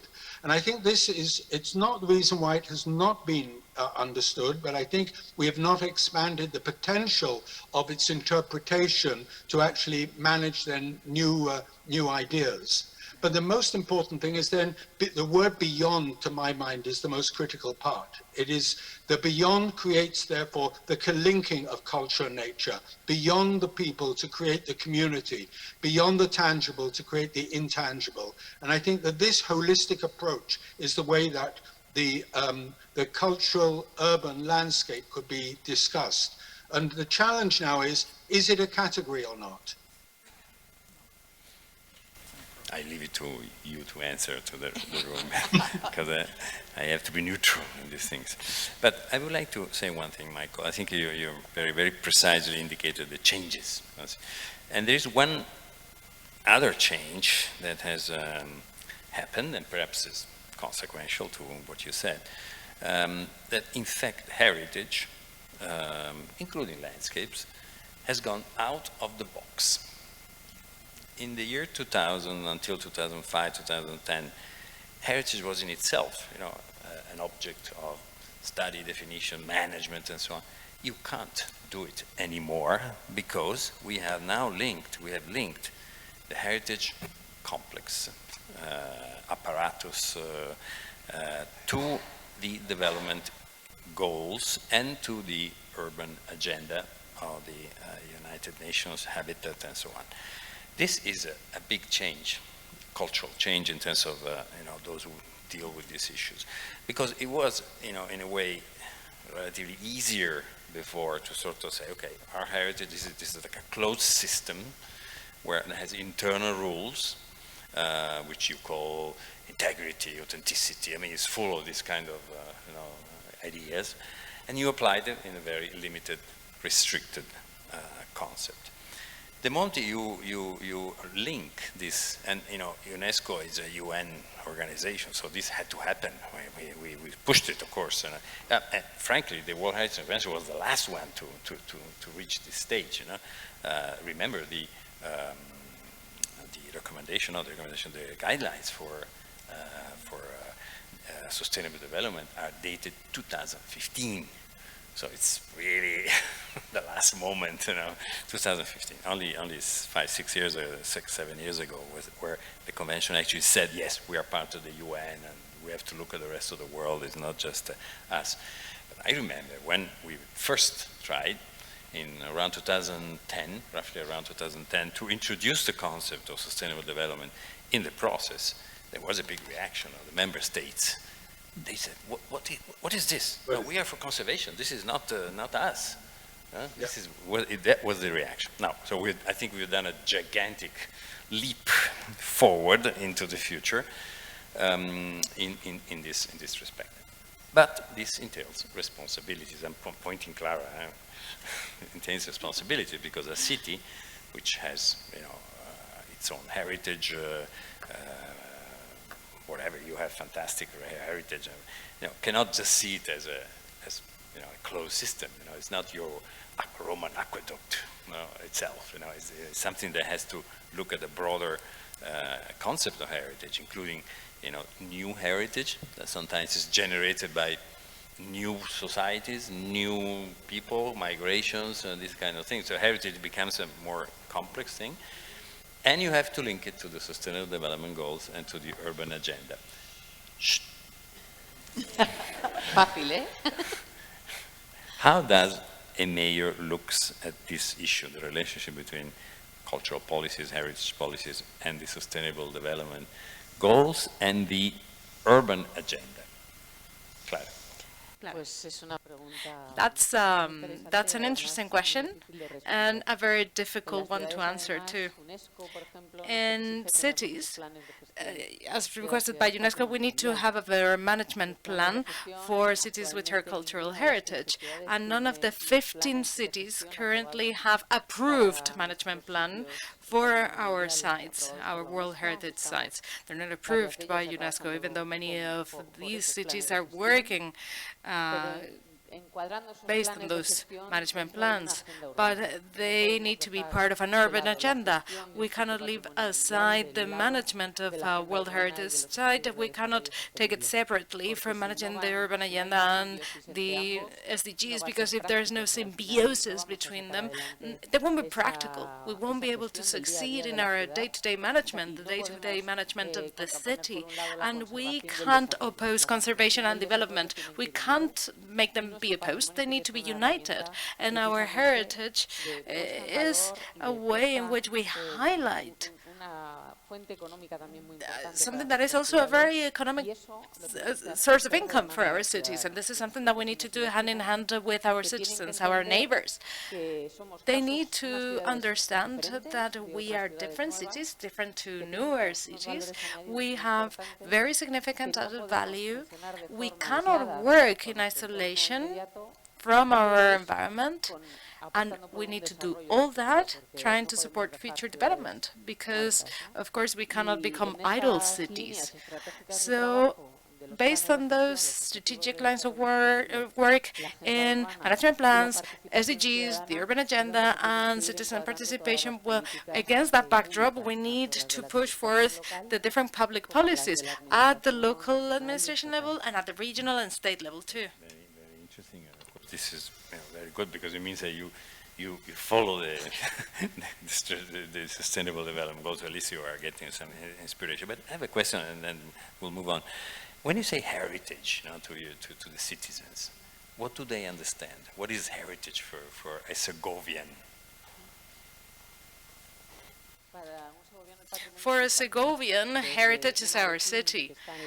A tile on the street, the typical pavement that we have in our city, ranging from that to the birds that build their nest in the aqueduct. It's the city. Segovians understand heritage as the city as such, and you need to manage it all. You cannot just place any sort of pavement, and you also need to preserve the traditional building techniques of the rooftops, because they're the typical rooftops of our city. And that's what oftentimes citizens don't come to understand. They don't understand why don't they receive public subsidies so that they can pay for those costs when they need to rehabilitate their homes, because we're talking about more costly building techniques. Energy efficiency too. Oftentimes you cannot implement energy efficiency in our buildings, or accessibility. That's an issue too. And I think that public administrations and city councils can only get so far, because we're small city councils in many of these cases. So the regional administration and the state administrations should really add efforts to this, so that they can provide that financial support to solve this type of problem, so that they can prevent our cities from becoming museums, and so that they can foster that people come back to living in historic city centers.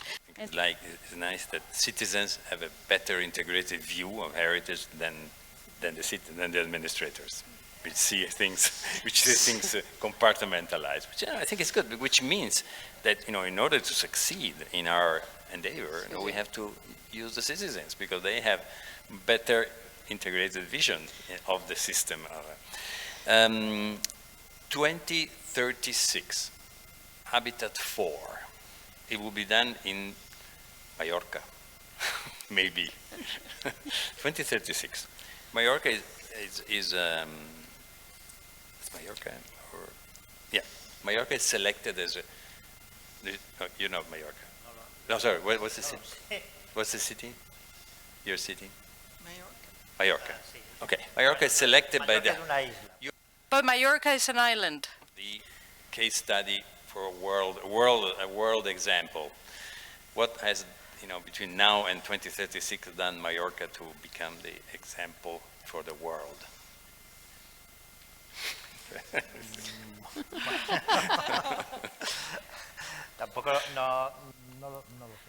I'm not sure. I'm not sure. First, Mallorca is the island as such, right? Palma, maybe it's Palma that you're referring to. Maybe it's Palma that has been included in this.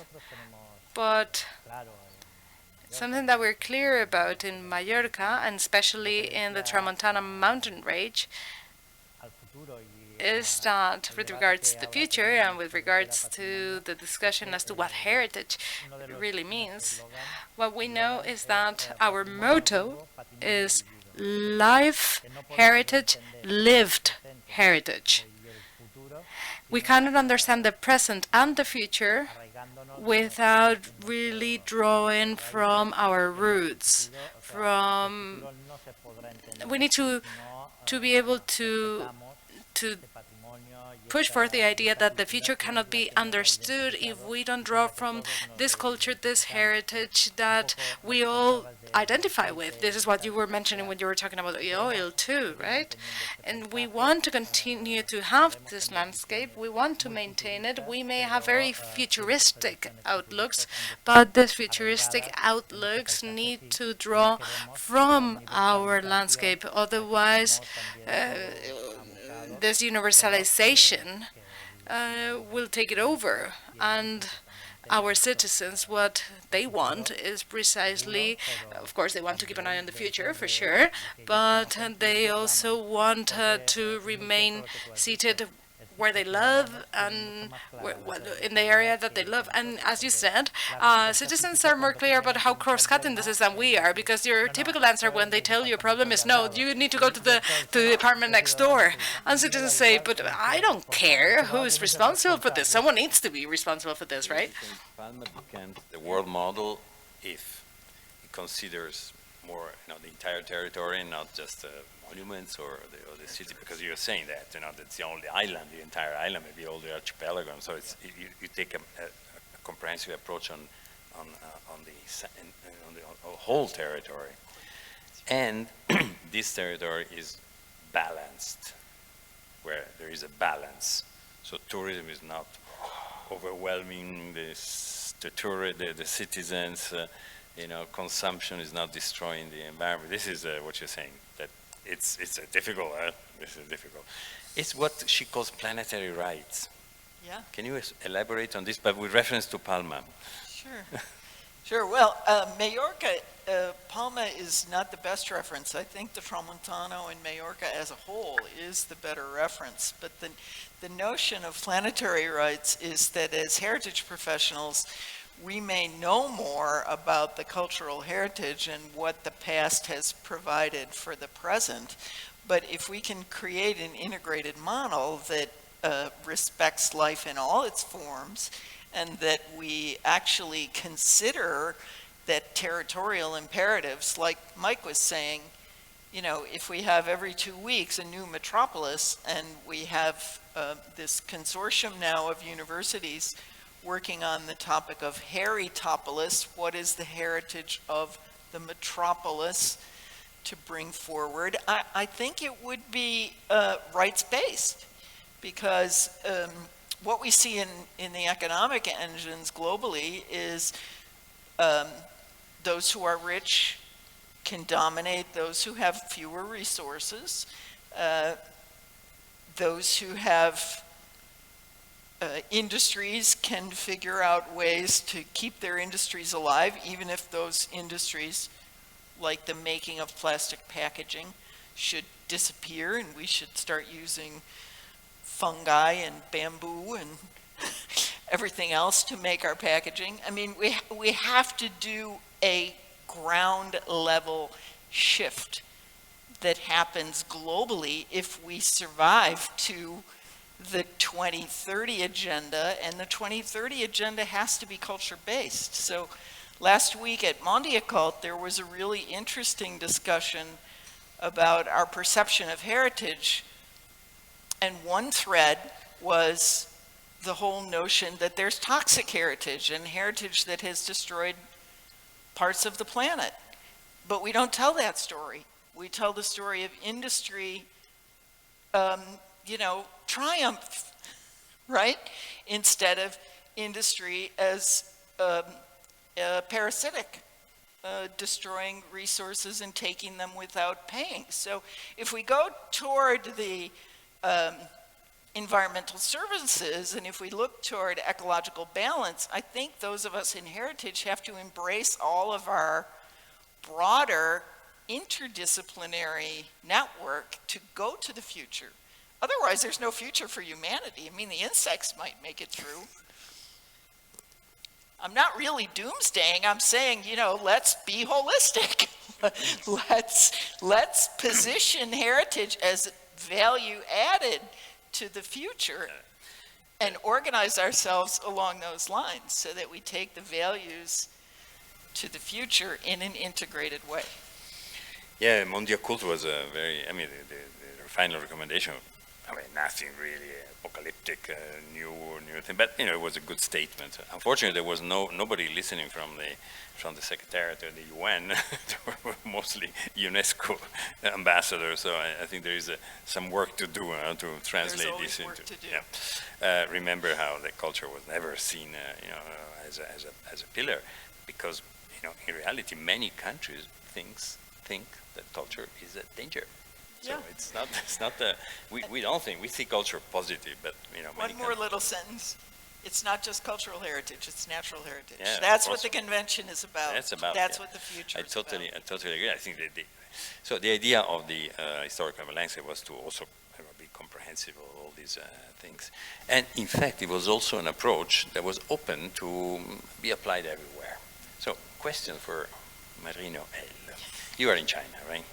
You live in the periphery of Shanghai, 54th floor, one of these big apartment buildings. So how do you apply HUL in those peripheries of Chinese metropolis? Because we want heritage to be, a living part of a city, and there is no city with no heritage. So basically, if I rephrase, we're talking about the function, right? Well, I want to rephrase always my questions. Answer it. I'm French. It's rhetorical. No, rephrasing is no good. I'm rhetorical. Well, one thing, if I actually live in a house in Shanghai, but if I lived in a big high-rise, as maybe a second, third generation of consumer of buildings, I would realize that I want to move because there's no service. I bought a flat on a certain floor, but which is no good because I don't have the air or I'm too close to the ground. So there's currently a new understanding of the city. The plan for Shanghai 2017-2035 is re-looking the vision for the city and considering also heritage. So remember, in the 60s, but again, we're starting with cities. It was really more about how do you reshape and rehab housing, and then heritage became a commodity, basically with tourism and service, and we changed the function. So, if you look at the way that the riverbank in Shanghai was developed, 45 kilometers of riverbank, and that. It's a contemporary project, but it also took on board elements of heritage. So playing with the old cranes, transforming them into sculptures. And there's a tradition in China, in many countries, you live outside, you go out with your family, you have a snack, you have a walk. So again, there's embracing different elements at a larger scale, which can become heritage, and it's all, again, part of the development. How do you understand new development based on these heritage values? So it's really development. So what you're saying that heritage, landscapes and the concept of landscape has the potential to go beyond certain of these blocks on the category that we have created, like culture, nature, tangible, intangible, as more synthetic. I think so. In fact, I think that probably landscape has the chance of becoming the leading heritage concept in the century, because it has this capacity of going beyond the categories that we have invented now to prevent us to see the I just may add one. How do you build a new landscape, a modern vision for 30 years built on your values? That's what happened in Paris.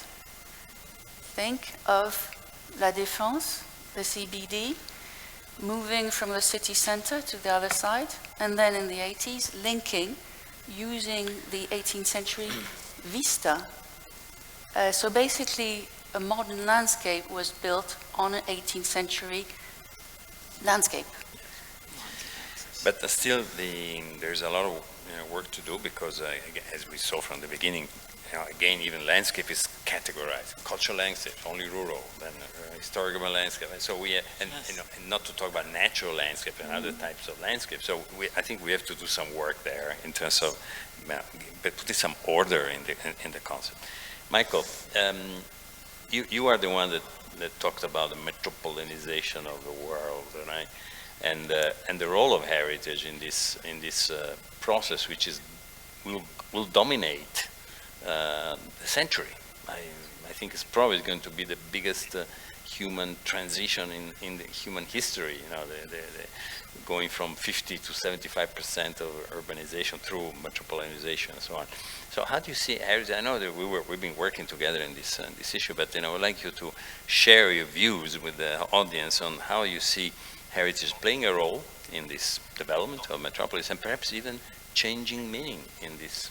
Yeah, I think so, but it's so let me just start off with just picking up one point which you said previously, is that the dinosaurs of heritage that were in fact seeing heritage as an end.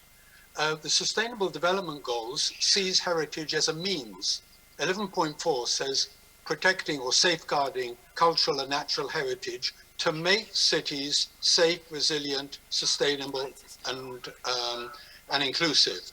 So I think that this is the major difference between the monument, which might be no preserving, and people previously shouting and saying, change, we don't want change, that's not in our lexicon. So I think that is the first point which we begin to understand about then that the importance of between means and end. The thing which we are going to understand about the dramatic change which is taking place is the urbanization, is the social changes which are then managing then the identities of this heritage. And I really consider the NARA document, which actually says that heritage in the first place belongs to those who created it, and then to the people who are managing it. So for most places in the city, it's not the original people which are there, they're social movements. And therefore, we now have a wider understanding about the responsibilities of heritage. And heritage, as we've discussed many times, is future looking, not looking at the past. And this is where, in fact, the challenge then will be. The architecture of today will be the heritage of tomorrow. And we have to see this within new connotations. And how, in fact, therefore, that culture and nature, we give big statements about linking. We haven't linked culture and nature. At the best, we've allowed it to be symbiotic relationship, as Rio explains. But to actually link it, this, in fact, is where, in fact, we can make a big difference and actually then speak about the heritage being fragmented from the individual to create then the whole of the metropolis. Thank you very much. And I think we're drawing towards the close, and I have to apologize with Luis Lafuente, because we started with the gardens of the Prado, and then we shooted to metropolis and the future. But in reality, things are connected. Things are connected because What you're doing today by inscribing a very important green area, let's call it green area, and its surrounding in Madrid, somehow breaks a barrier. Breaks the barrier that so far has considered cultural landscape in the World Heritage Convention as essentially rural landscapes. So we have a chance, because breaking this barrier is an important step. By the way, it is not enough to have inscribed the Prado. I think we have now to move into the changing the convention and the operational guidelines. So I look at you and the City of Madrid and the government of Spain to become the champions of this transformation, because it will benefit enormously, places that you cannot even imagine around the world, including this new dimension that Michael raised, the metropolitan dimension. Heritage has always been seen as a small thing in the center of cities, more or less. Prado is another one, but it's hard to find something that is not a small thing in the center of a city. You have to really work for that. At the same time, what we cannot say, I don't think an alcalde will survive an election if says that that's the heritage, and those in the periphery don't have heritage. No, you're outside. You're outside. You don't have heritage. You're not going to be re-elected if you say so. But you're not going to be re-elected because it will not be true. In reality, heritage is a social construct. It's produced by society. It's produced by the citizens. It's not given to the citizens by some authority that decides that this is heritage. I know we are used to this model, top-down model, but in reality what's happening today is a consistent movement towards the bottom-up.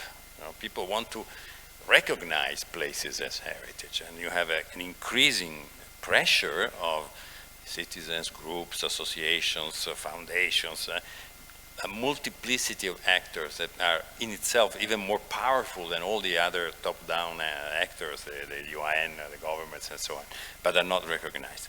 So there is a change even in the way heritage is identified, and then subsequently listed. So I think this is important to see this transition, and this transition will certainly concern also the areas that are so far considered destituted, metropolitan peripheries and so on. We have to help the process of identification of heritage, which is a human need and a human right, as you say, so that people can recognize their heritage. To do so, we have to use the concepts of cultural landscapes, or in general, historic landscapes. We have to break the barriers that separate monuments and so physical heritage and non-physical heritage. Very often, heritage can be identified and it's not necessarily physical, or not necessarily only physical, or it can be a mix of the two. So I think we have to innovate even in that concept if we want heritage to become a tool of human, social, economic development in the 21st century. Thank you very much to all of you for your participation. And my policeman is here. Thanks, Francesco. But as my policeman says, there is also time for you to ask for questions. And I would like to solicit specifically Luis Lafuente, who is the protagonist of today's inscription of Prado, to see how you react to all this marmalade of ideas that we have brought to the forefront. But whatever. And you can address to everybody. Michael, I don't know, disappeared, but. Bueno, en primer lugar, well, firstly, we need to talk in further detail about that offering that you just made, right? Maybe taking that draft, that dates back a while ago, taking those operational guidelines for the application of the convention, we should update it, probably, so that we can include all these concepts that are being shared here, which are indeed concepts that evolve over time and that from time to time the convention should take on board. The convention should adopt them. So we're willing to take on the challenge and work along these lines to see how far we can take this.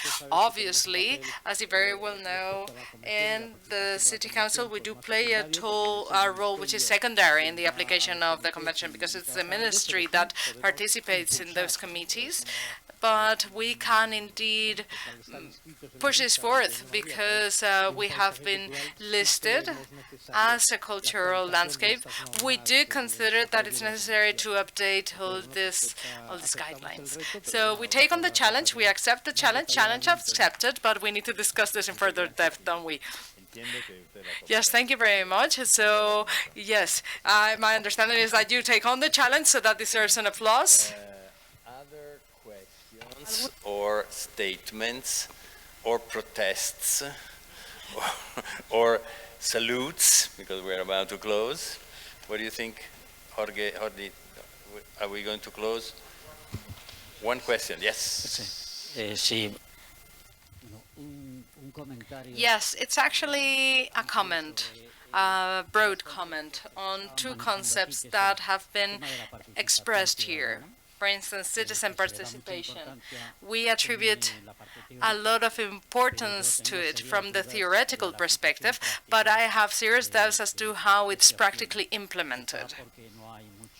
Maybe because citizenship is not that interested, but also maybe because when consultations are made, perhaps the approach is not comprehensive enough, or it doesn't reach out to all levels of citizenship. And from that perspective, and when you were discussing what people understand heritage to be, I think the perspective of the Segovian mayor is very optimistic as to what citizens think of when they speak to them of heritage. I'm going to give you a silly example, but this took place in Malaga not that long ago. There were some citizens from Aranjuez who were there. They were celebrating a hen's party, and they were all dressed as strawberries. So when walking by, we made a comment about strawberries, and they said the best strawberries in the world are in Aranjuez. And when they told us what they were doing there, they also asked us what we were doing in Malaga. We were attending a Congress on Heritage. And because we explained what we were doing there, and they said, what is heritage? What do you mean? What's that? So we were shocked. And discussing this with actually an attendee to the Congress, a former director of Tour Spain, he said, we should have answered something very simple. We should have said, heritage is what you have behind you when you take a selfie, every time you take a selfie. And perhaps that's oversimplistic, but I think the definition of heritage is becoming more and more complex, and the citizens are back there in the very last wagon of this trend, unfortunately. So maybe we're not being capable of actually understanding correctly the narrative that experts share, and citizens are lagging behind, and the outcome is what we see right now. Thank you. That's a very good comment. Is there anyone else who would like to take the floor? No, apparently not. Oh, yes, there's someone here. Yes, I do have a question. I've realized that over the course of the day, we mixed heritage and nature and science, research, and finally also society. And I think that the problems that arise from this have to do with seeing beyond and considering the possibilities for managing these urban areas which are in the city that have a nature component. And I wanted to know whether you have experience with other UNESCO programs, because the UNESCO is constantly saying that they have cross-references between the programs, the Intergovernmental Hydrological Program on water, and it has emerged oftentimes in cities, and also the Biosphere Reserve Program. Is there interconnection between those programs? And based on your experience, have you been able to really make a connection? Have you been able to liaise with other entities, for instance, UYCN, I think he said, maybe they participated, I don't know. Do you have experiences working with other fields, with other areas, so that you can really make tangible the added value of joining forces with other programs, also the challenges too? I'm not sure I understood everything that you said, but I did want to react to your comment. It's a very interesting one too. And it has to do with cultural landscapes. There is a movement, there's been a movement in the last few years so that we can go after that secular separation between nature and culture. In the Western world, actually, because if you go to Asia or Africa or Latin America, this differentiation does not exist. People don't understand that. It's just us, Westerners, who think that there's a culture which is separate from nature, right? This is some Jewish Christian type of inheritance, I don't know, because we were created, we are separate from nature, I'm not sure. But this is a very contradictory aspect in the Convention on World Heritage. So there is this a movement which is very interesting, but which involves ICOMOS. Patricia, where's Patricia? Not you. Teresa, right. I'm going to ask you a question later. So it tries to come up with solutions so that that differentiation is really not so constraining. ICOMOS has done a lot of work on this, and I'd like to underline this now, because this has to do with cultural landscapes. Because that was the first time we were talking about the fact that nature and culture are intertwined and integrated. But there's always, of course, bureaucratic mechanisms that ended up resulting in this being cultural. But anyway, to tell us in a few minutes, because it's very, very important for the future. She's the president of ICOMOS International, so the actor, one of the two actors of this. This is a very large question. We will stay here all afternoon discussing this matter. Yes, of course, we are trying as much as possible to understand the concept, to have the fusion of the two, because we are not agreeing, of course, with this separation. But it's a fact that the convention separates them. We have three advisory bodies, one for nature, one for culture, where we try to include the mixed sites. We try to include nature also with the culture, but we are separated, and this is a reality. And I have sometimes the impression that it's still more difficult to collaborate together. We are really, we were recently, last week we were in Norway, discussing the leadership program is a program in between ICROM and UCN. And we were exactly discussing that the need to discuss these matters together, because they are very much related, but we have still a long way to do it. And the managers of the site have a lot of difficulties to include these two topics together, of course. Yes. Of course. See how you see a leader? In 3 minutes, she says everything. Anyway, it's a big challenge, probably one of the biggest challenges in the heritage field, trying to go beyond these separations, culture, nature, tangible, intangible, something that probably we will see more, some surprises in the future, because this will certainly characterize the next decades. You have a question on this? No, it's just to answer the gentleman saying there were actually projects, I don't even remember, on water, where the World Heritage Center was working also with the science sector on water and the PHI, which was in Mali. So it was water and heritage, and UNESCO also works with the FAO on the Ingenious GIS program. So maybe at the project level, based on partners, and especially when we want to go for funding, because there's no funding for culture. So one way is sort of go through, jump in the window of somebody else's funding.